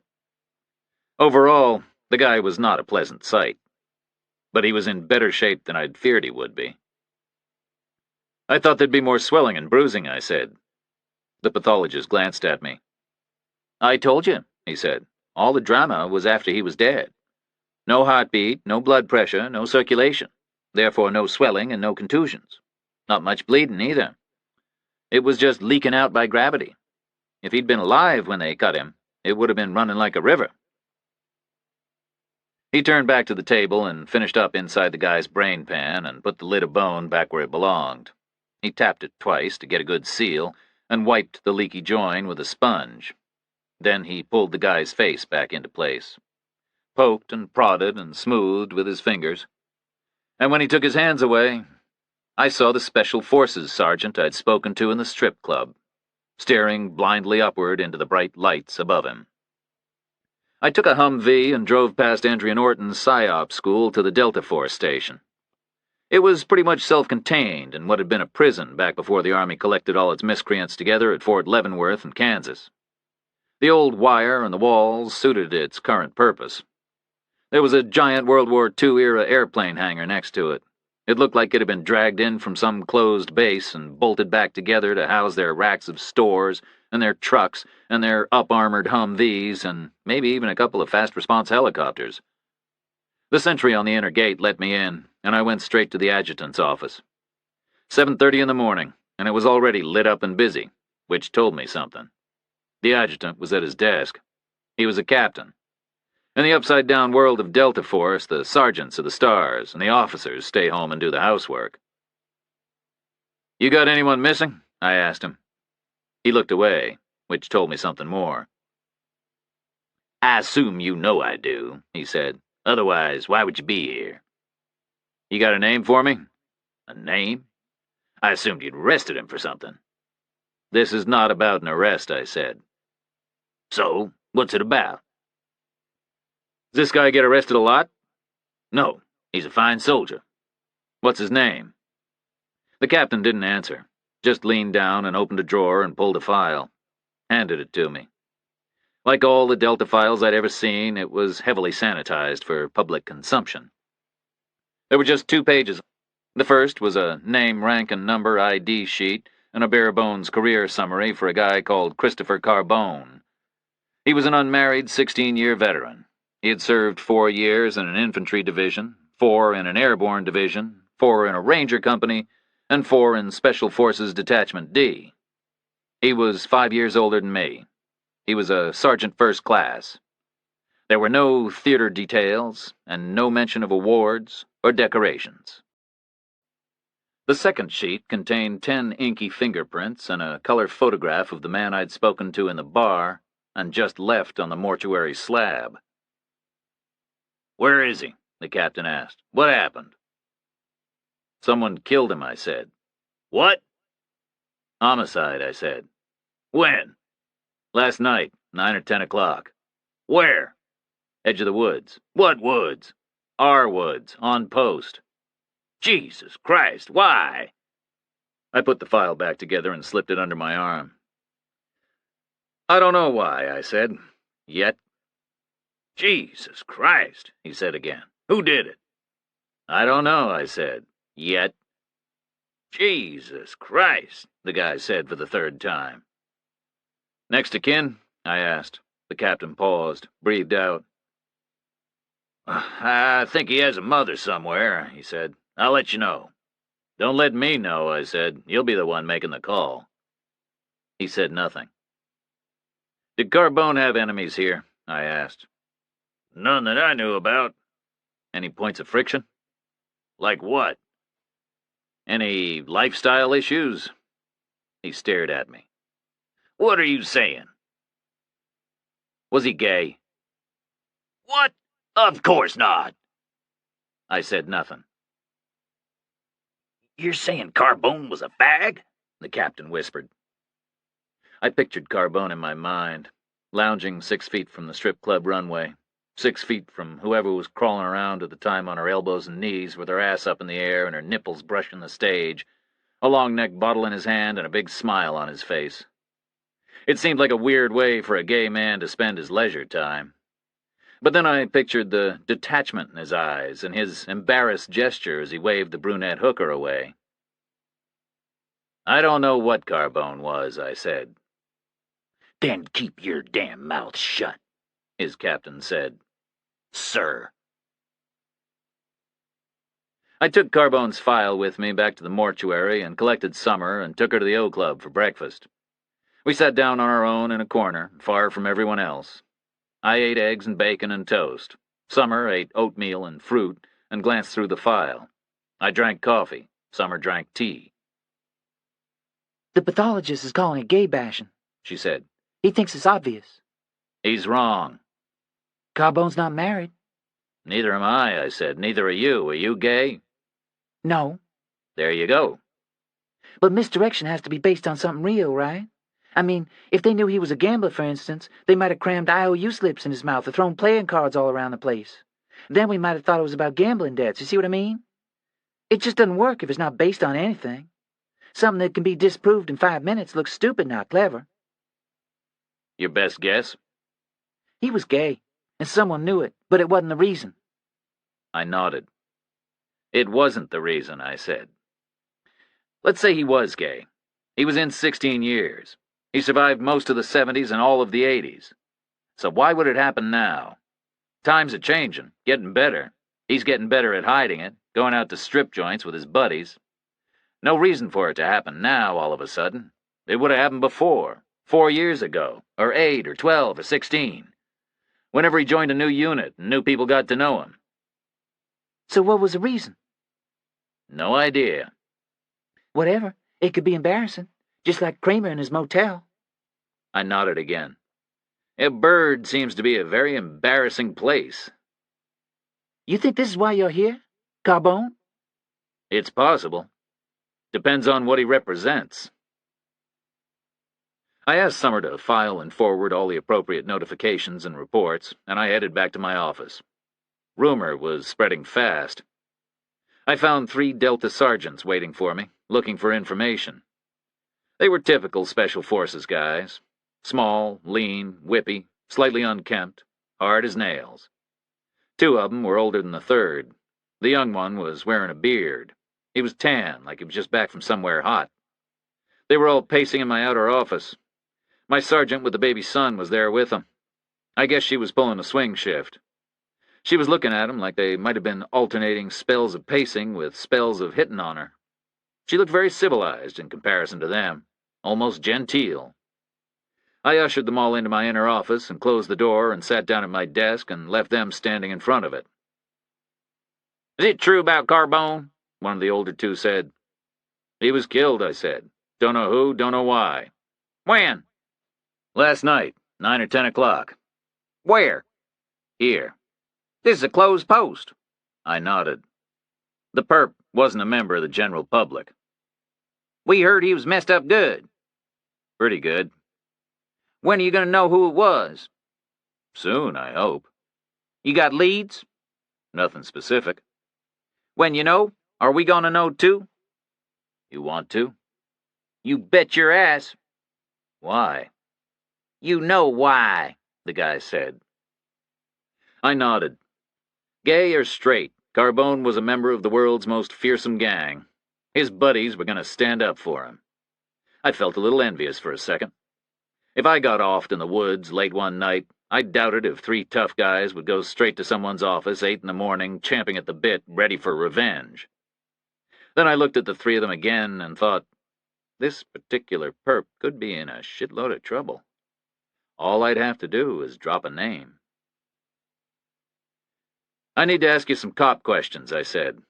I asked him all the usual stuff. Did Carbone have any enemies? Had there been any disputes, threats, fights?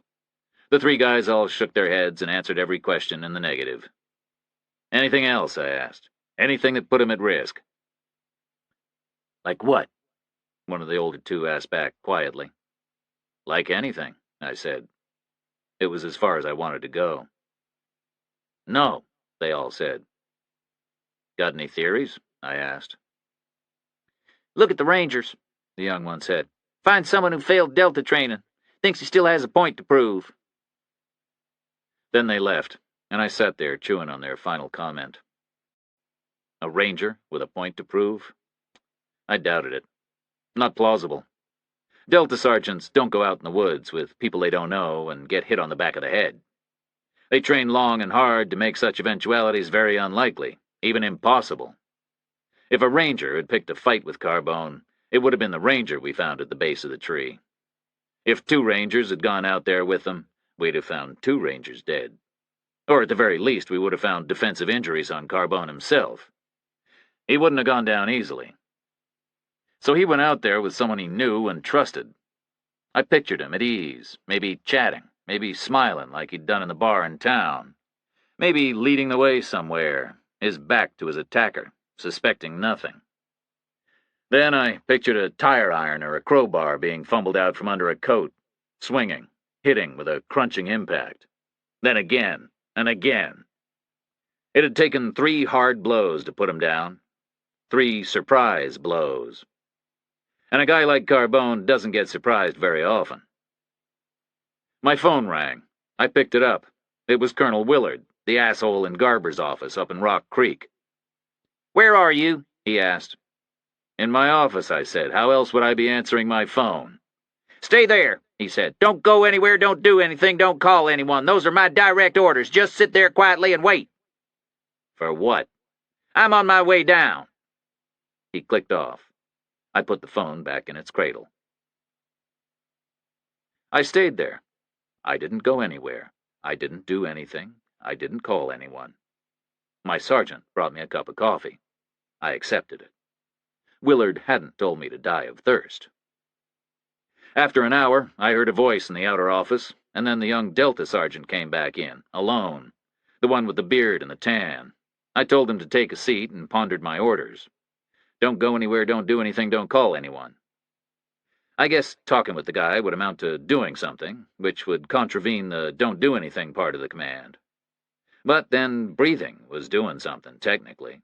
So was metabolizing. My hair was growing, my beard was growing, all 20 of my nails were growing. I was losing weight. It was impossible not to do anything. So I decided that component of the order was purely rhetorical. "Help you, Sergeant?" I said. I think Carbone was gay, the sergeant said. "You think he was?" Okay, he was. "Who else knew?" All of us. "And?" And nothing. I thought you should know is all." "You think it has a bearing?" He shook his head. We were comfortable with it. And whoever killed him wasn't one of us. It wasn't anyone in the unit. That's not possible. We don't do stuff like that. Outside the unit, nobody knew. Therefore, it wasn't a factor. So why tell me? Because you're bound to find out. I wanted you to be ready for it. I didn't want it to be a surprise. Because? Then maybe you can keep it quiet, since it's not a factor. I said nothing. It would trash his memory, the sergeant said. And that's wrong. He's a nice guy and a good soldier. Being gay shouldn't be a crime. I agree, I said. The Army needs to change. The Army hates change. They say it damages unit cohesion, he said. They should have come and seen our squadron working, with Carbone right there in it. I can't keep it quiet, I said. Maybe I would if I could. But the way the crime scene looked, everyone's going to get the message. What? It was like a sex crime? You didn't say that before. I was trying to keep it quiet, I said. But nobody knew. Not outside the unit. Someone must have, I said. Or else the perp is in your unit. That's not possible. No way, no how. One thing or the other's got to be possible, I said. Was he seeing anyone on the outside? No, never. So he was celibate for 16 years? The guy paused a beat. I guess I don't really know, he said. Someone knew, I said. But actually, I don't think it was a factor. I think somebody just tried to make it look like it was. Maybe we can make that clear, at least. The sergeant shook his head. It'll be the only thing anyone remembers about him. I'm sorry, I said. I'm not gay, he said. I don't really care either way. I got a wife and a kid. He left me with that information, and I went back to obeying Willard's orders. I spent the time thinking. There had been no weapon recovered at the scene, no significant forensics, no threads of clothing snagged on a bush, no footprints in the earth, none of his attacker's skin under Carbone's fingernails. All of that was easily explicable. The weapon had been taken away by the attacker, who had probably been wearing BDUs, which the Department of the Army specifies very carefully just so that they won't fall apart and leave threads all over the place. Textile mills across the nation have stringent quality targets to meet in terms of wear and tear standards for the military twill and poplin. The earth was frozen hard, so footprints were impossible. North Carolina probably had a reliable frost window of about a month, and we were smack in the middle of it. And it had been a surprise attack. Carbone had been given no time to turn around and claw and kick at his assailant. So there was no material information. But we had some advantages. We had a fixed pool of possible suspects. It was a closed base, and the Army is pretty good at recording who was where at all times.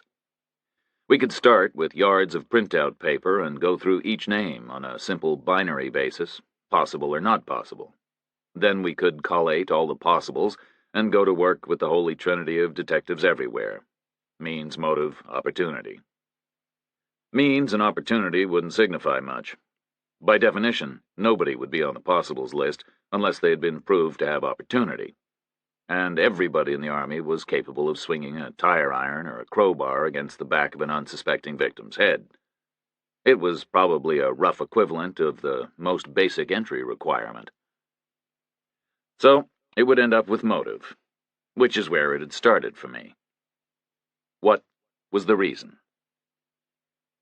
I sat for another hour. Didn't go anywhere, didn't do anything, didn't call anyone.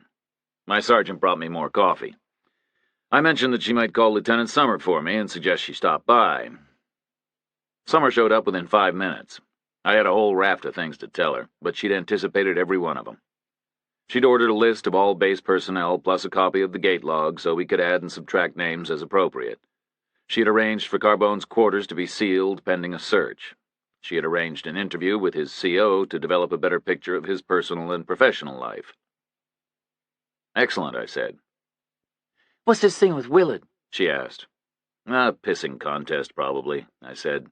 Important case like this, he wants to come down and direct things personally. To remind me I'm under a cloud. But I was wrong. Willard finally showed after a total of exactly 4 hours. I heard his voice in the outer office. I was pretty sure my sergeant wasn't offering him coffee. She had better instincts than that. My door opened and he came in. He didn't look at me, just closed the door behind him and turned around and sat down in my visitor's chair. Immediately started up with the shuffling thing. He was going at it hard and plucking at the knees of his pants like they were burning his skin. Yesterday, he said. I want a complete record of your movements. I want to hear it from your own lips. You're down here to ask me questions? Yes, he said. I shrugged. I was on a plane until 2, I said. I was with you until 5. And then? I got back here at 11. 6 hours? I did it in 4. You drove, presumably. I took 2 buses and hitched a ride. After that? I spoke to my brother on the phone, I said. I remember your brother, Willard said. I worked with him. I nodded. He mentioned that. And then what? I spoke to Lieutenant Summer, I said. Socially. And then? Carbone's body was discovered about midnight. He nodded and twitched and shuffled and looked uncomfortable. Did you keep your bus tickets? He said. I doubt it, I said. He smiled. Remember who gave you a ride to the post? I doubt it. Why? Because I might need to know, to prove I didn't make a mistake. I said nothing. You made mistakes, he said. Did I? He nodded. I can't decide whether you're an idiot or whether you're doing this on purpose. Doing what? Are you trying to embarrass the Army? What? What's the big picture here, Major? He said. You tell me, Colonel. The Cold War is ending. Therefore, there are big changes coming. The status quo will not be an option. Therefore, we've got every part of the military trying to stand tall and make the cut. And you know what? What? The Army's always at the bottom of the pile. The Air Force has got all those glamorous airplanes. The Navy has got submarines and carriers. The Marines are always untouchable. And we're stuck down here in the mud. Literally, the bottom of the pile. The Army is boring, Reacher. That's the view in Washington. So? This Carbone guy was a shirt lifter. He was a damn fudge packet, for Christ's sake. An elite unit has got perverts in it? You think the Army needs for people to know that? At a time like this, you should have written him up as a training accident. That wouldn't have been true. Who cares? He wasn't killed because of his orientation. Of course he was. I do this stuff for a living, I said, and I say he wasn't. He glared at me. Went quiet for a moment. Okay, he said. We'll come back to that. Who else but you saw the body? My guys, I said, plus a PSYOPs light colonel I wanted an opinion from, plus the pathologist. He nodded. You deal with your guys. I'll tell PSYOPs and the doctor. Tell them what? That we're writing it up as a training accident. They'll understand. No harm, no foul, no investigation. You're kidding. You think the Army wants this to get around? Now? The Delta had an illegal soldier for 4 years? Are you nuts? The sergeants want an investigation. I'm pretty sure their CO won't. Believe me, you can take that as gospel. You'll have to give me a direct order, I said. Words of 1 syllable. Watch my lips, he said. Do not investigate the fag. Write a situation report indicating that he died in a training accident.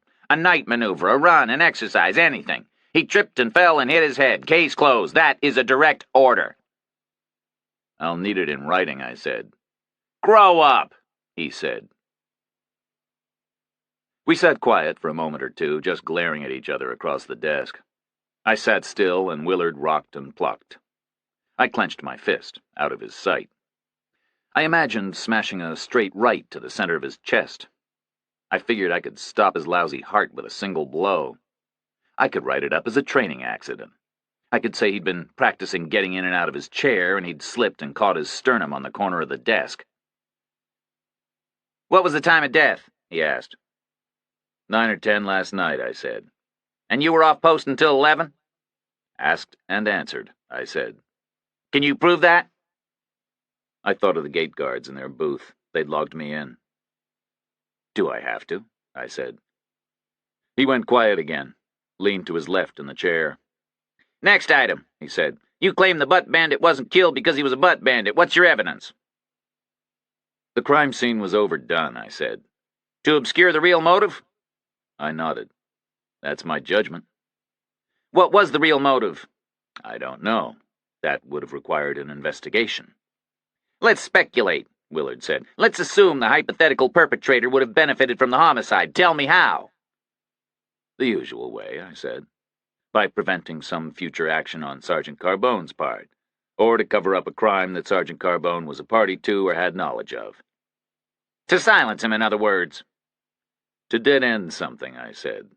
That would be my guess. And you do this stuff for a living? Yes, I said. I do. How would you have located this person? By conducting an investigation. Willard nodded. And when you found this person, hypothetically, assuming you were able to, what would you have done? I would have taken him into custody, I said. Protective custody, I thought. I pictured Carbone's squadron buddies in my mind, pacing anxiously, ready to lock and load. And your suspect pool would have been whoever was on post at the time? I nodded. Lieutenant Summer was probably struggling with reams of printout paper even as we spoke. Verified via strength lists and gate logs, I said. Facts, Willard said. I would have thought that facts would be very important to someone who does this stuff for a living. This post covers nearly 100,000 acres. It was last strung with perimeter wire in 1943. Those are facts. I discovered them with very little trouble, and you should have too. Doesn't it occur to you that not everyone on the post has to come through the main gate? Doesn't it occur to you that someone recorded as not being here could have slipped in through the wire? Unlikely, I said. It would have given him a walk of well over 2 miles in pitch dark, and we run random motor patrols all night. The patrols might have missed a trained man. Unlikely, I said again. And how would he have rendezvoused with Sergeant Carbone? Prearranged location. It wasn't a location, I said. It was just a spot near the track. Map reference, then. Unlikely, I said for the 3rd time. But possible. Anything's possible. So a man could have met with the shirt lifter, then killed him, then gotten back out through the wire, and then walked around to the main gate and then signed in. Anything's possible, I said again. What kind of time scale are we looking at, between killing him and signing in? I don't know. I'd have to work out the distance he walked. Maybe he ran. Maybe he did. In which case, he would have been out of breath when he passed the gate. I said nothing. Best guess, Willard said. How much time? An hour or 2. He nodded. So if the ferry was off at 9 or 10, the killer could have been logging in at 11. Possible, I said. And the motive would have been to dead-end something. I nodded, said nothing.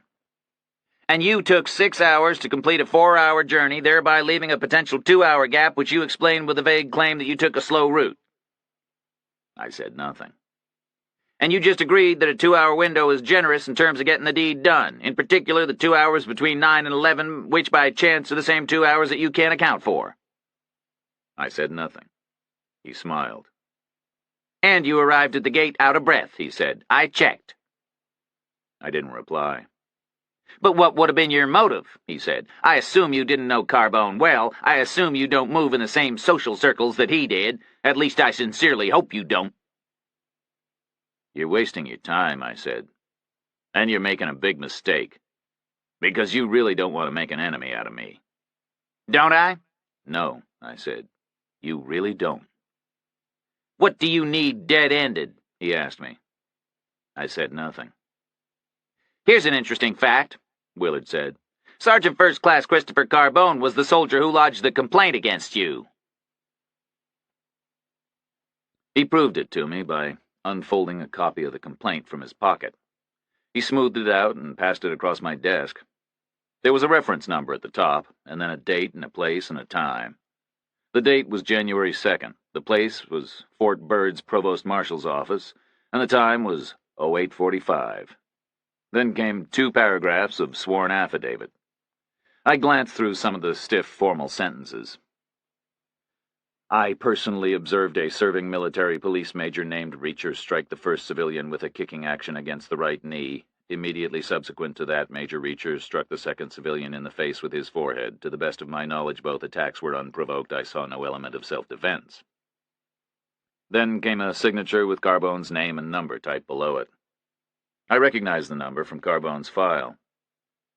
I looked up at the slow, silent clock on the wall and pictured Carbone in my mind, slipping out of the lounge bar door into the parking lot, looking at me for a second, and then merging with the knot of men leaning on cars and drinking beer from bottles. Then I looked down again and opened a drawer and slipped the sheet of paper inside. Delta Force looks after its own, Willard said. We all know that. I guess it's part of their mystique. So, what are they going to do now? One of their own is beaten to death after lodging a complaint against a smart-ass MP major, and the smart-ass MP major in question needs to save his career, and he can't exactly account for his time on the night it went down. I said nothing. The Delta CO's office gets its own copy, Willard said. Standard procedure with disciplinary complaints. Multiple copies all over the place, so the news will leak very soon. Then they'll be asking questions. So what shall I tell them?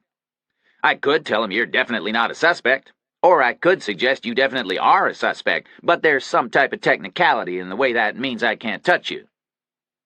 I could see how their sense of right and wrong deals with that kind of injustice.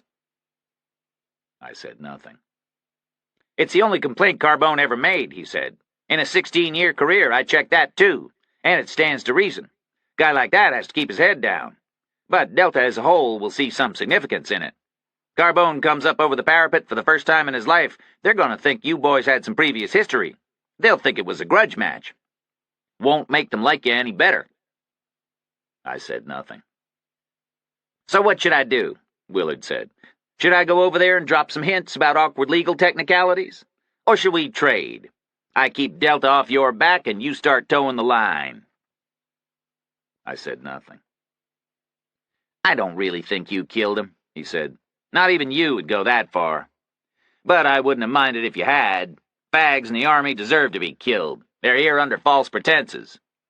You would have chosen the wrong reason, is all. It's an empty threat, I said. You never told me he lodged the complaint. You didn't show it to me yesterday. You never gave me a name. Their sergeant's mess won't buy that for a second. You're a special unit investigator. You do this stuff for a living. Easy enough for you to weasel a name out of all the paperwork they think we do. I said nothing. Wake up, Major, Willard said. Get with the program. Garber's gone. We're going to do things my way now. You're making a mistake, I said. Making an enemy out of me. He shook his head. I don't agree. I'm not making a mistake, and I'm not making an enemy out of you. I'm bringing this unit into line is all. You'll thank me later, all of you. The world is changing. I can see the big picture. I said nothing. Help the Army, he said, and help yourself at the same time. I said nothing. Do we have a deal? He said. I didn't reply. He winked at me. I think we have a deal, he said. You're not that dumb. He got up and walked out of the office and closed the door behind him. I sat there and watched the stiff vinyl cushion on my visitor's chair regain its shape. It happened slowly, with quiet hissing sounds as air leaked back into it. The world is changing. I'd always been a loner, but at that point, I started to feel lonely. And I'd always been a cynic, but at that point I began to feel hopelessly naive. Both of my families were disappearing out from under me, one because of simple, relentless chronology, and the other because its reliable old values seemed suddenly to be evaporating. I felt like a man who wakes alone on a deserted island to find that the rest of the world is stolen away in boats in the night. I felt like I was standing on a shore, watching small receding shapes on the horizon. I felt like I'd been speaking English, and now I realized everyone else had been speaking a different language entirely. The world was changing, and I didn't want it to. Summer came back 3 minutes later. I guessed she'd been hiding around a corner, waiting for Willard to leave. She had folds of printer paper under her arm, and big news in her eyes. Vassal and Kuma were here again last night, she said. They're listed on the gate log. Sit down, I said. She paused, surprised, and then she sat where Willard had. I'm toxic, I said. You should walk away from me right now. What do you mean? We were right, I said. Fort Bird is a very embarrassing place. First Kramer, then Carbone. Willard is closing both cases down to spare the Army's blushes. He can't close Carbone down. Training accident, I said. He tripped and fell and hit his head. What? He's using it as a test for me. Am I with the program or not? Are you? I didn't answer.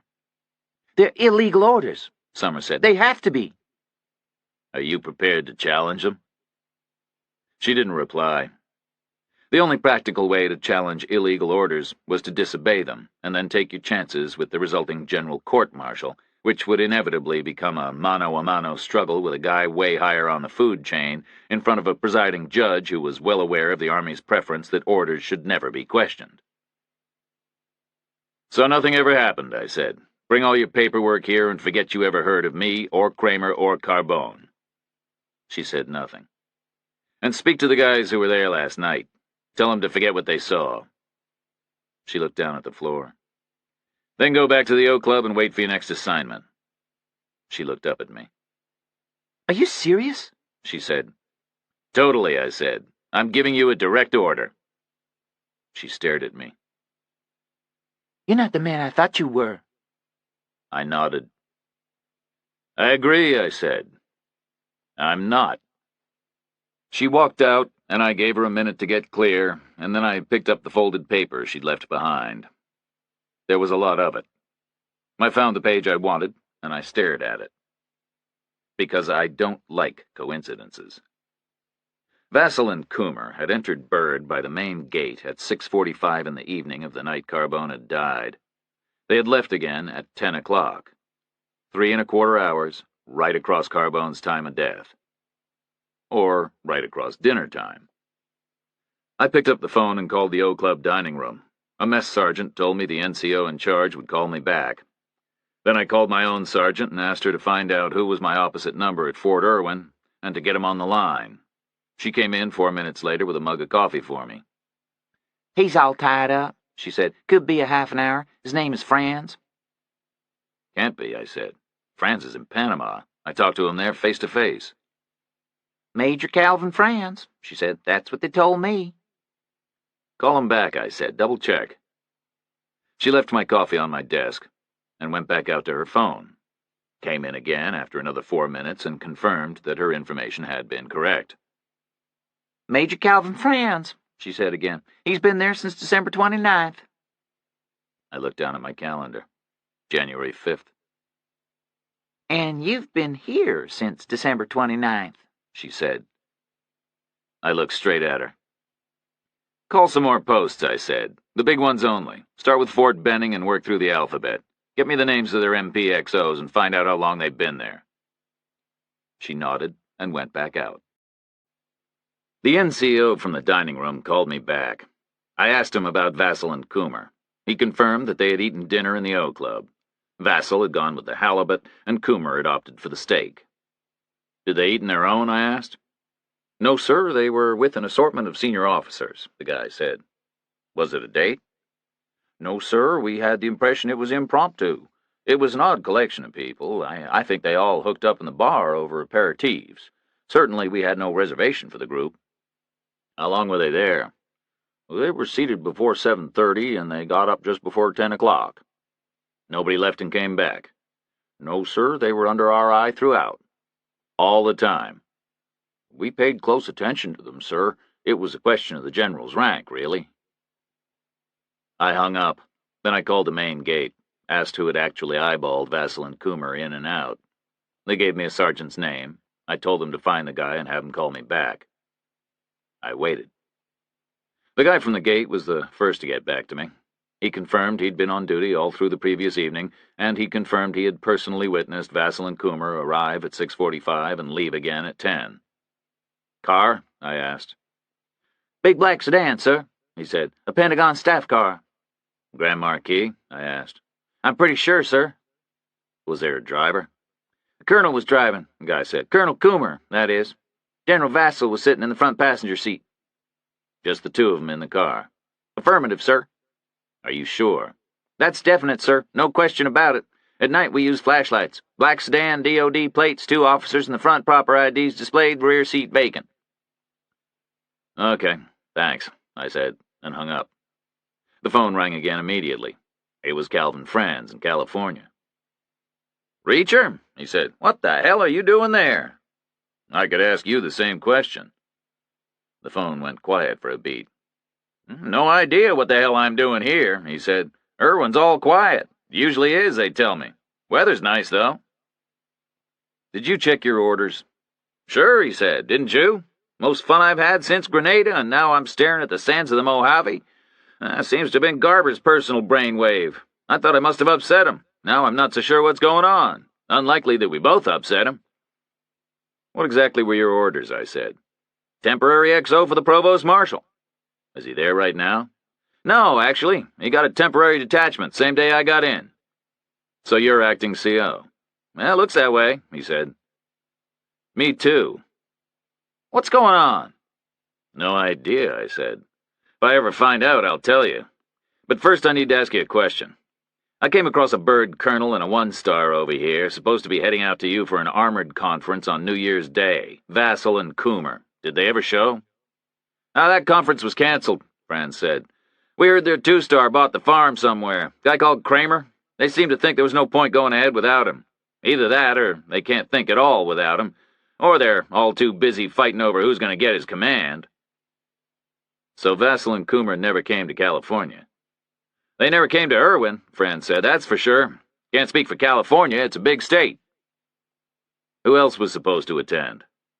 "Armored's inner circle. Some are based here. Some showed and went away again. Some never showed at all." "Did you hear anything about the agenda?" "I wouldn't expect to. Was it important?" "I don't know. Vassal and Coomer said there wasn't one." "There's always an agenda." "That's what I figured." "I'll keep my ears open." "Happy New Year," I said. Then I put the phone down and sat quiet. Thought hard. Calvin Franz was one of the good guys. Actually, he was one of the best guys. Tough, fair, as competent as the day was long. Nothing ever knocked him off his stride. I'd been happy enough to leave Panama, knowing that he was still there. But he wasn't still there. I wasn't there, and he wasn't there. So who the hell was? I finished my coffee and carried my mug outside and put it back next to the machine. My sergeant was on the phone. She had a page of scribbled notes in front of her.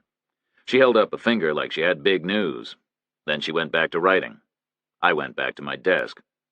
She came in 5 minutes later with her scribbled page. 13 lines, 3 columns. The third column was made up of numbers. Dates, probably. "I got as far as Fort Brooker," she said. "Then I stopped, because there's a very obvious pattern developing." "Tell me," I said. She reeled off 13 posts alphabetically. Then she reeled off the names of their MP executive officers. I knew all 13 names, including Franz's and my own. Then she reeled off the dates that they'd been transferred in. Every date was exactly the same. Every date was December 29th. 8 days ago. "Say the names again," I told her. She read them again. I nodded.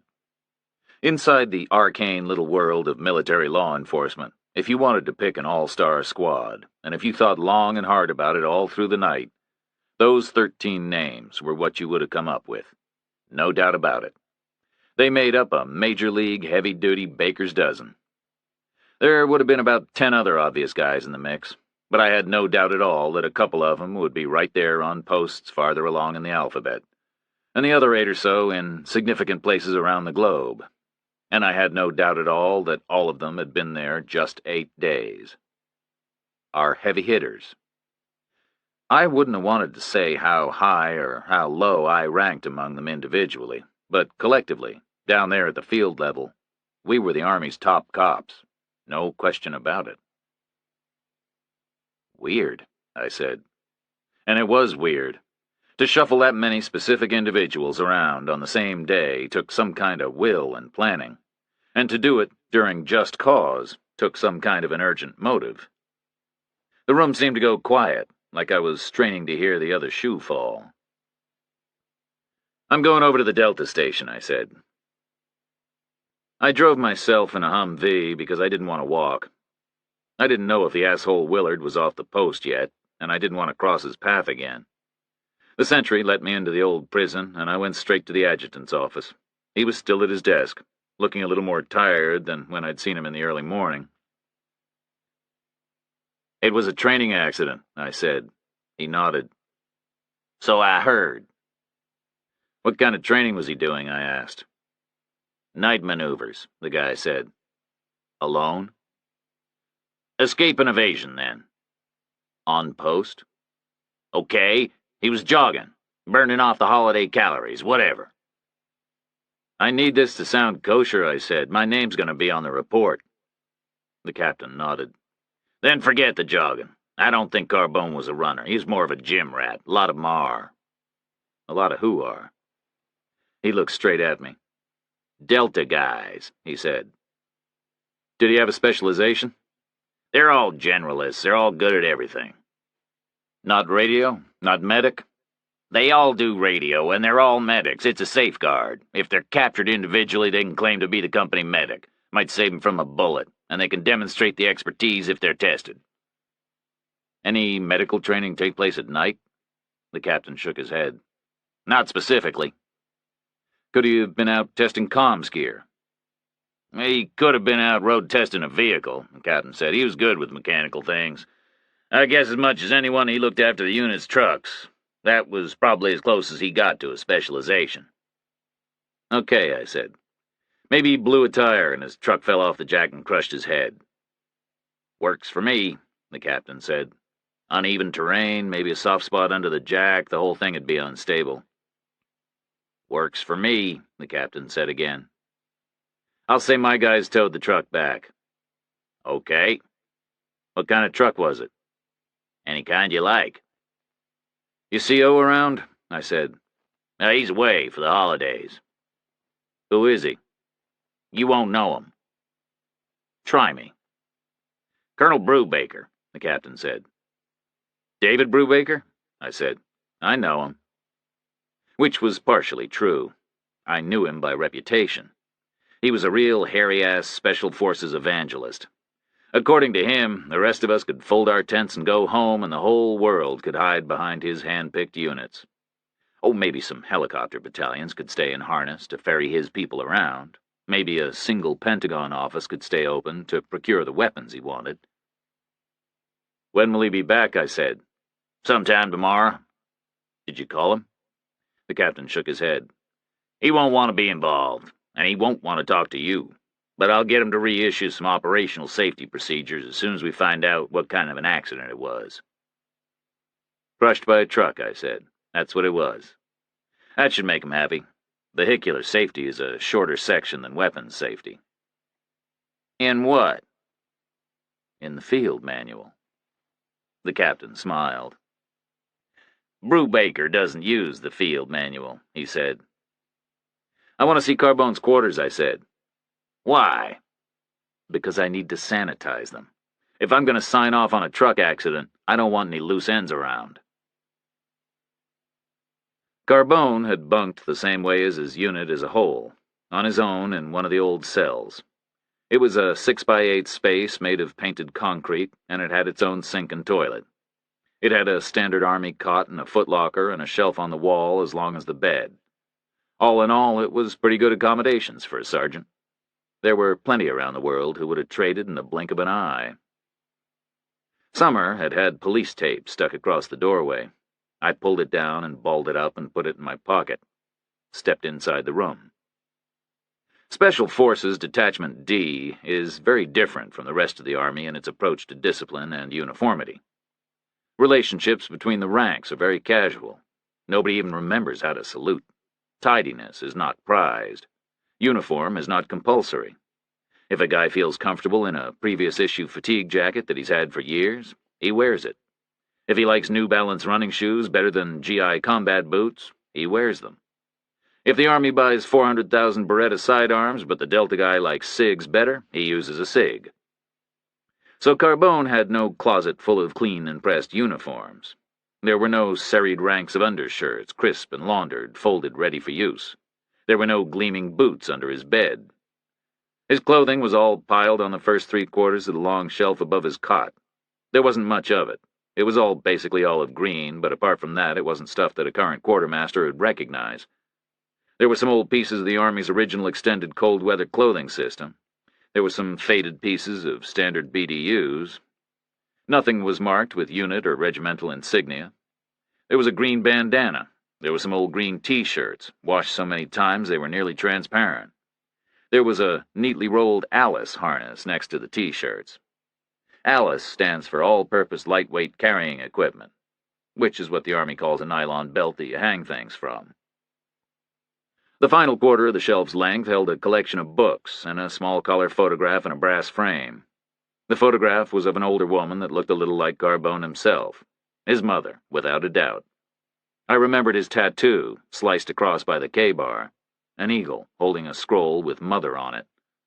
I remembered my mother, shooing us away into the tiny elevator after we'd hugged her goodbye. I moved on to Carbone's books.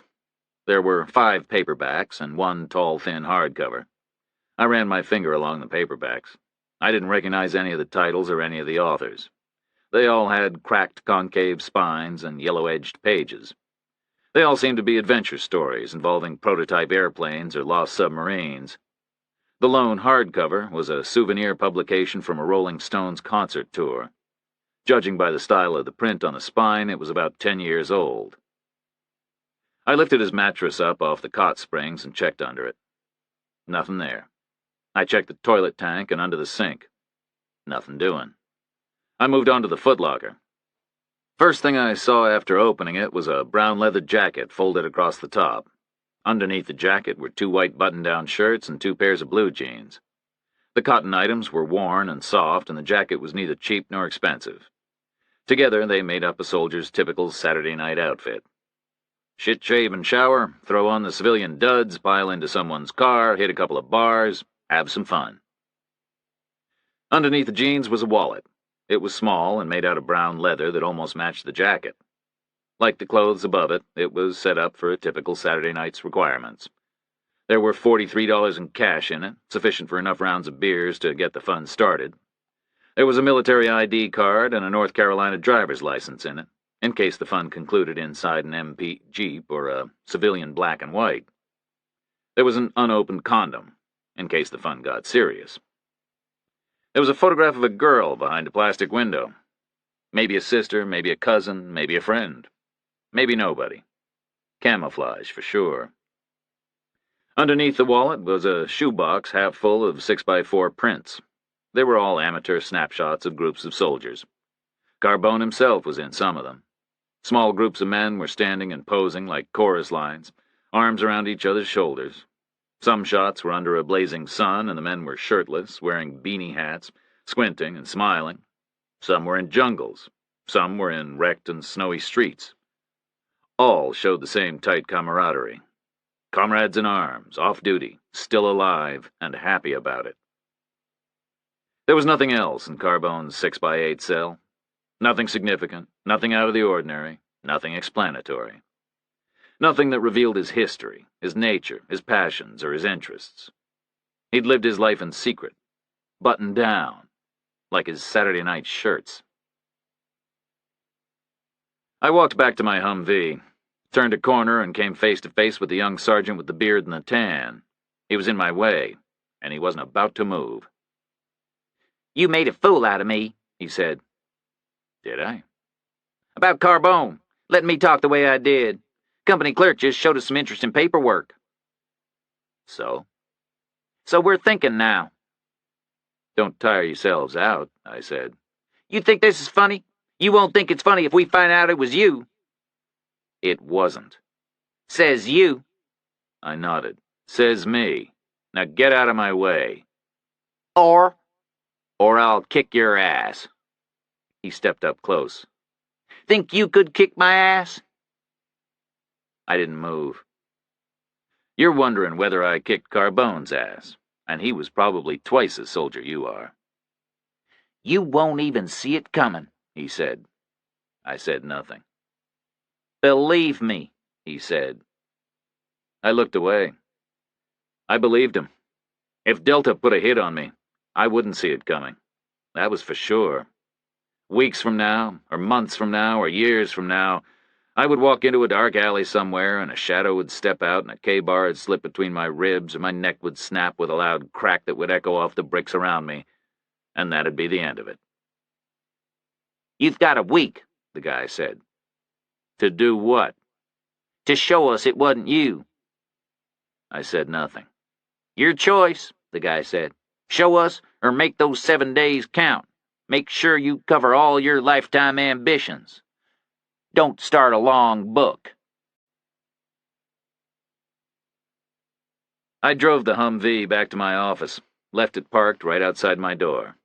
The sergeant with the baby son had gone. The small dark corporal, who I thought was from Louisiana, was there in her place. The coffee pot was cold and empty. There were 2 message slips on my desk. The first was, "Major Franz called, please call him back." The second said, "Detective Clark returned your call." I dialed Franz in California first. "Reacher," he said, "I asked about the armored agenda." "And?" "There wasn't one. That's their story and they're sticking to it." "But?" "We both know that's bullshit. There's always an agenda." "So did you get anywhere?" "Not really," he said, "but I can prove an incoming secure fax from Germany late on December 30th, and I can prove significant Xeroxing activity on the 31st in the afternoon. And then there was some shredding and burning on New Year's Day after the Kramer news broke. I spoke to the incinerator guy. 1 burn bag full of paper shreds, maybe enough for about 60 sheets." "How secure is their secure fax line?" "How secure do you want it to be?" "Extremely secure. Because the only way I can make sense out of this is if the agenda was really secret. I mean really secret. And if it was really secret, would they have put it on paper in the first place?" "They're 12 Corps, Reacher. They've been living on the front line for 40 years. All they've got is secrets." "How many people were scheduled to attend the conference?" "I spoke to the mess. There were 15 bag lunches booked." 60 pages, 15 people. That's a 4-page agenda, then. "Looks that way. But they went up in smoke." "Not the original that was faxed from Germany," I said. "Well, they'll have burned that one over there." "No. My guess is Kramer was hand-carrying it when he died." "So where is it now?" "Nobody knows. It got away." "Is it worth chasing?" "Nobody knows," I said again. "Except the guy who wrote it, and he's dead." "And Vasil and Coomer. They must have seen it. They probably helped with it." "Vasil and Coomer went back to Germany this morning. First flight out of Dulles. The staffers here were talking about it." "You ever met this new guy, Willard?" I asked him. "No?" "Try not to. He's an asshole." "Thanks for the warning. What did we do to deserve him?" "I have no idea," I said. We hung up and I dialed the Virginia number and asked for Detective Clark. I got put on hold. Then I heard a click and a second's worth of squad room sounds, and a voice came on the line. "Clark," it said. "Reacher," I said. U.S. Army down at Fort Byrd. Did you want me? "You wanted me, as I recall," Clark said. "You wanted a progress report? But there isn't any progress. We're looking at a brick wall here. We're looking for help, actually." "Nothing I can do. It's your case." "I wish it wasn't," he said. "What do you got?" "Lots of nothing. The perp was in and out without maybe touching a thing. Gloves, obviously. There was a light frost on the ground. We got some residual grit from the driveway and the path, but we're not even close to a footprint." "Neighbors see anything?" "Most of them were out, or drunk. It was New Year's Eve. I've had people up and down the street canvassing, but nothing's jumping out at me. There were some cars around, but there would be anyway on New Year's Eve, with folks heading back and forth to parties." "Any tire tracks on the driveway?" "None that mean anything."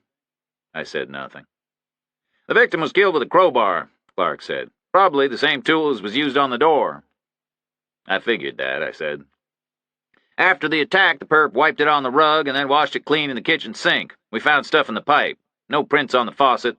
Gloves again." I said nothing. "Something else we haven't got," Clark said. "There's nothing much to say your general ever really lived there." "Why?" "We gave it the full court press, forensically. We printed the whole place. We took hair and fiber from everywhere, including the sink and shower traps, like I said. Everything belonged to the victim except a couple of stray prints. Bingo, we thought, but the database brought him back as a husband's. And the ratio of hers to his suggests he was hardly ever there over the last 5 years or so. Is that usual? Well, he'll have stayed on post a lot, I said, but he should have been home for the holidays every year. The story here is that the marriage wasn't so great. People like that should just go ahead and get divorced, Clark said. I mean, that's not a deal-breaker even for a general, right? Well, not that I've heard, I said. Not anymore.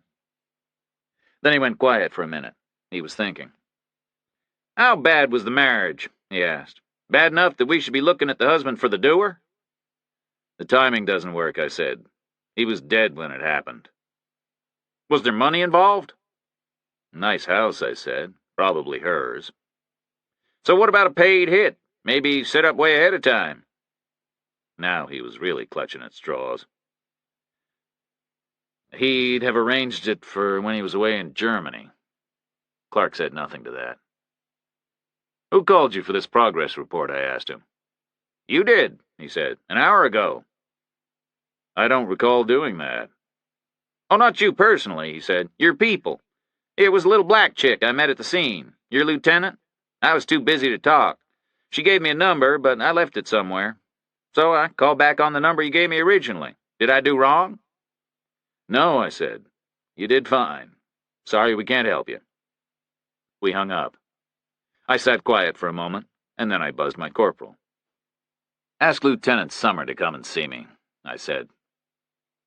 Summer showed up inside 10 minutes. She was in BDUs, and between her face and her body language I could see she was feeling a little nervous of me and a little contemptuous of me all at the same time. I let her sit down, and then I launched right into it.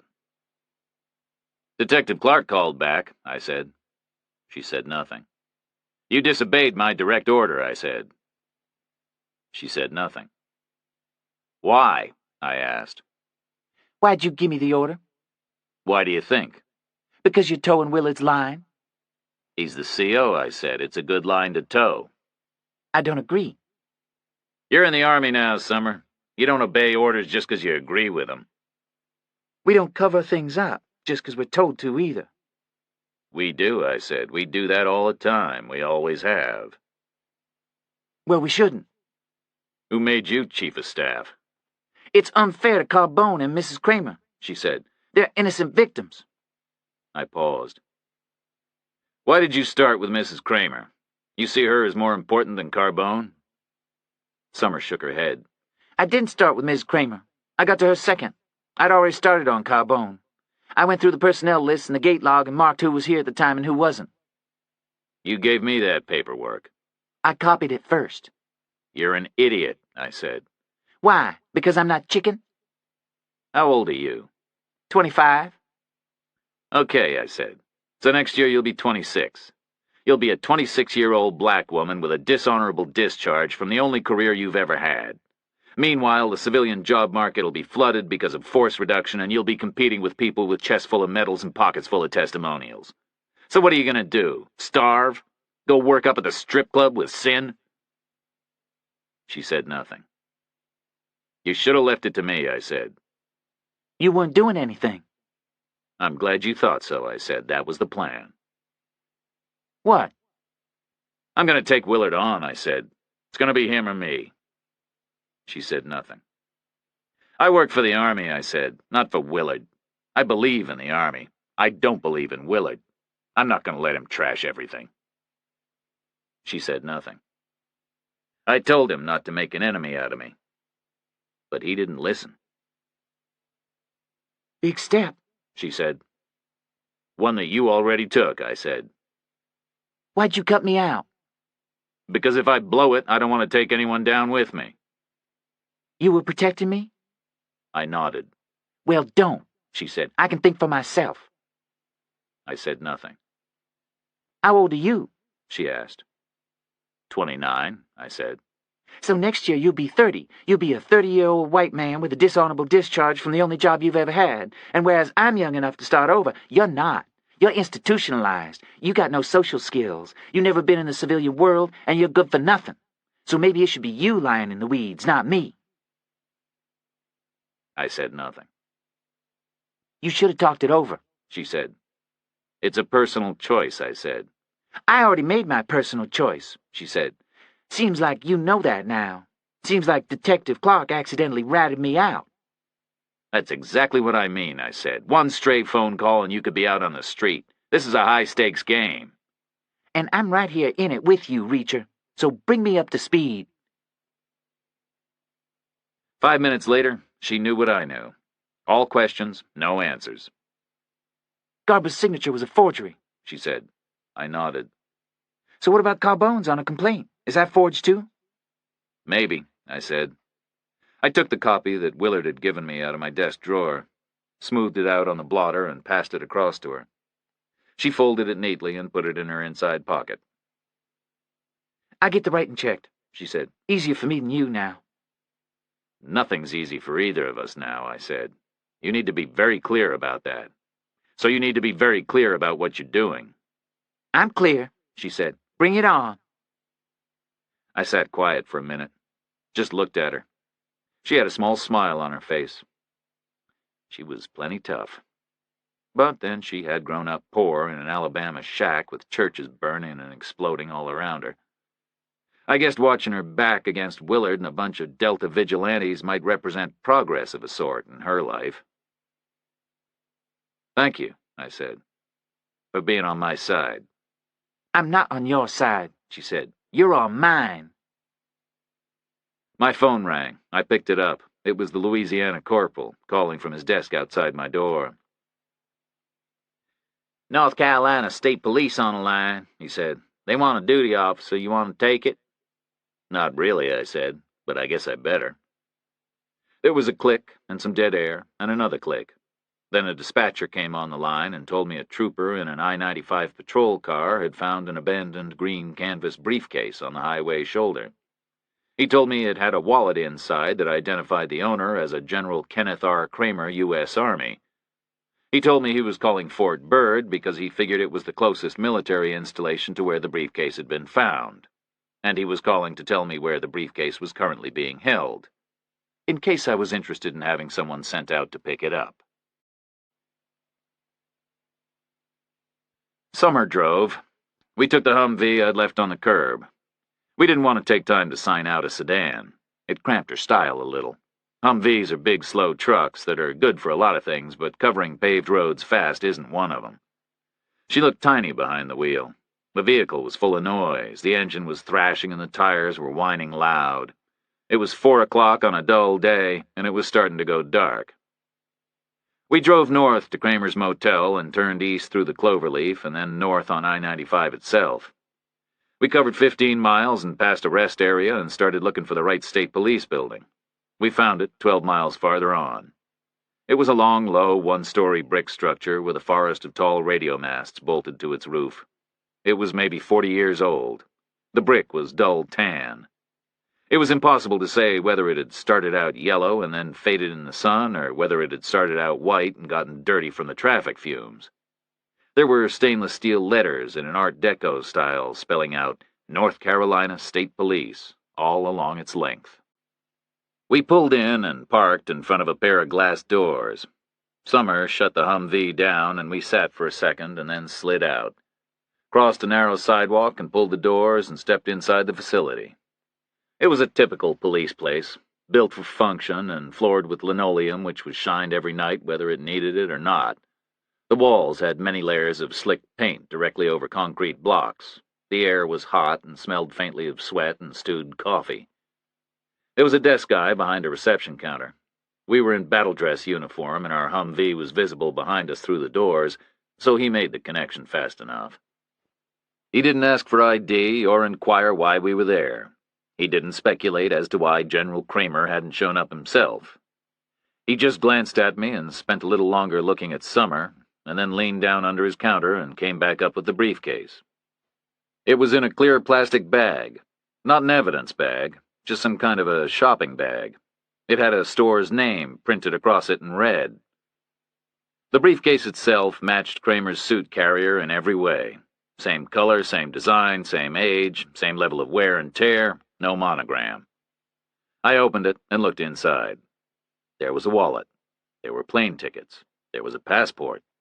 There was a paper-clipped itinerary 3 sheets thick. There was a hardcover book. There was no conference agenda. I closed the case up again and laid it down on the counter, butted it square with the edge. I was disappointed, but not surprised. "Was it in the plastic bag when the trooper found it?" I asked. The desk guy shook his head. He was looking at Summer, not me. "I put it in the bag myself," he said. "I wanted to keep it clean. I wasn't sure how soon someone would get here." "Where exactly was it found?" I asked him. He paused a beat and looked away from Summer and ran a thick fingertip down a desk ledger and across a line to a mile marker code. Then he turned around and used the same fingertip on a map. The map was a large-scale plan of North Carolina's portion of I-95 and was long and narrow, like a ribbon 5 inches wide. It showed every mile of the highway from where it entered from South Carolina and exited again into Virginia. The guy's finger hovered for a second and then came down, decisively. "Here," he said. "Northbound shoulder, a mile past the rest area, about 11 miles south of where we are right now." "Any way of knowing how long it had been there?" "Not really," he said. "We're not out there specifically looking for trash on the shoulders. Stuff can be there a month." "So how was it found?" "Routine traffic stop. The trooper just saw it there, walking from his car to the car he'd stopped." "When was this exactly?" "Today," the guy said. "Start of the second watch, not long after noon." "It wasn't there a month," I said.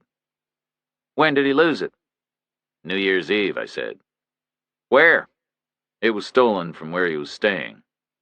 "Where was he staying?" "A motel about 30 miles south of here." "So the bad guys were coming back north?" "I guess," I said.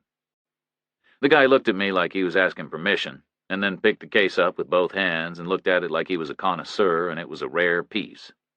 He turned it in the light and stared at it from every angle. "January," he said. "We got a little night dew right now, and it's cold enough that we're worried about ice. So we got salt down. Things age fast this time of year on the highway shoulder. And this looks old and worn, but not very deteriorated. It's got some grit on it, and the weave of the canvas, but not very much. It hadn't been out there since New Year's Eve, that much is for damn sure. Less than 24 hours, I'd say. One night, not more." "Can you be certain?" Summer asked. He shook his head, put the case back on the counter. "Just a guess," he said. "Okay," I said. "Thanks." "You'll have to sign for it." I nodded. He reversed the desk ledger and pushed it towards me. I had Reacher in a subdued pattern stencil above my right breast pocket, but I figured he hadn't paid much attention to it. He'd spent most of his time looking at Summer's pockets. So I scrawled K. Kramer on the appropriate line in the book and picked up the briefcase and turned away. "Funny sort of burglary," the desk guy said. "There's an Amex card and money still in the wallet. We inventoried the contents." I didn't reply. Just went out through the doors, back to the Humvee. Summer waited for a gap in the traffic and then drove across all 3 lanes and bounced straight onto the soft grass median. She went down a slope and through a drainage ditch and straight up the other side, paused and waited and turned left back onto the blacktop and headed south. That was the kind of thing a Humvee was good for. "Try this," she said. "Last night Vassal and Kuma leave Bird at 10 o'clock with a briefcase. They head north for Dulles or D.C. They extract the agenda and throw the case out the car window." "They were in the bar and the dining room their whole time at Bird." "So one of their dinner companions passed it on. We should check who they ate with. Maybe one of the women on the Humvee list was there." "They were all alibied." "Only superficially. New Year's Eve parties are pretty chaotic." I looked out the window. Afternoon was fading fast. Evening was coming on. The world looked dark and cold. 60 miles, I said. The case was found 60 miles north of Bird. That's an hour. They would have grabbed the agenda and ditched the case faster than that. Summer said nothing. And they would have stopped at the rest area to do it. They would have put the case in a garbage can. That would have been safer. Throwing a briefcase out of a car window is pretty conspicuous. "Maybe there really wasn't an agenda." "It'd be the first time in military history." "Then maybe it wasn't really important." They ordered bagged lunches at Irwin. 2 stars, 1 stars, and colonels were planning to work through their lunch hour. That might be the first time in military history, too. That was an important conference, Summer, believe me. She said nothing. Do that U-turn thing again, I said, across the median, then go back north a little. I want to look at the rest area. The rest area was the same as on most American interstates I'd seen. The northbound highway and the southbound highway eased apart to put a long fat bulge into the median. The buildings were shared by both sets of travelers. Therefore, they had two fronts and no backs. They were built of brick and had dormant flower beds and leafless trees all around them. There were gas pumps. There were angled parking slots. Right then, the place seemed to be halfway between quiet and busy. It was the end of the holidays. Families were struggling home, ready for school, ready for work. The parking slots were maybe 1/3 filled with cars. Their distribution was interesting. People had grabbed the first parking spot they saw rather than chancing something farther on, even though that might have put them ultimately a little closer to the food and the bathrooms. Maybe it was human nature, some kind of insecurity. There was a small semicircular plaza at the facility's main entrance. I could see bright neon signs inside at the food stations. Outside, there were 6 trash cans, all fairly close to the doors. There were plenty of people around, looking in, looking out. Too public, Summer said. This is going nowhere. I nodded again. I'd forget it in a heartbeat if it wasn't for Mrs. Kramer. Carbone is more important. We should prioritize. That feels like we're giving up. We went north out of the rest area, and Summer did her off-roading thing across the median again and turned south. I got as comfortable as it was possible to get in a military vehicle and settled in for the ride back. Darkness unspooled on my left. There was a vague sunset in the west to my right. The road looked damp. Summer didn't seem very worried about the possibility of ice. I did nothing for the first 20 minutes. Then I switched the dome light on and searched Kramer's briefcase, thoroughly. I didn't expect to find anything, and I wasn't proved wrong. His passport was a standard item, 7 years old. He looked a little better in the picture than he had dead in the motel, but not much. He had plenty of stamps in and out of Germany and Belgium, the future battlefield and NATO HQ, respectively. He hadn't been anywhere else. He was a true specialist. For at least 7 years, he had concentrated exclusively on the world's last great tank arena and its command structure. The plane tickets were exactly what Garber had said they should be. Frankfurt to Dulles and Washington National to Los Angeles, both round trip. They were all coach class and government rate, booked 3 days before the first departure date. The itinerary matched the details on the plane tickets exactly. There were seat assignments. It seemed like Kramer preferred the aisle. Maybe his age was affecting his bladder. There was a reservation for a single room in Fort Irwin's visiting officers' quarters, which he'd never reached.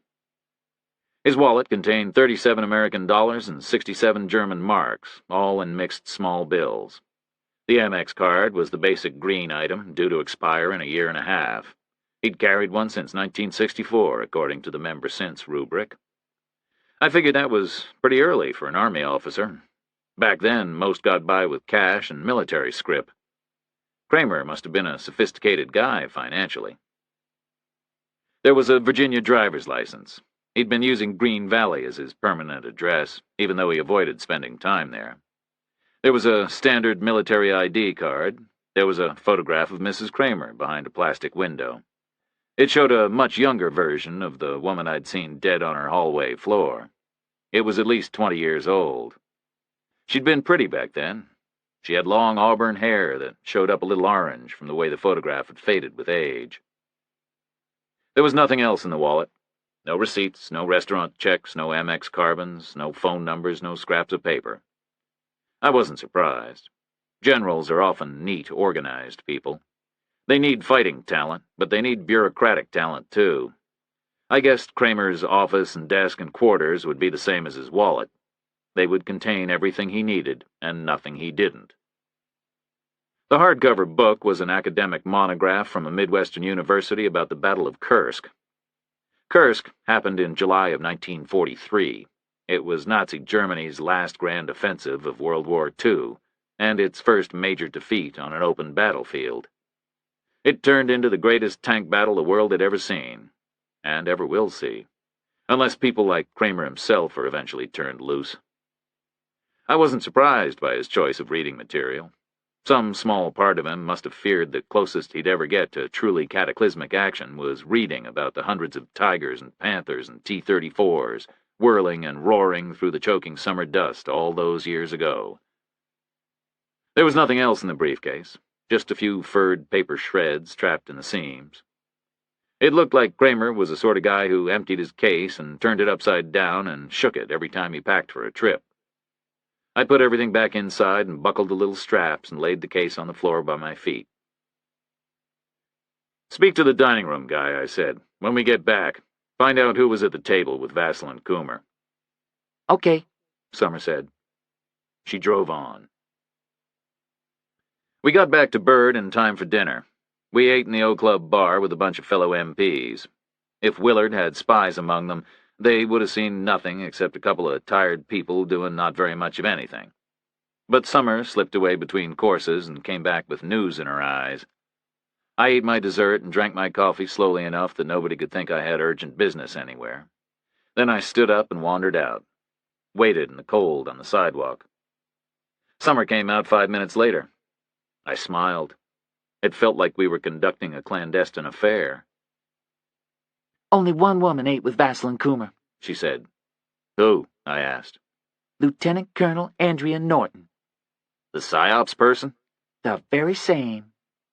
She was at a party on New Year's Eve. Summer made a face. You know what those parties are like. A bar in town, hundreds of people in and out all the time, noise, confusion, drinks, people disappearing 2 by 2. She could have slipped away. Where was the bar? 30 minutes from the motel. Then she would have been gone an hour, absolute minimum. That's possible.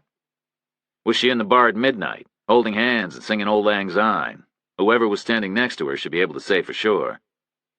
People say she was there, but she could have made it back by then anyway. The kid said the Humvee left at 11:25.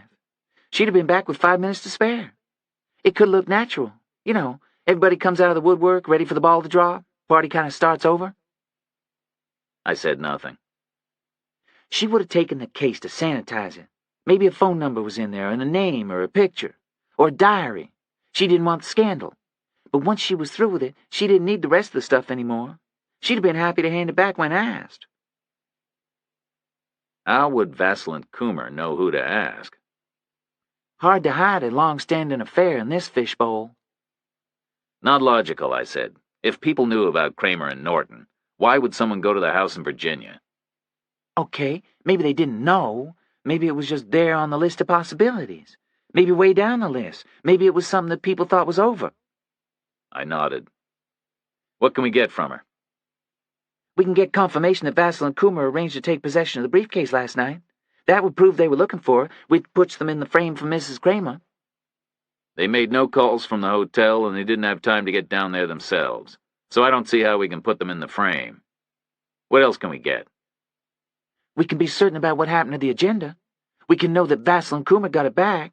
Then at least the Army can relax, because we'll know for sure it isn't going to wind up on some public trash pile for a journalist to find. I nodded, said nothing. And maybe Norton saw it, Summer said. Maybe she read it. Maybe she could tell us what all this fuss is about. That's tempting. It sure is. Can we just walk in and ask her? You're from the 110th. You can ask anyone anything. I have to stay under Willard's radar. She doesn't know he warned you off. She does. He spoke to her after the Carbone thing. I think we have to talk to her. Difficult kind of a talk to have, I said. She's likely to get offended. Only if we do it wrong. What are the chances of doing it right? We might be able to manipulate the situation. There'll be an embarrassment factor. She won't want it broadcast. We can't push her to the point where she calls Willard. You scared of him? I'm scared of what he can do to us bureaucratically. Doesn't help anyone if we both get transferred to Alaska. Your call. I was quiet for a long moment. Thought back to Kramer's hardcover book. This was like July 13th, 1943, the pivotal day of the Battle of Kursk. We were like Alexander Vasilevsky, the Soviet general. If we attacked now, this minute, we had to keep on and on attacking until the enemy was run off his feet and the war was won. If we bogged down or paused for breath even for a second, we'd be overrun again.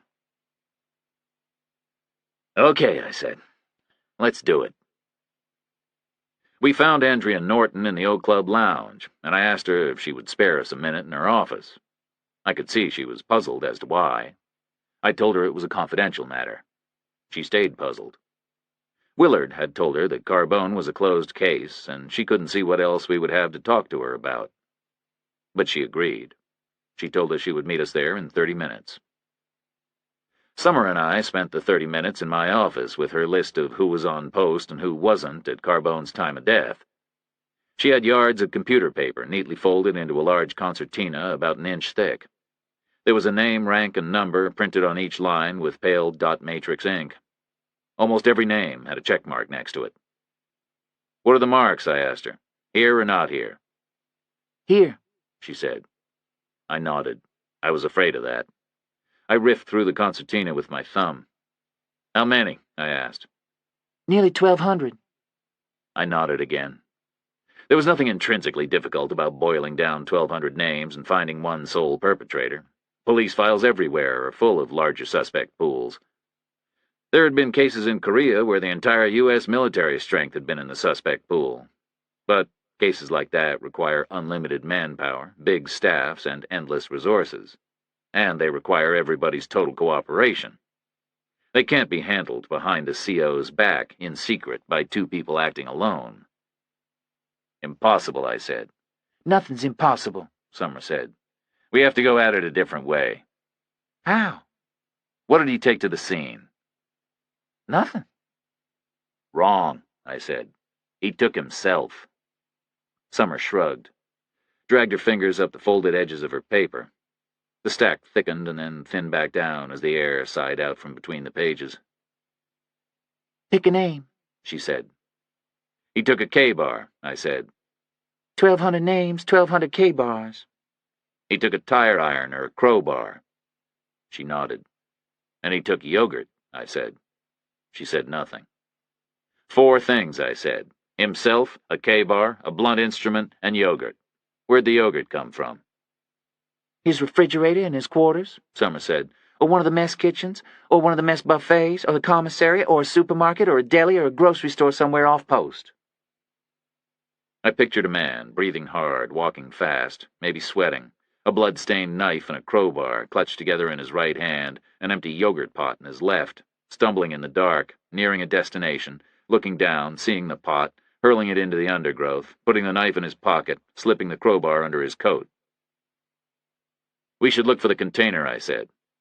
Summer said nothing. "He'll have ditched it," I said. "Not close to the scene, but not far from it either." "Will it help us?" "It'll have some kind of a product code on it. Maybe a best before date, stuff like that. It might lead us to where it was bought." Then I paused. "And it might have prints on it," I said. "He'll have worn gloves." I shook my head. I've seen people opening yogurt containers, but I've never seen anyone do it with gloves on. There's a foil closure with a tiny little tab to pull. "We're on 100,000 acres here." I nodded. "Square one. Normally, a couple of phone calls would get me all the grunts on the post, lined up a yard apart on their knees, crawling slowly across the terrain like a giant human comb, staring down at the ground and parting every blade of grass by hand. And then doing it again the next day, and the next, until one of them found what we were looking for. With manpower like the Army has, you can find a needle in a haystack. You can find both halves of a broken needle. You can find the tiny chip of chrome that flaked off the break." Summer looked at the clock on the wall. "Our 30 minutes are up," she said. We used the Humvee to get over to PSYOPs and parked in a slot that was probably reserved for someone else. It was 9 o'clock. Summer killed the motor and we opened the doors and slipped out into the cold. I took Kramer's briefcase with me. We walked through the old tiled corridors and came to Norton's door. Her light was on. I knocked and we went in. Norton was behind her desk. All her textbooks were back on her shelves. There were no legal pads on view, no pens or pencils. Her desktop was clear.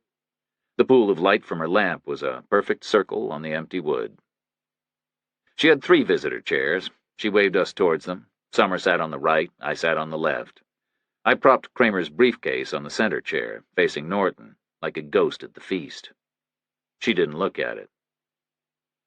How can I help you? She said. I made a point of adjusting the briefcase's position so that it was completely upright on the chair. Tell us about the dinner party last night, I said. What dinner party? You ate with some armored staffers who were visiting. She nodded. Vassal and Coomer, she said. So? They worked for General Kramer. She nodded again. So I believe. Tell us about the meal. The food? The atmosphere, I said. The conversation, the mood. It was just dinner in the O Club, she said. Someone gave Vassal and Coomer a briefcase. Did they? What, like a present? I said nothing. I don't remember that, Norton said. When? During dinner, I said, or as they were leaving. Nobody spoke. A briefcase, Norton said. Was it you? Summer asked. Norton looked at her blankly. She was either genuinely puzzled or she was a superb actress. Was it me what? Who gave him the briefcase? Why would I give them a briefcase? I hardly knew them. How well did you know them? Well, I met them once or twice, years ago. At Irwin? I believe so. Why did you eat with them? I was in the bar. They asked me. It would have been rude to decline. Did you know they were coming? I asked. No, she said. I had no idea. I was surprised they weren't in Germany. So you knew them well enough to know where they're based? Kramer was an armored branch commander in Europe. They were his staffers. I wouldn't expect to find them based in Hawaii. Nobody spoke. I watched Norton's eyes. She hadn't looked at Kramer's briefcase longer than about half a second. Just long enough to figure I was some guy who carried a briefcase, and then to forget all about it. What's going on here? She said. I didn't answer. Tell me. I pointed to the briefcase. This is General Kramer's. He lost it on New Year's Eve, and it showed up again today. We're trying to figure out where it's been. Where did he lose it? Summer moved in her chair. In a motel, she said, during a sexual assignation with a woman from this post. The woman was driving a Humvee. Therefore, we're looking for women who knew Kramer and who have permanent access to Humvees and who were off post on New Year's Eve and who were at dinner last night. I was the only woman at dinner last night. Silence. Summer nodded. We know that, and we promise we can keep the whole thing quiet. But first we need you to confirm who you gave the briefcase to. The room stayed quiet. Norton looked at Summer like she'd told a joke with a punchline she didn't quite understand. You think I was sleeping with General Kramer? She said. Summer said nothing. Well, I wasn't, Norton said. God forbid. Nobody spoke. I don't know whether to laugh or cry, she said. I'm seriously conflicted. That's a completely absurd accusation. I'm astonished you made it. Nobody spoke for a long time.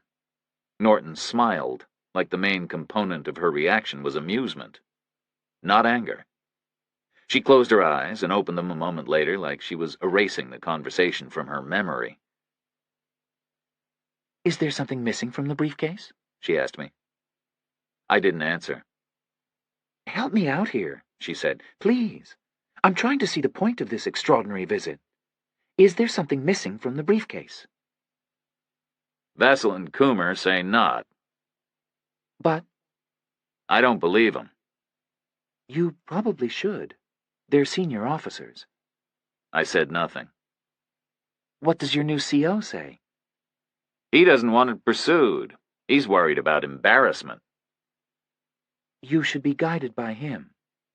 I'm an investigator. I have to ask questions. The Army is a family, she said. We're all on the same side. Did Vassal or Coomer leave with this briefcase last night? I said. Norton closed her eyes again. At first I thought she was just exasperated, but then I realized she was picturing last night's scene at the O Club coat check. No, she said. Neither one of them left with that briefcase. Are you absolutely sure? I'm totally certain. What was their mood during dinner? She opened her eyes. They were relaxed, she said, like they were passing an empty evening. Did they say why they were at Bird again? General Kramer's funeral was yesterday at noon. I didn't know that. I believe Walter Reed released the body and the Pentagon handled the details. Where was the funeral? Arlington Cemetery, she said. Where else? That's 300 miles away. Approximately, as the crow flies. So why did they come down here for dinner? They didn't tell me, She said. I said nothing. Anything else? She asked. I shook my head. A motel? She said. Do I look like the kind of woman who would agree to meet a man in a motel? I didn't answer. Dismissed, She said. I stood up. Summer did the same. I took Kramer's briefcase from the center chair and walked out of the room. Summer followed behind me. Did you believe her? Summer asked me. We were sitting in the Humvee outside the PsyOps building. The engine was idling and the heater was blowing hot stale air that smelled of diesel. Totally, I said, as soon as she didn't look at the briefcase. She'd have gotten very flustered if she'd ever seen it before. And I certainly believed her about the motel. It would cost you a suite at the Ritz to get in her pants. So what'd we learn? Nothing, I said. Nothing at all. No. We learned that Bird is a very attractive place, apparently. Vassal and Kuma keep coming all the way down here for no very obvious reason.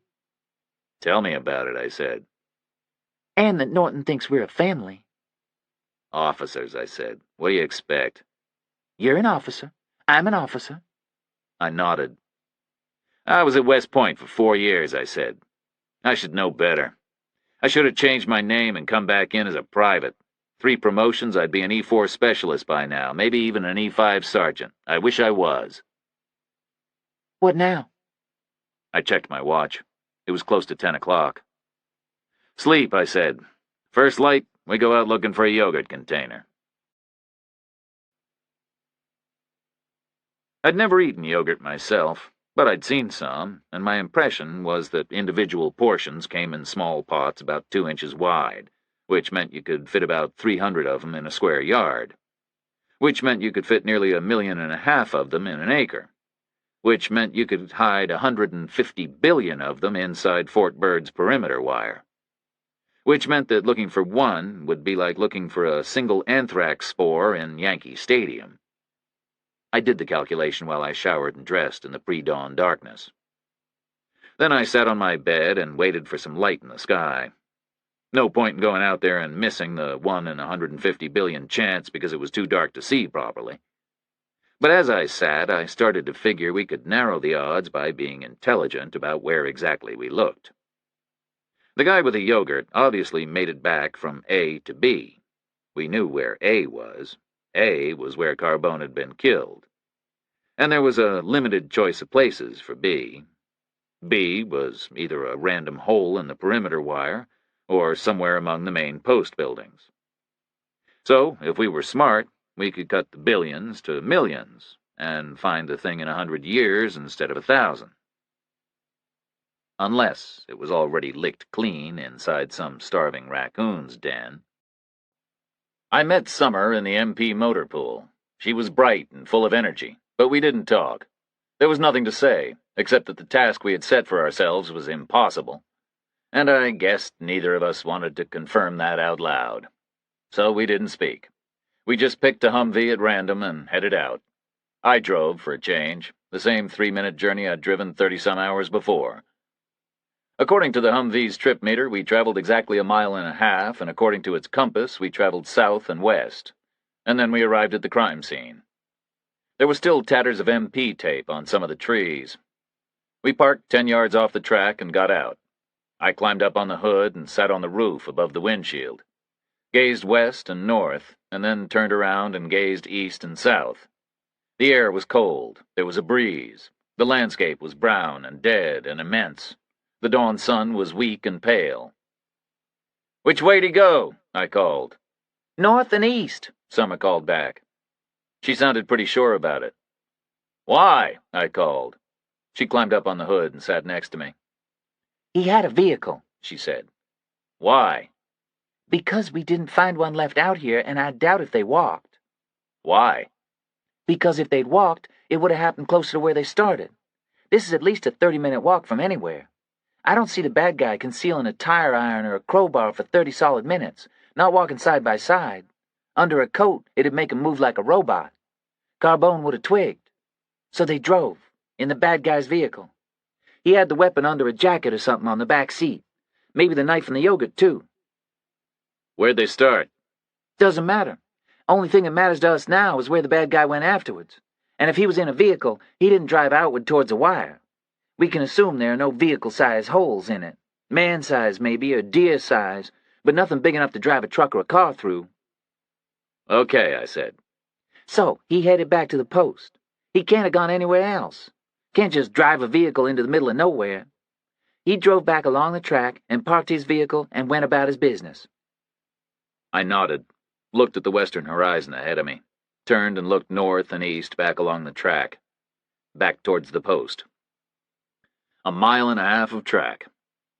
I pictured the aerodynamics of an empty yogurt container. Lightweight plastic, cup-shaped, a torn foil closure flapping like an air brake. I pictured throwing one, hard. It would sail and stall in the air. It would travel 10 feet, tops. 1.5 miles of track, 10 feet of shoulder, on the left, on the driver's side.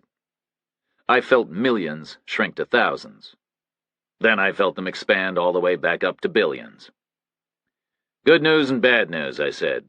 "I think you're right. So you've cut the search area down by about 99%, maybe more, which is good." "But—" "If he was in a vehicle, did he throw it out at all?" Summer was silent. "He could have just dropped it on the floor," I said, "or chucked it in the back." "Not if it was a pool vehicle." "So maybe he put it in a sidewalk trash can later, after he parked, or maybe he took it home with him." "Maybe. It's a 50-50 situation." 70-30 at best," I said. "We should look anyhow." I nodded, braced the palms of my hands on the windshield's header rail, and vaulted down to the ground. It was January, and the conditions were pretty good. February would have been better. In a temperate northern hemisphere climate, vegetation dies right back in February. It gets as thin and sparse as it ever will. But January was okay. The undergrowth was low, and the ground was flat and brown. It was the color of dead bracken and leaf litter. There was no snow. The landscape was even and neutral and organic. It was a good background. I figured a container for a dairy product would be bright white, or cream, or maybe pink for a strawberry or a raspberry flavor. Whatever, it would be a helpful color. It wouldn't be black, for instance. Nobody puts a dairy product in a black container. So if it was there, and we came close to it, we would find it. We checked a 10-foot belt all around the perimeter of the crime scene. Found nothing. So we went back to the track and set off north and east along it. Summer walked 5 feet from the track's right-hand edge. I walked 5 feet to her right. If we both scanned both ways, we would cover a 15-foot strip, with 2 pairs of eyes on the crucial 5-foot lane between us, which is exactly where the container should have landed, according to my aerodynamic theory. We walked slow, maybe half speed. I used short paces and settled into a rhythm of moving my head from one side to the other with every step.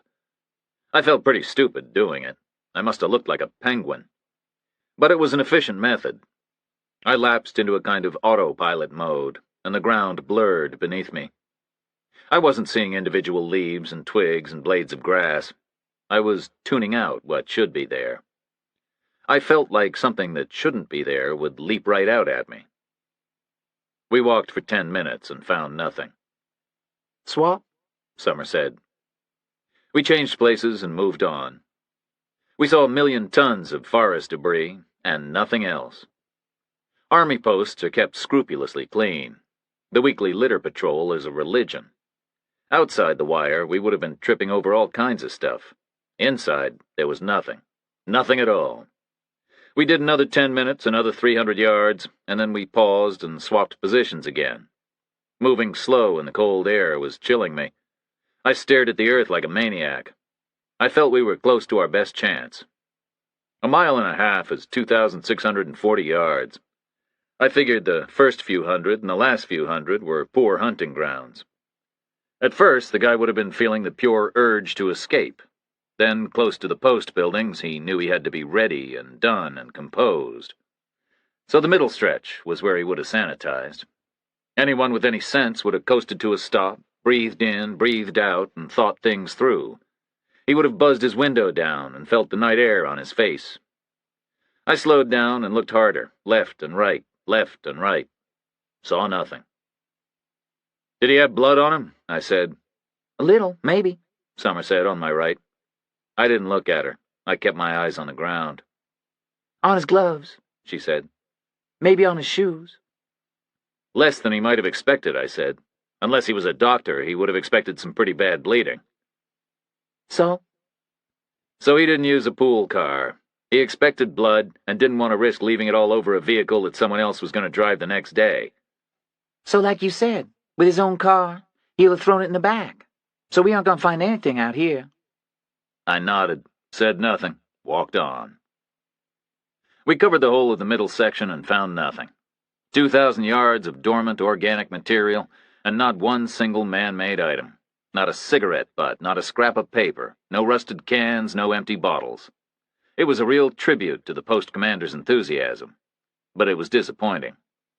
We stopped with the main post buildings clearly visible 300 yards in front of us. "I want to backtrack," I said. "I want to do the middle part again." Okay, she said. About face. She turned, and we switched positions. We decided we would cover each 300-yard section the opposite way around from the first pass. Where I had walked inboard, I would walk outboard, and vice versa.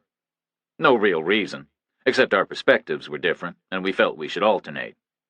I was more than a foot taller than she was, and therefore simple trigonometry meant I could see more than a foot farther in either direction. She was closer to the ground, and she claimed her eyes were good for detail. We walked back, slow and steady. Nothing in the first section. We swapped positions. I took up station 10 feet from the track, scanned left and right. The wind was in our faces, and my eyes started watering from the cold. I put my hands in my pockets. Nothing in the second section. We changed positions again. I walked 5 feet from the track, parallel to its edge. Nothing in the third section. We changed yet again. I did math in my head as we walked. So far, we'd swept a 15-foot swathe along a 2,340-yard length. That made 11,700 square yards, which was a hair better than 2.4 acres. Nearly 2.5 acres out of 100,000. Odds of 40,000 to 1, approximately. Better than driving to town and spending $1 on a lottery ticket. But not much better. We walked on. The wind got stronger and we got colder. We saw nothing. Then I saw something. It was far to my right, maybe 20 feet from me. Not a yogurt container. Something else.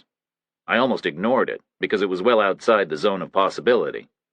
No lightweight plastic, unaerodynamic item could have gone that far after being thrown from a car on the track.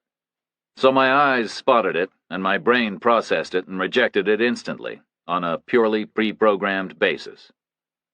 And then it hung up on it, out of pure animal instinct. Because it looked like a snake. The lizard part of my brain whispered, "Snake." And I got that little primeval jolt of fright that had kept my ancestors alive and well way back in evolution. It was all over in a split second. It was smothered immediately. The modern, educated part of my mind stepped in and said, "No snakes here in January, bud, way too cold." I breathed out and moved on a step, and then paused to look back, purely out of curiosity. There was a curved black shape in the dead grass. Belt? Garden hose? But it was settled deeper down among the stiff brown stalks than something made of leather or fabric or rubber could have fallen. It was right down there among the roots. Therefore it was heavy. And it had to be heavy to have traveled so far from the track. Therefore it was metal. Solid, not tubular. Therefore it was unfamiliar. Very little military equipment is curved. I walked over, got close, knelt down. It was a crowbar. A black-painted crowbar, all matted on one end with blood and hair. I stayed with it and sent Summer to get the truck. She must have jogged all the way back for it, because she returned sooner than I expected, and out of breath. "Do we have an evidence bag?" I asked. "It's not evidence," she said. "Training accidents don't need evidence." "I'm not planning to take it to court," I said. "I just don't want to touch it is all. Don't want my prints on it. That might give Willard ideas." She checked the back of the truck. "No evidence bags," she said. I paused. Normally, you take exquisite care not to contaminate evidence with foreign prints and hairs and fibers, so as not to confuse the investigation. If you screw up, you can get your ass chewed by the prosecutors. But this time, the motivation had to be different, with Willard in the mix. If I screwed up, I could get my ass sent to jail. Means, motive, opportunity, my prints on the weapon. Too good to be true. If the training accident story came back to bite him, he would jump all over anything he could get. "We could bring a specialist out here," Summer said. She was standing right behind me. I could sense her there. "Can't involve anyone else," I said. "I don't even want to involve you." She came around beside me and crouched low, smoothed stalks of grass out of the way with her hands for a closer look. "Don't touch it," I said. "Wasn't planning to," she said. We looked at it together, close up. It was a handheld wrecking bar forged from octagonal section steel. It looked like a high-quality tool. It looked brand new. It was painted gloss black with the kind of paint people use on boats or cars. It was shaped a little like an alto saxophone. The main shaft was about 3 feet long, slightly S-shaped, and it had a shallow curve on one end and a full curve on the other, the shape of a capital letter J. Both tips were flattened and notched into claws, ready for levering nails out of planks of wood. Its design was streamlined and evolved, and simple and brutal. "Hardly used," Summer said. "Never used," I said. "Not for construction, anyway." I stood up. "We don't need to print it," I said. "We can assume the guy was wearing gloves when he swung it." Summer stood up next to me. "We don't need to type the blood, either," she said. "We can assume it's Carbone's." I said nothing. "We could just leave it here," Summer said. "No," I said. "We can't do that." I bent down and untied my right boot, pulled the lace all the way out, and used a reef knot to tie the ends together. That gave me a closed loop about 15 inches in diameter. I draped it over my right palm and dragged the free end across the dead stubble until I snagged it under the crowbar's tip. Then I closed my fist and lifted the heavy steel weight carefully out of the grass. I held it up, like a proud angler with a fish. "Let's go," I said. I limped around to the front passenger seat with the crowbar swinging gently in midair and my boot half off. I sat close to the transmission tunnel and steadied the crowbar against the floor just enough to stop it touching my legs as the vehicle moved. "Where to?" Summer asked. "The mortuary," I said. I was hoping the pathologist and his staff would be out eating breakfast, but they weren't. They were all in the building, working. The pathologist himself caught us in the lobby. He was on his way somewhere with a file in his hand. He looked at us, and then he looked at the trophy dangling from my bootlace. It took him half a second to understand what it was, and the other half to realize it put us all in a very awkward situation. "We could come back later," I said. "When you're not here." "No," he said. "We'll go to my office." He led the way. I watched him walk. He was a small, dark man with short legs, brisk, competent, a little older than me. He seemed nice enough, and I guessed he wasn't stupid. Very few medics are. They have all kinds of complicated stuff to learn before they get to be where they want to be, and I guessed he wasn't unethical. Very few medics were that either, in my experience. They're scientists at heart, and scientists generally retain a good faith interest in facts and the truth. Or at least they retain some kind of innate curiosity, all of which was good, because this guy's attitude was going to be crucial. He could stay out of our way, or he could sell us out with a single phone call. His office was a plain square room full of original issue gray steel desks and file cabinets. It was crowded. There were framed diplomas on the walls. There were shelves full of books and manuals. No specimen jars, no weird stuff pickled in formaldehyde. It could have been an army lawyer's office, except the diplomas were from medical schools, not law schools. He sat down in his rolling chair, placed his file on his desk.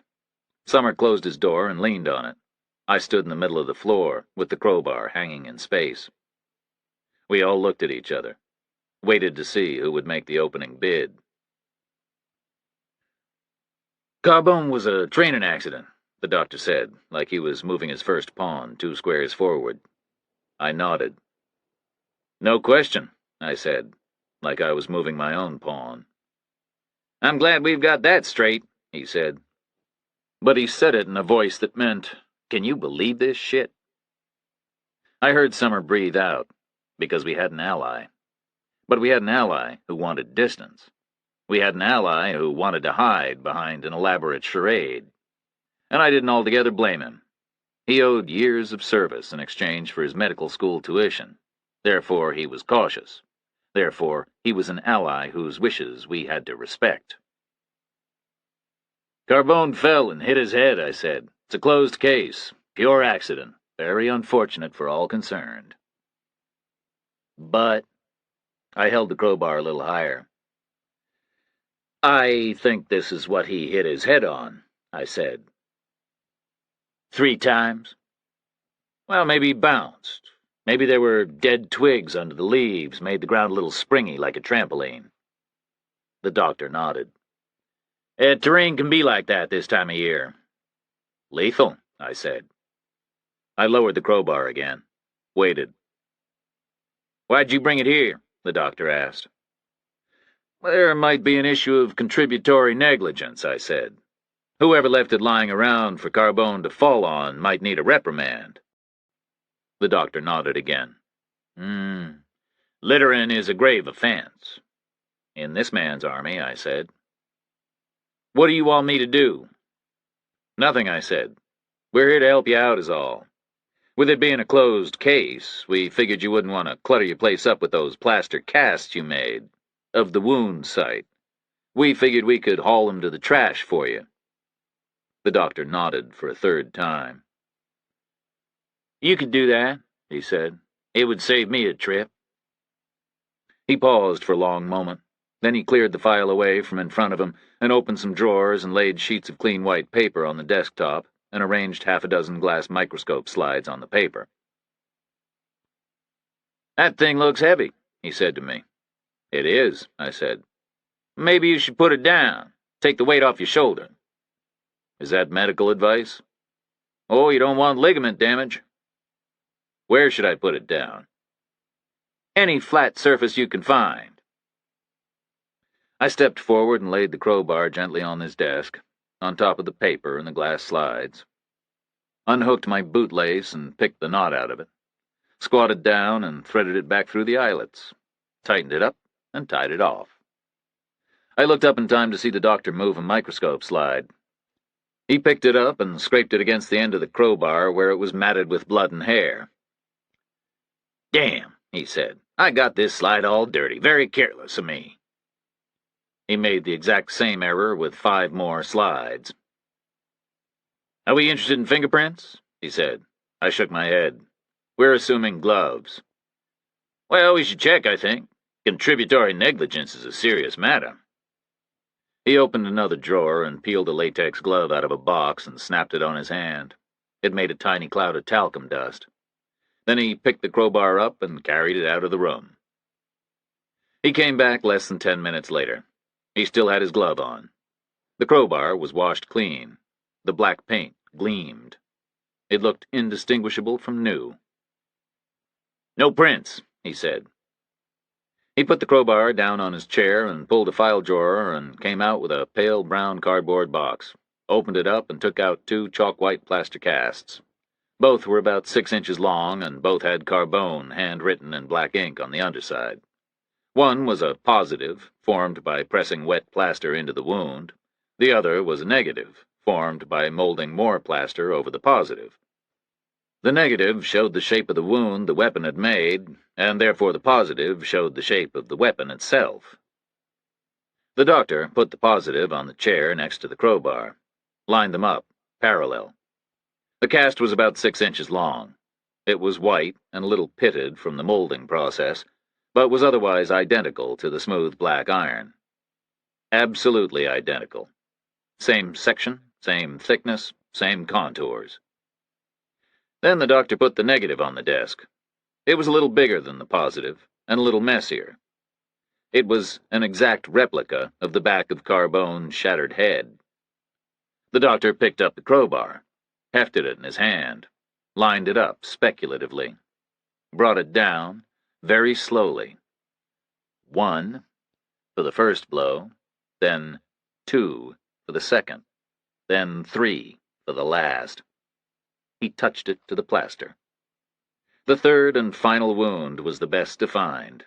It was a clear 3/4-inch trench in the plaster, and the crowbar fitted it perfectly. "I'll check on the blood and the hair," the doctor said. "Not that we don't already know what the results will be." He lifted the crowbar out of the plaster and tried it again.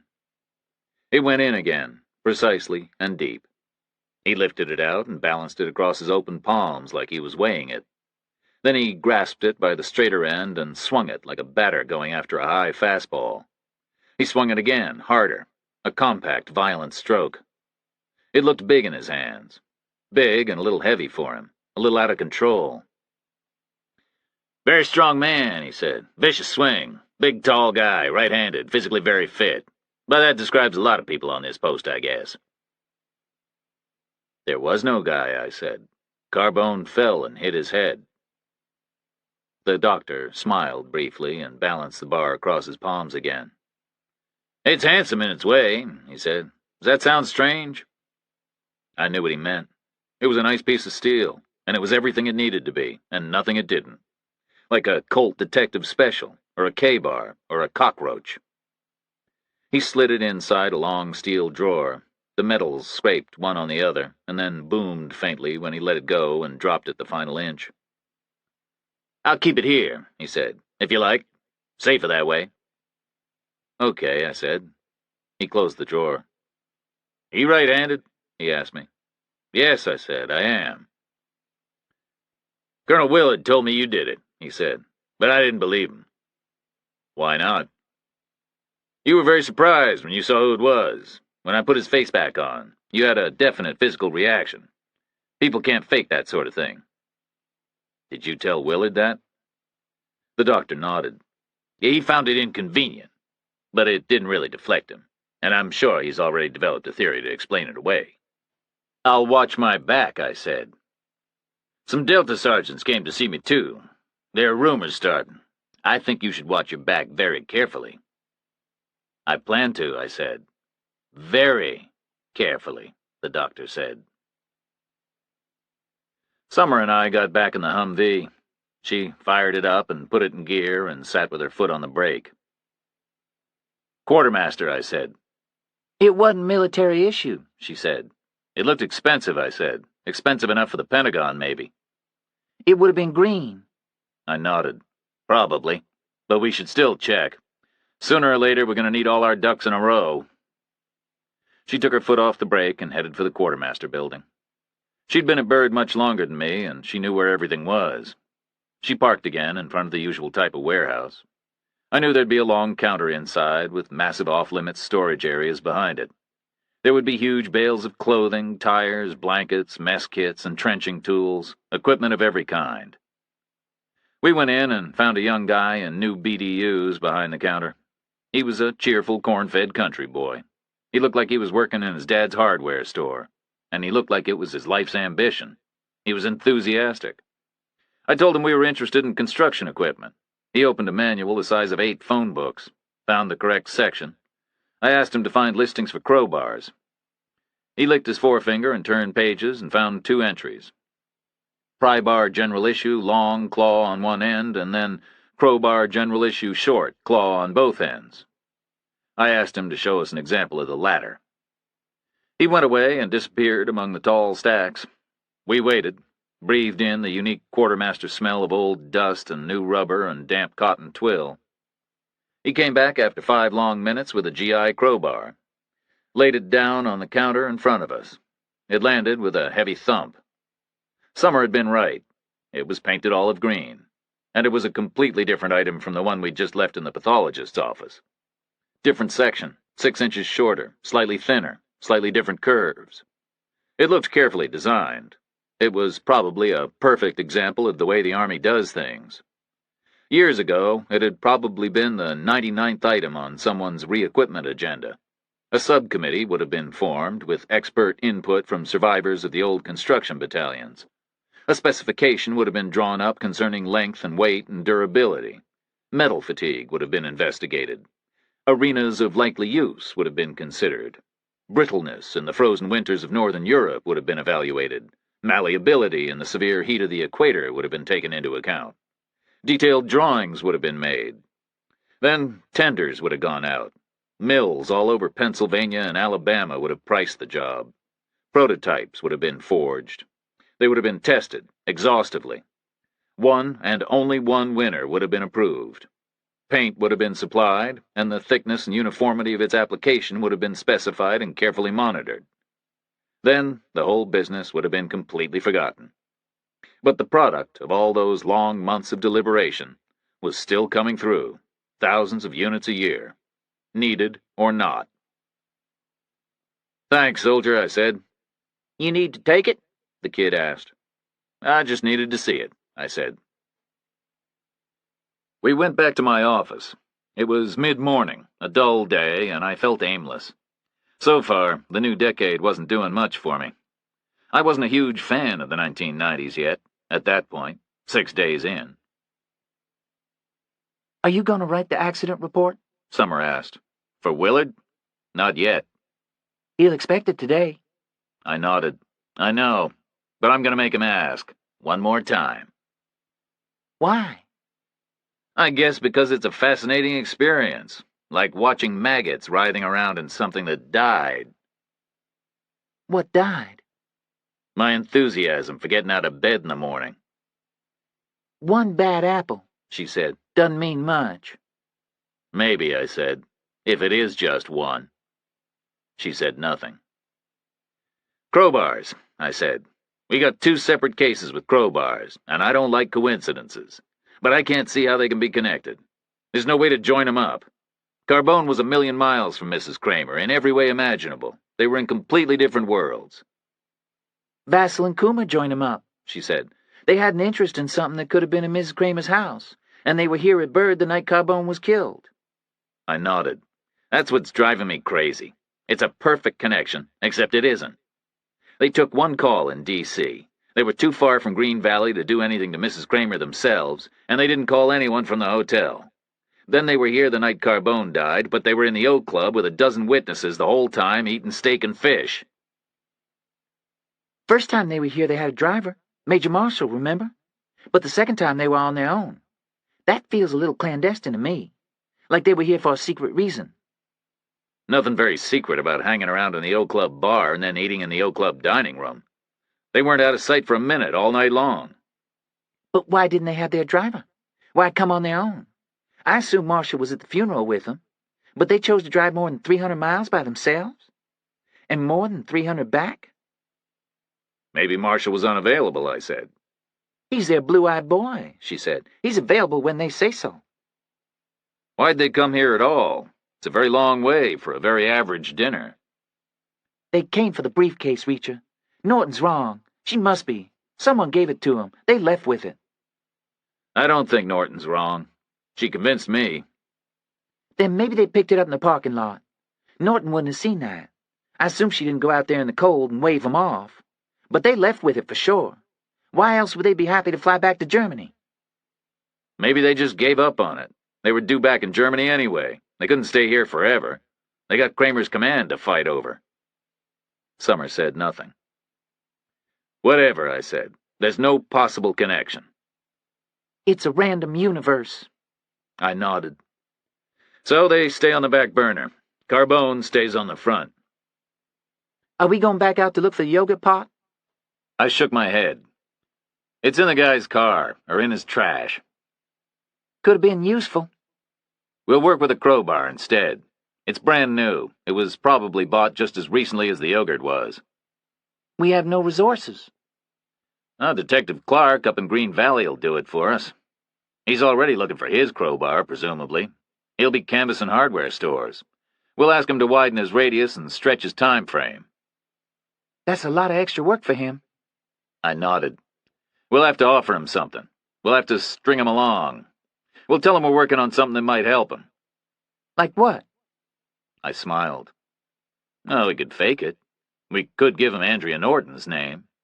We could show her exactly what kind of a family we are. I called Detective Clark. I didn't give him Andrea Norton's name. I told him a few lies instead.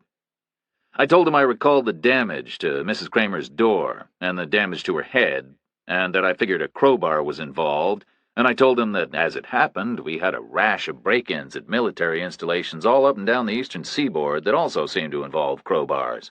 And I asked him if we could piggyback on the legwork he was undoubtedly already doing in terms of tracing the Green Valley weapon. He paused at that point, and I filled the silence by telling him that military quartermasters currently had no crowbars on general issue, and therefore I was convinced our bad guys had used a civilian source of supply. I gave him some guff about not wanting to duplicate his efforts because we had a more promising line of inquiry to spend our time on. He paused again at that point, like cops everywhere, waiting to hear the proffered quid pro quo. I told him that as soon as we had a name or a profile or a description, he would have it too, just as fast as stuff can travel down a fax line. He perked up then. He was a desperate man, staring at a brick wall. He asked what exactly I wanted. I told him that it would be helpful to us if he could expand his canvas to a 300-mile radius around Green Valley and check hardware store purchases during a window that started late on New Year's Eve and extended through, say, January 4th. "What's your promising line of inquiry?" he asked. "There might be a military connection with Mrs. Kramer. We might be able to give you the guy on a plate, all tied up with a bow." "I'd really like that." "Cooperation," I said, "makes the world go round." "Sure does," he said. He sounded happy. He bought the whole bill of goods. He promised to expand his search and copy me in. I hung up the phone, and it rang again immediately. I picked it up and heard a woman's voice. It sounded warm and intimate and southern. It asked me to 1033 at 1016 from the MPXO at Fort Jackson, which meant, "Please stand by to take a secure landline call from your opposite number in South Carolina." I waited with the phone by my ear and heard empty electronic hiss for a moment.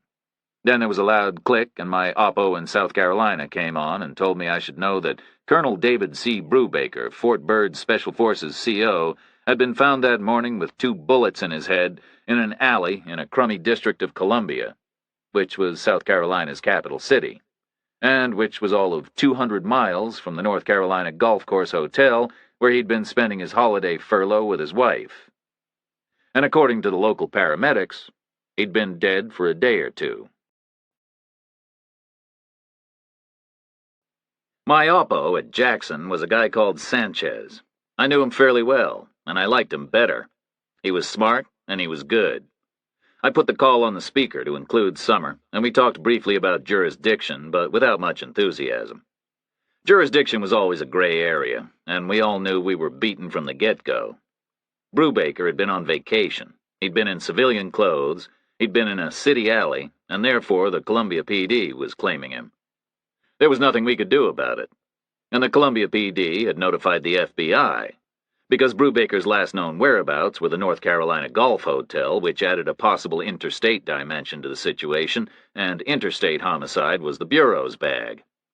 And also because an Army officer is technically a federal employee, and killing federal employees is a separate offense, which would give them another charge to throw at the perp if by any miracle they ever found him. Neither Sanchez nor I nor Summer cared a whole hell of a lot about the difference between state courts and federal courts, but we all knew if the FBI was involved, the case was well beyond our grasp. We agreed the very best we could hope for was that we might eventually see some of the relevant documentation, strictly for informational purposes only, and strictly as a courtesy. Summer made a face and turned away. I took the phone off the speaker and picked it up and spoke to Sanchez one-on-one again. Got a feeling? I asked him. Someone he knew, Sanchez said. Not easy to surprise a Delta soldier as good as Brubaker was, in an alley. Weapon? Paramedics figured it for a 9mm handgun, and they should know. They see plenty of GSWs. Apparently they do a lot of cleaning up every Friday and Saturday night in that part of town. Why was he there? No idea. Rendezvous, presumably, with someone he knew. Got a feeling about when? The body's stone cold, the skin is a little green, and rigor is all gone. They're saying 24 or 48 hours. Safe bet would be to split the difference. Let's call it the middle of the night before last. Maybe 3 or 4 a.m. City garbage truck found him at 10 this morning. Weekly trash collection. Where were you on December 28th? Korea. You? Panama. Why did they move us? I keep thinking we're about to find out, I said. Something weird is going on, Sanchez said. I checked because I was curious, and there are more than 20 of us in the same boat worldwide, and Garber's signature is on all the orders, but I don't think it's legit. I'm certain it isn't legit, I said. Anything happening down there before this Brubaker situation? Not a thing. Quietest week I ever spent. We hung up. I sat still for a long moment. Seemed to me that Columbia in South Carolina was about 200 miles from Fort Byrd. Drive southwest on the highway, cross the state line, find I-20 heading west, drive some more, and you were there. About 200 miles. The night before last was the night we found Carbone's body. I'd left Andrea Norton's office just before 2 o'clock in the morning. She could alibi me up until that point. Then I'd been in the mortuary at 7 o'clock for the post-mortem. The pathologist could confirm that. So I had 2 unconnected alibi bookends. But 0200 until 0700 still gave me a possible 5-hour window, with Brubaker's likely time of death right there in the middle of it. Could I have driven 200 miles there and 200 miles back in 5 hours? What? Summer said. The Delta guys have already got me in the frame for Carbone. Now I'm wondering whether they're going to be coming at me for Brubaker, too. How does 400 miles in 5 hours sound to you? I could probably do it, she said. Average of 80 miles an hour all the way. Depends on what car I was using, of course. And road construction and traffic and weather and cops. It's definitely possible. Terrific. But it's marginal. It better be marginal. Killing Brubaker will be like killing God to them. You going over there to break the news? I nodded. I think I have to. It's a question of respect. But you inform the post commander for me, okay? The Special Forces adjutant was an asshole, but he was human, too. He got very still and went very pale when I told him about Brubaker, and there was clearly more to it than an anticipation of mere bureaucratic hassle. From what I'd heard, Brubaker was stern and distant and authoritarian, but he was a real father figure, to his men individually and to his unit as a whole, and to his unit as a concept. Special Forces generally, and Delta in particular, hadn't always been popular inside the Pentagon and on Capitol Hill. The Army hates change, and it takes a long time to get used to things. The idea of a ragtag bunch of hunter-killers had been a hard sell at the outset, and Brubaker had been one of the guys doing the selling, and he'd never let up since. His death was going to hit Special Forces the way the death of a president would hit the nation as a whole. Carbone was bad enough, the adjutant said, but this is unbelievable. Is there a connection? I looked at him. Why would there be a connection, I said. Carbone was a training accident. He said nothing. Why was Brubaker at a hotel? Because he likes to play golf. He's got a house near Bragg from way back, but he doesn't like the golf there. Where was the hotel? Outside of Raleigh. Did he go there a lot? Every chance he got. Does his wife play golf? The adjutant nodded. They play together. Then he paused. Played, he said, and then he went quiet and looked away from me. I pictured Brubaker in my mind. I'd never met him, but I knew guys just like him. One day they're talking about how to angle a claymore mine so the little ball bearings explode outward at exactly the right angle to rip the enemy's spines out of their backs with maximum efficiency. Next day, they're wearing pastel shirts with small crocodiles on the breast, playing golf with their wives, maybe holding hands and smiling as they ride together along the fairways in their little electric carts. I knew plenty of guys like that. My own father had been one. Not that he'd ever played golf. He watched birds. He'd been in most countries in the world and had seen a lot of birds. I stood up. "Call me if you need me," I said. "You know, if there's anything I can do." The adjutant nodded. "Thanks for the visit," he said. "Better than a phone call." I went back to my office. Summer wasn't there. I wasted more than an hour with her personnel lists. I made a shortcut decision and took the pathologist out of the mix. I took Summer out. I took Andrea Norton out. Then I took all the women out. The medical evidence was pretty clear about the attacker's height and strength. I took the O Club dining room staff out. Their NCO had said they were all hard at work, fussing over their guests. I took the cooks out and the bar staff and the MP gate guards. I took out anyone listed as hospitalized and non-ambulatory. I took myself out. I took Carbone out because it wasn't suicide. Then I counted the remaining check marks and wrote the number 973 on a slip of paper. That was our suspect pool. I stared into space. My phone rang. I picked it up. It was Sanchez again, down at Fort Jackson. "Columbia PD just called me," he said. "They're sharing their initial findings." "And?" "Their medical examiner doesn't entirely agree with me. Time of death wasn't 3 or 4 in the morning. It was 1:23 a.m. the night before last." "That's very precise." "Bullet caught his wristwatch." "A broken watch? Can't necessarily rely on that." "No, it's firm enough. They did a lot of other tests.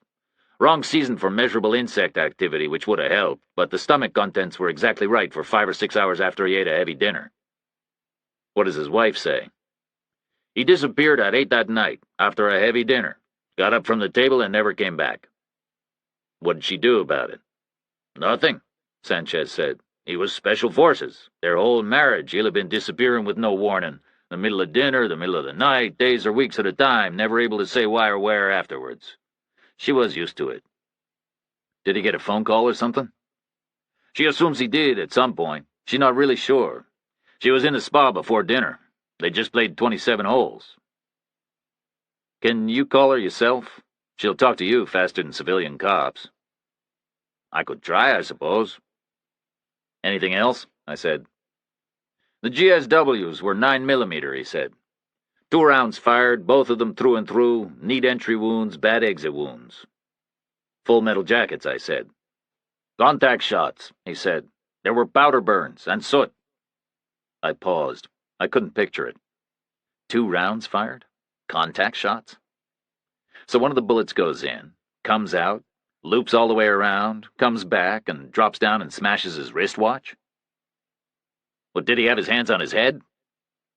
"He was shot from behind, Reacher. A double tap to the back of the skull. Bang, bang, thank you, and good night. The second round must have gone through his head and caught his watch. Downward trajectory. Tall shooter." I said nothing. "Right," Sanchez said. "How likely is all that? Did you know him?" "Never met him," I said. "He was way above average. He was a real pro, and he was a thinker. Any angle, any advantage, any wrinkle, he knew it, and he was ready to use it. But he got himself shot in the back of the head. He knew the guy. Definitely. Had to. Why else would he turn his back in the middle of the night in an alley?" "You looking at people from Jackson?" "That's a lot of people." "Tell me about it." "Did he have enemies at Byrd?" "Not that I've heard," I said. "He had enemies up the chain of command." "Those pussies don't meet people in alleys in the middle of the night." "Where was the alley?" "Not in a quiet part of town." "So, did anyone hear anything?" "Nobody," Sanchez said. "Columbia PD ran a canvass and came up empty." "That's weird." "They're civilians. What else would they be?" He went quiet. "You met Willard yet?" I asked him. "He's on his way here right now. Seems to be a real hands-on type of asshole." "What was the alley like?" "Whores and crack dealers. Nothing that the Columbia City Fathers are likely to put in their tourism brochures." Willard hates embarrassment, I said. He's going to be nervous about image. Columbia's image? What does he care? The Army's image, I said. He won't want Brubaker put next to whores and crack dealers. Not an elite colonel. He figures this Soviet stuff is going to shake things up. He figures we need good PR right now. He figures he can see the big picture. The big picture is I can't get near this case anyway. So what kind of pull does he have with the Columbia PD and the FBI? Because that's what it's going to take. Just be ready for trouble, I said. Are we in for 7 lean years? Not that long. Why not? Just a feeling, I said. You happy with me handling liaison down here? Or should I get them to call you direct? Brubaker is your dead guy, technically. Now you do it, I said. I got other things to do. We hung up, and I went back to Summers' lists. 973.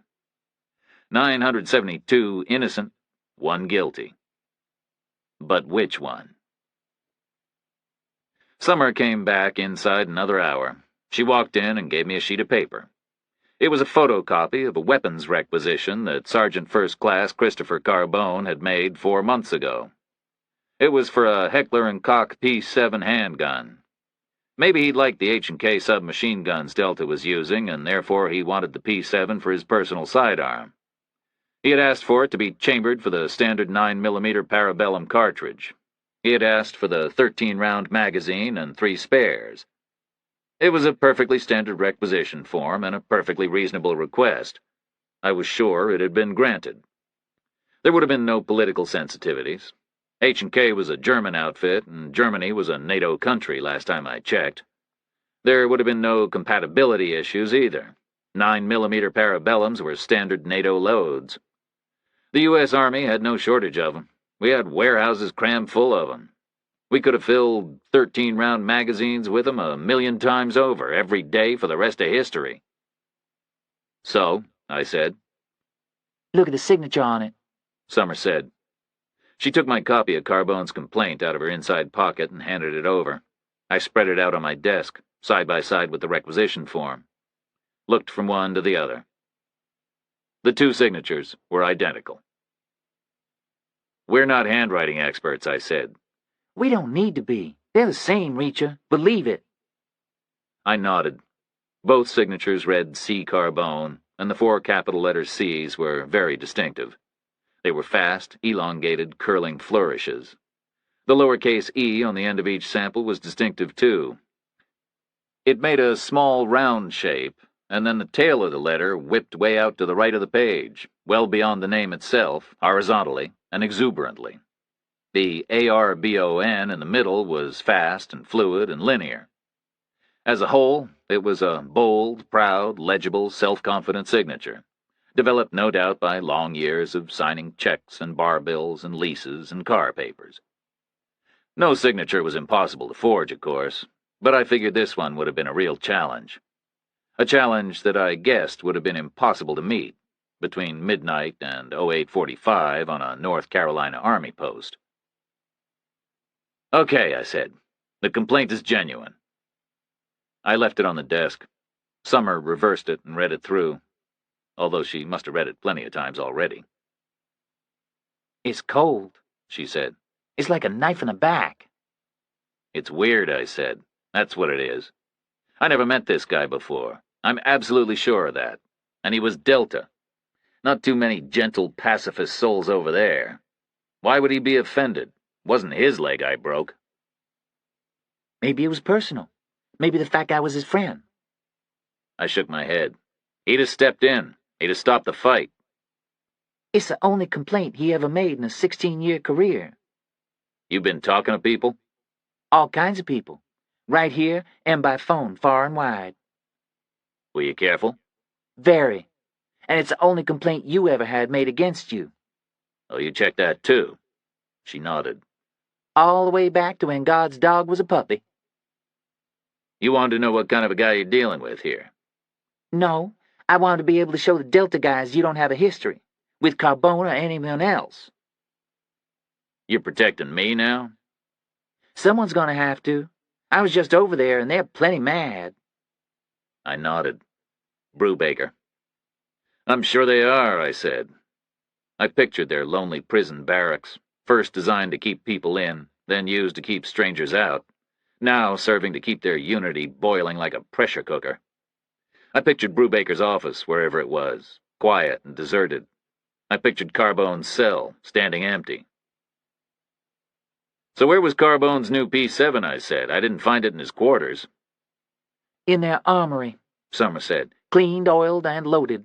They check their personal weapons in and out. They got a cage inside their hangar. Man, you should see that place. It's like Santa's grotto. Special armored Humvees wall-to-wall, trucks, explosives, grenade launchers, claymores, night vision stuff. They could equip a Central African dictatorship all by themselves. That's very reassuring, I said. Sorry, She said. Why'd he file a complaint? I don't know. She said. I pictured Carbone in the strip club New Year's night. I had walked in, and I'd seen a group of 4 men I took to be sergeants. The swirl of the crowd had turned 3 of them away from me and 1 of them towards me in a completely random dynamic. I hadn't known who was going to be there. They hadn't known I was going to show up. I'd never met any of them before. The encounter was as close to pure chance as it was possible to get. Yet Carbone had tagged me for the kind of tame mayhem he must have seen 1,000 times before. The kind of tame mayhem he must have joined in with 100 times before. Show me an enlisted man who claims never to have fought a civilian in a bar, and I'll show you a liar. Are you Catholic? I asked. No, why? Summer said. I wondered if you knew any Latin. It's not just Catholics who know Latin. I went to school.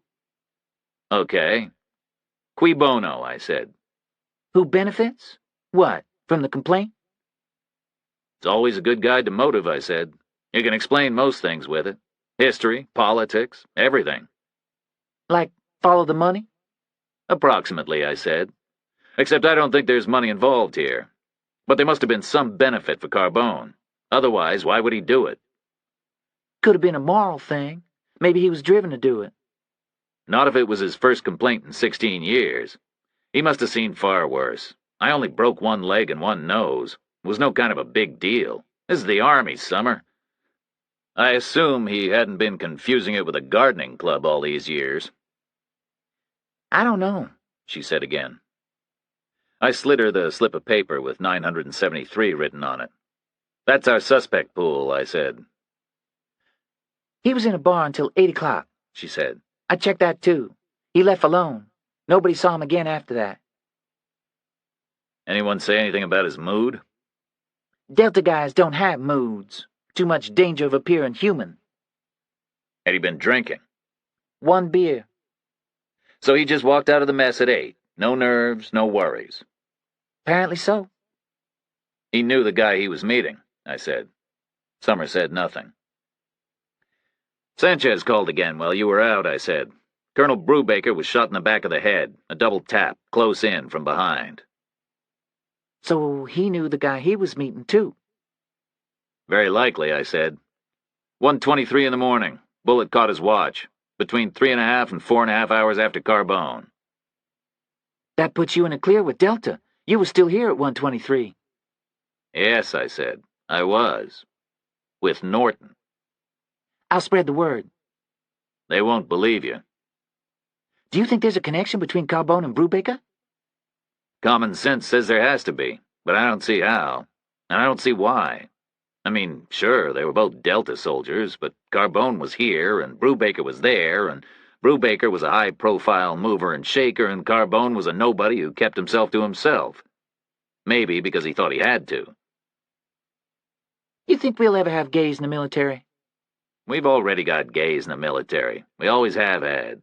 World War II, the Western Allies had 14 million men in uniform. Any kind of reasonable probability says at least 1 million of them were gay. And we won that war, as I recall, last time I checked with the history books. We won it big time. It's a hell of a step, She said. They took the same step when they let black soldiers in, and women. Everyone pissed and moaned about that, too. Bad for morale, bad for unit cohesion. It was crap then and it's crap now. Right? You're here and you're doing okay. Are you a Catholic? I shook my head. My mother taught us the Latin. She cared about our education. She taught us things, me and my brother Joe. You should call her Why? to see how her leg is. Maybe later, I said. I went back to the personnel lists, and Summer went out and came back in with a map of the eastern United States. She taped it flat to the wall below the clock and marked our location at Fort Byrd with a red pushpin. Then she marked Columbia, South Carolina, where Brubaker had been found.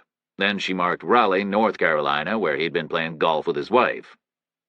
I gave her a clear plastic ruler from my desk drawer, and she checked the map's scale and started calculating times and distances. Bear in mind, most of us don't drive as fast as you do, I said. None of you drive as fast as I do, she said. She measured 4.5 inches between Raleigh and Columbia and called it 5 to allow for the way US 1 snaked slightly. She held the ruler against the scale in the legend box. 200 miles, she said. So if Brubaker left Raleigh after dinner, he could have been in Columbia by midnight easily, an hour or so before he died. Then she checked the distances between Fort Byrd and Columbia. She came up with 150 miles, less than I had originally guessed. 3 hours, she said, to be comfortable. Then she looked at me. It could have been the same guy, she said. If Carbone was killed at 9 or 10, the same guy could have been in Columbia at midnight or 1, ready for Brubaker. She put her little finger on the Fort Byrd pin. Carbone, she said. Then she spanned her hand and put her index finger on the Columbia pin. Brubaker, she said. It's a definite sequence. It's a definite guess, I said. She didn't reply. Do we know that Brubaker drove down from Raleigh? I said. We can assume he did. We should check with Sanchez, I said. See if they found his car anywhere. See if his wife says he took it with him in the first place. Okay, she said. She went out to my sergeant's desk to make the call, left me with the interminable personnel lists. She came back in 10 minutes later. He took his car, she said. His wife told Sanchez they had 2 cars up at the hotel, his and hers. They always did it that way because he was always rushing off somewhere. She was always concerned about getting stuck. What kind of car? I said. I figured she would have asked. Chevy Impala SS. Nice car. He left after dinner, and his wife's assumption was that he was driving back here to Byrd. That would have been normal. But the car hadn't turned up anyplace yet, at least not according to the Columbia PD and the FBI. Okay, I said. Sanchez thinks they're holding out on him, like they know something we don't. Well, that'd be normal, too. He's pressing them, but it's difficult. It always is. He'll call us, she said, soon as he gets anywhere. We got a call 30 minutes later. But not from Sanchez. Not about Brubaker or Carbone. The call was from Detective Clark in Green Valley, Virginia. It was about Mrs. Kramer's case. Got something, he said. He sounded very pleased with himself. He launched into a blow-by-blow account of the moves he'd made. They sounded reasonably intelligent. He'd used a map to figure out all the likely approaches to Green Valley from as much as 300 miles away. Then he had used phone books to compile a list of hardware sources that lay along those approaches. He'd started his guys calling them all, one by one, beginning right in the center of the spiderweb. He had figured that crowbar sales would be slow in winter. Major remodeling happens from springtime onward. Nobody wants their walls torn down for kitchen extensions when the weather's cold. So he'd expected to get very few positive reports. After 3 hours, he'd gotten none at all. People had spent the post-Christmas period buying power drills and electric screwdrivers. Some had bought chainsaws to keep their wood-burning stoves going. Those with pioneer fantasies had bought axes. But nobody had been interested in inert and prosaic things like crowbars. So he made a lateral jump and fired up his crime databases. Originally, he planned to look for reports of other crimes that involved doors and crowbars. He thought that might narrow down a location. But he didn't find anything that matched his parameters. But instead, right there on his NCIC computer, he found a burglary at a small hardware store in Sperryville, Virginia. The store was a lonely place on a dead-end street. According to the owner, the front window had been kicked in sometime in the early hours of New Year's Day. Because it was a holiday, there'd been no money left in the register. As far as the store owner could tell, The only thing that had been stolen was a single crowbar. Summer stepped back to the map on the wall and put a pushpin through the center of Sperryville, Virginia. Sperryville was a small place, and the plastic barrel of the pin obscured it completely.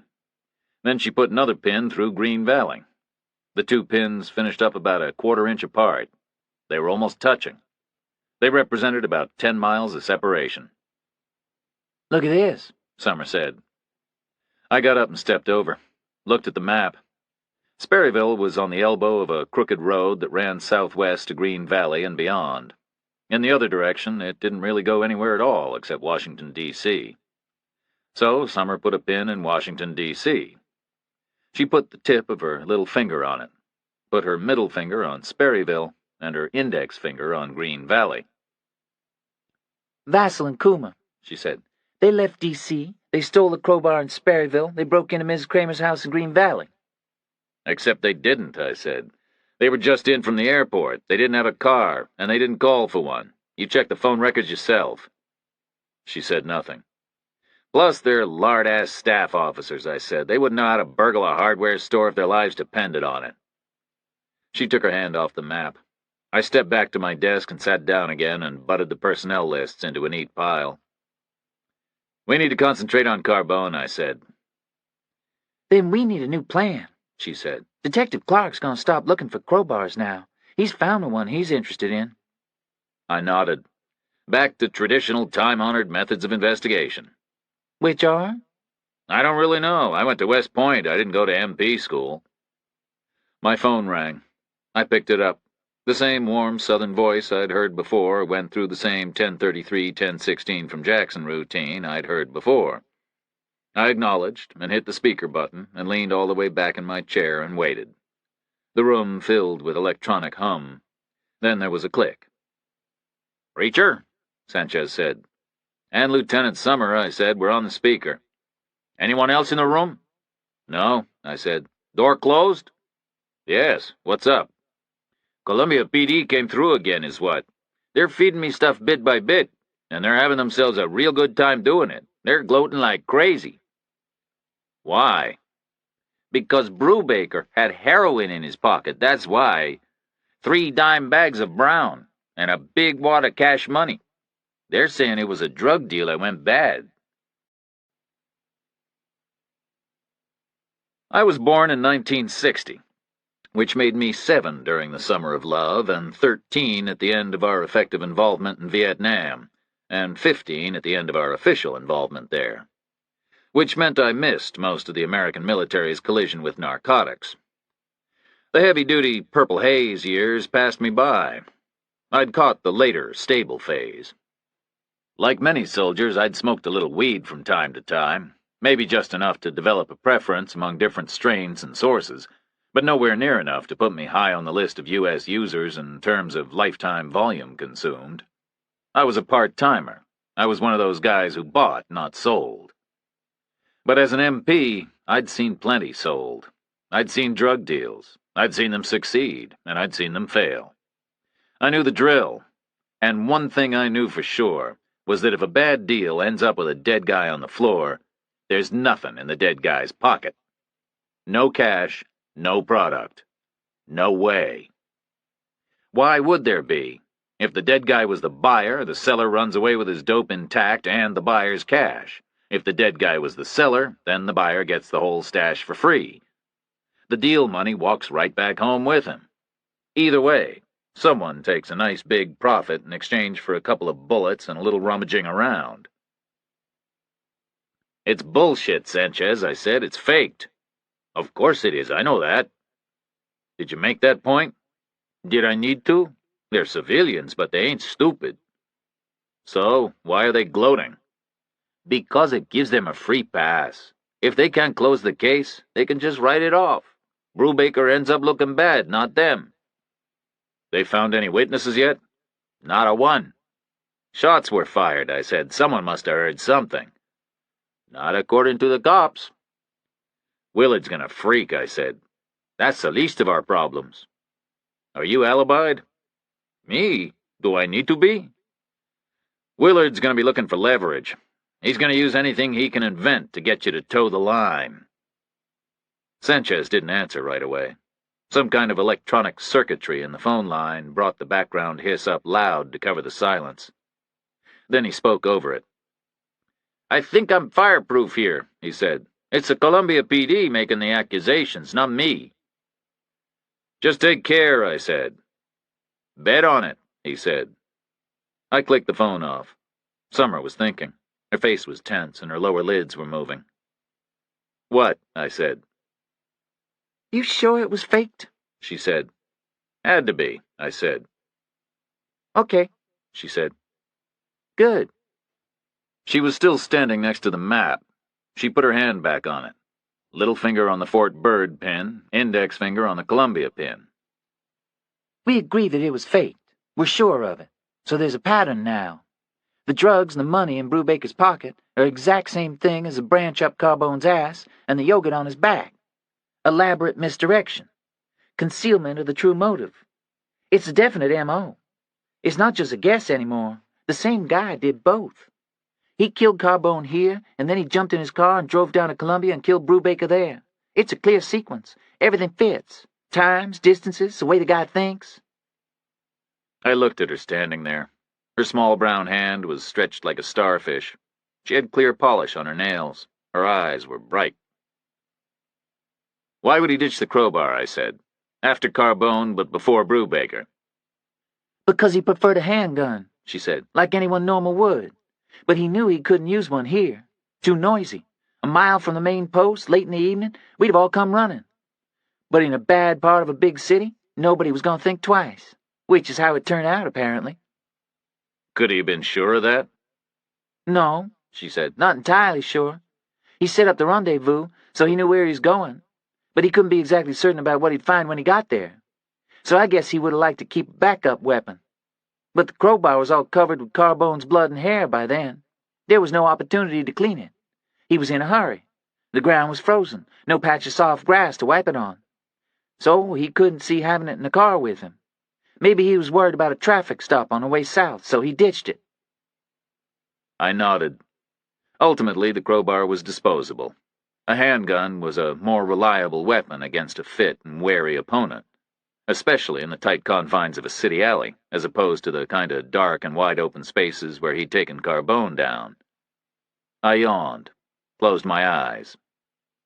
The wide-open spaces where he'd taken Carbone down. I opened my eyes again. "He killed Carbone here," I repeated, "and then he jumped in his car and drove to Columbia and killed Brubaker there." Yes, Summer said. "But you figured he was already in a car," I said. yes, She said again. I did. "You figured he drove out on the track with Carbone, hit him in the head, arranged the scene, and then drove back here to the post. Your reasoning was pretty good. And where we found the crowbar kind of confirmed it," Thank you. she said. "And then we figured he parked his car and went about his business," Correct. she said. "But he can't have parked his car and gone about his business, because now we're saying he drove straight to Columbia, South Carolina instead, to meet with Brubaker. 3-hour drive. He was in a hurry, not much time to waste." Correct. She said again. "So he didn't park his car," I said. "He didn't even touch the brake. He drove straight out the main gate instead. There's no other way off the post. He drove straight out the main gate, Summer, immediately after he killed Carbone, somewhere around 9 or 10 o'clock. Check the gate log, she said. There's a copy right there on the desk. We checked the gate log together. Operation Just Cause in Panama had moved all domestic installations up one level on the DEFCON scale, and therefore all closed posts were recording entrances and exits in detail in bound ledgers that had pre-printed page numbers in the top right-hand corner. We had a good clear Xerox of the page for January 4th. I was confident it was genuine. I was confident it was complete. And I was confident it was accurate. The military police has numerous failings, but snafus with basic paperwork aren't any of them. Summer took the page from me and taped it to the wall next to the map. We stood side by side and looked at it. It was ruled into 6 columns. There were spaces for date, time in, time out, plate number, occupants, and reason. Traffic was light, Summer said. I said nothing. I was in no position to know whether 19 entries represented light traffic or not. I wasn't used to Bird, and it had been a long time since I'd pulled gate duty anywhere else. But it certainly seemed quiet compared to the multiple pages I'd seen for New Year's Eve. Mostly people reporting back for duty, Summer said. I nodded. 14 lines had entries in the time in column, but no corresponding entries in the time out column. That meant 14 people had come in and stayed in, back to work after time away from the post for the holidays, or after time away from the post for other reasons.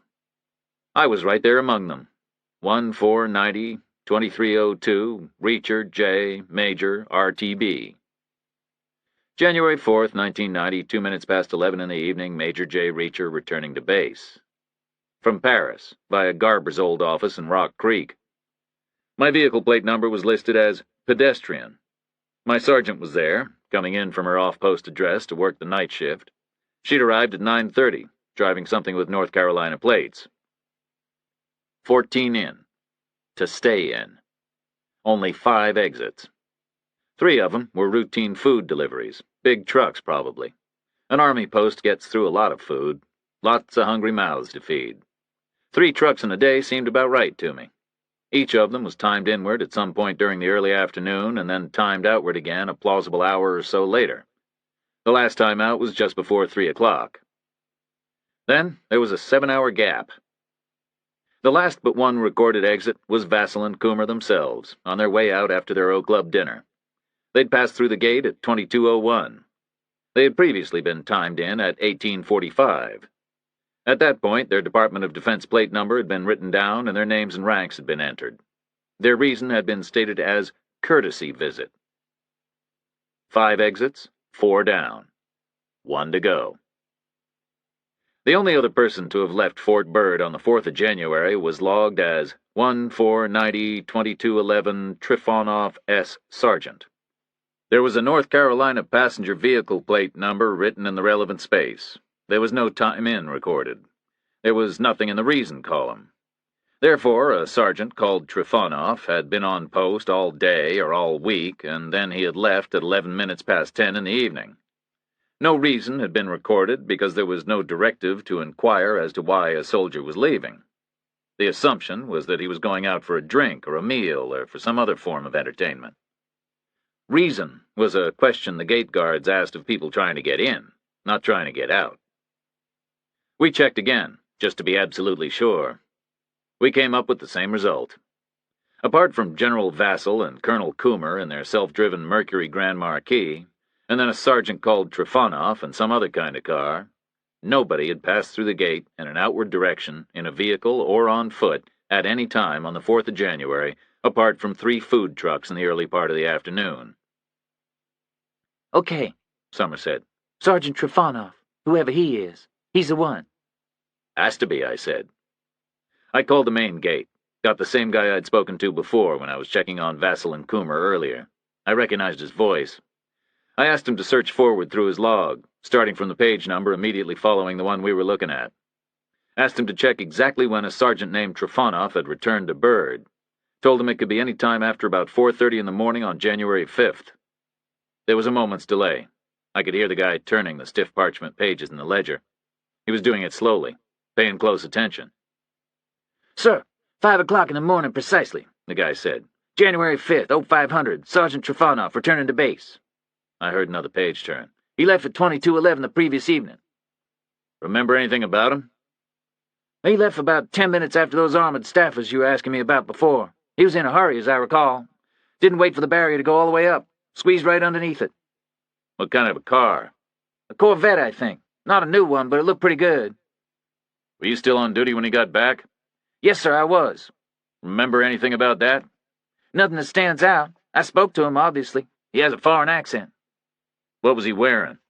Civilian stuff. A leather jacket, I think. I assumed he'd been off duty. Is he on the post now? I heard pages turning again.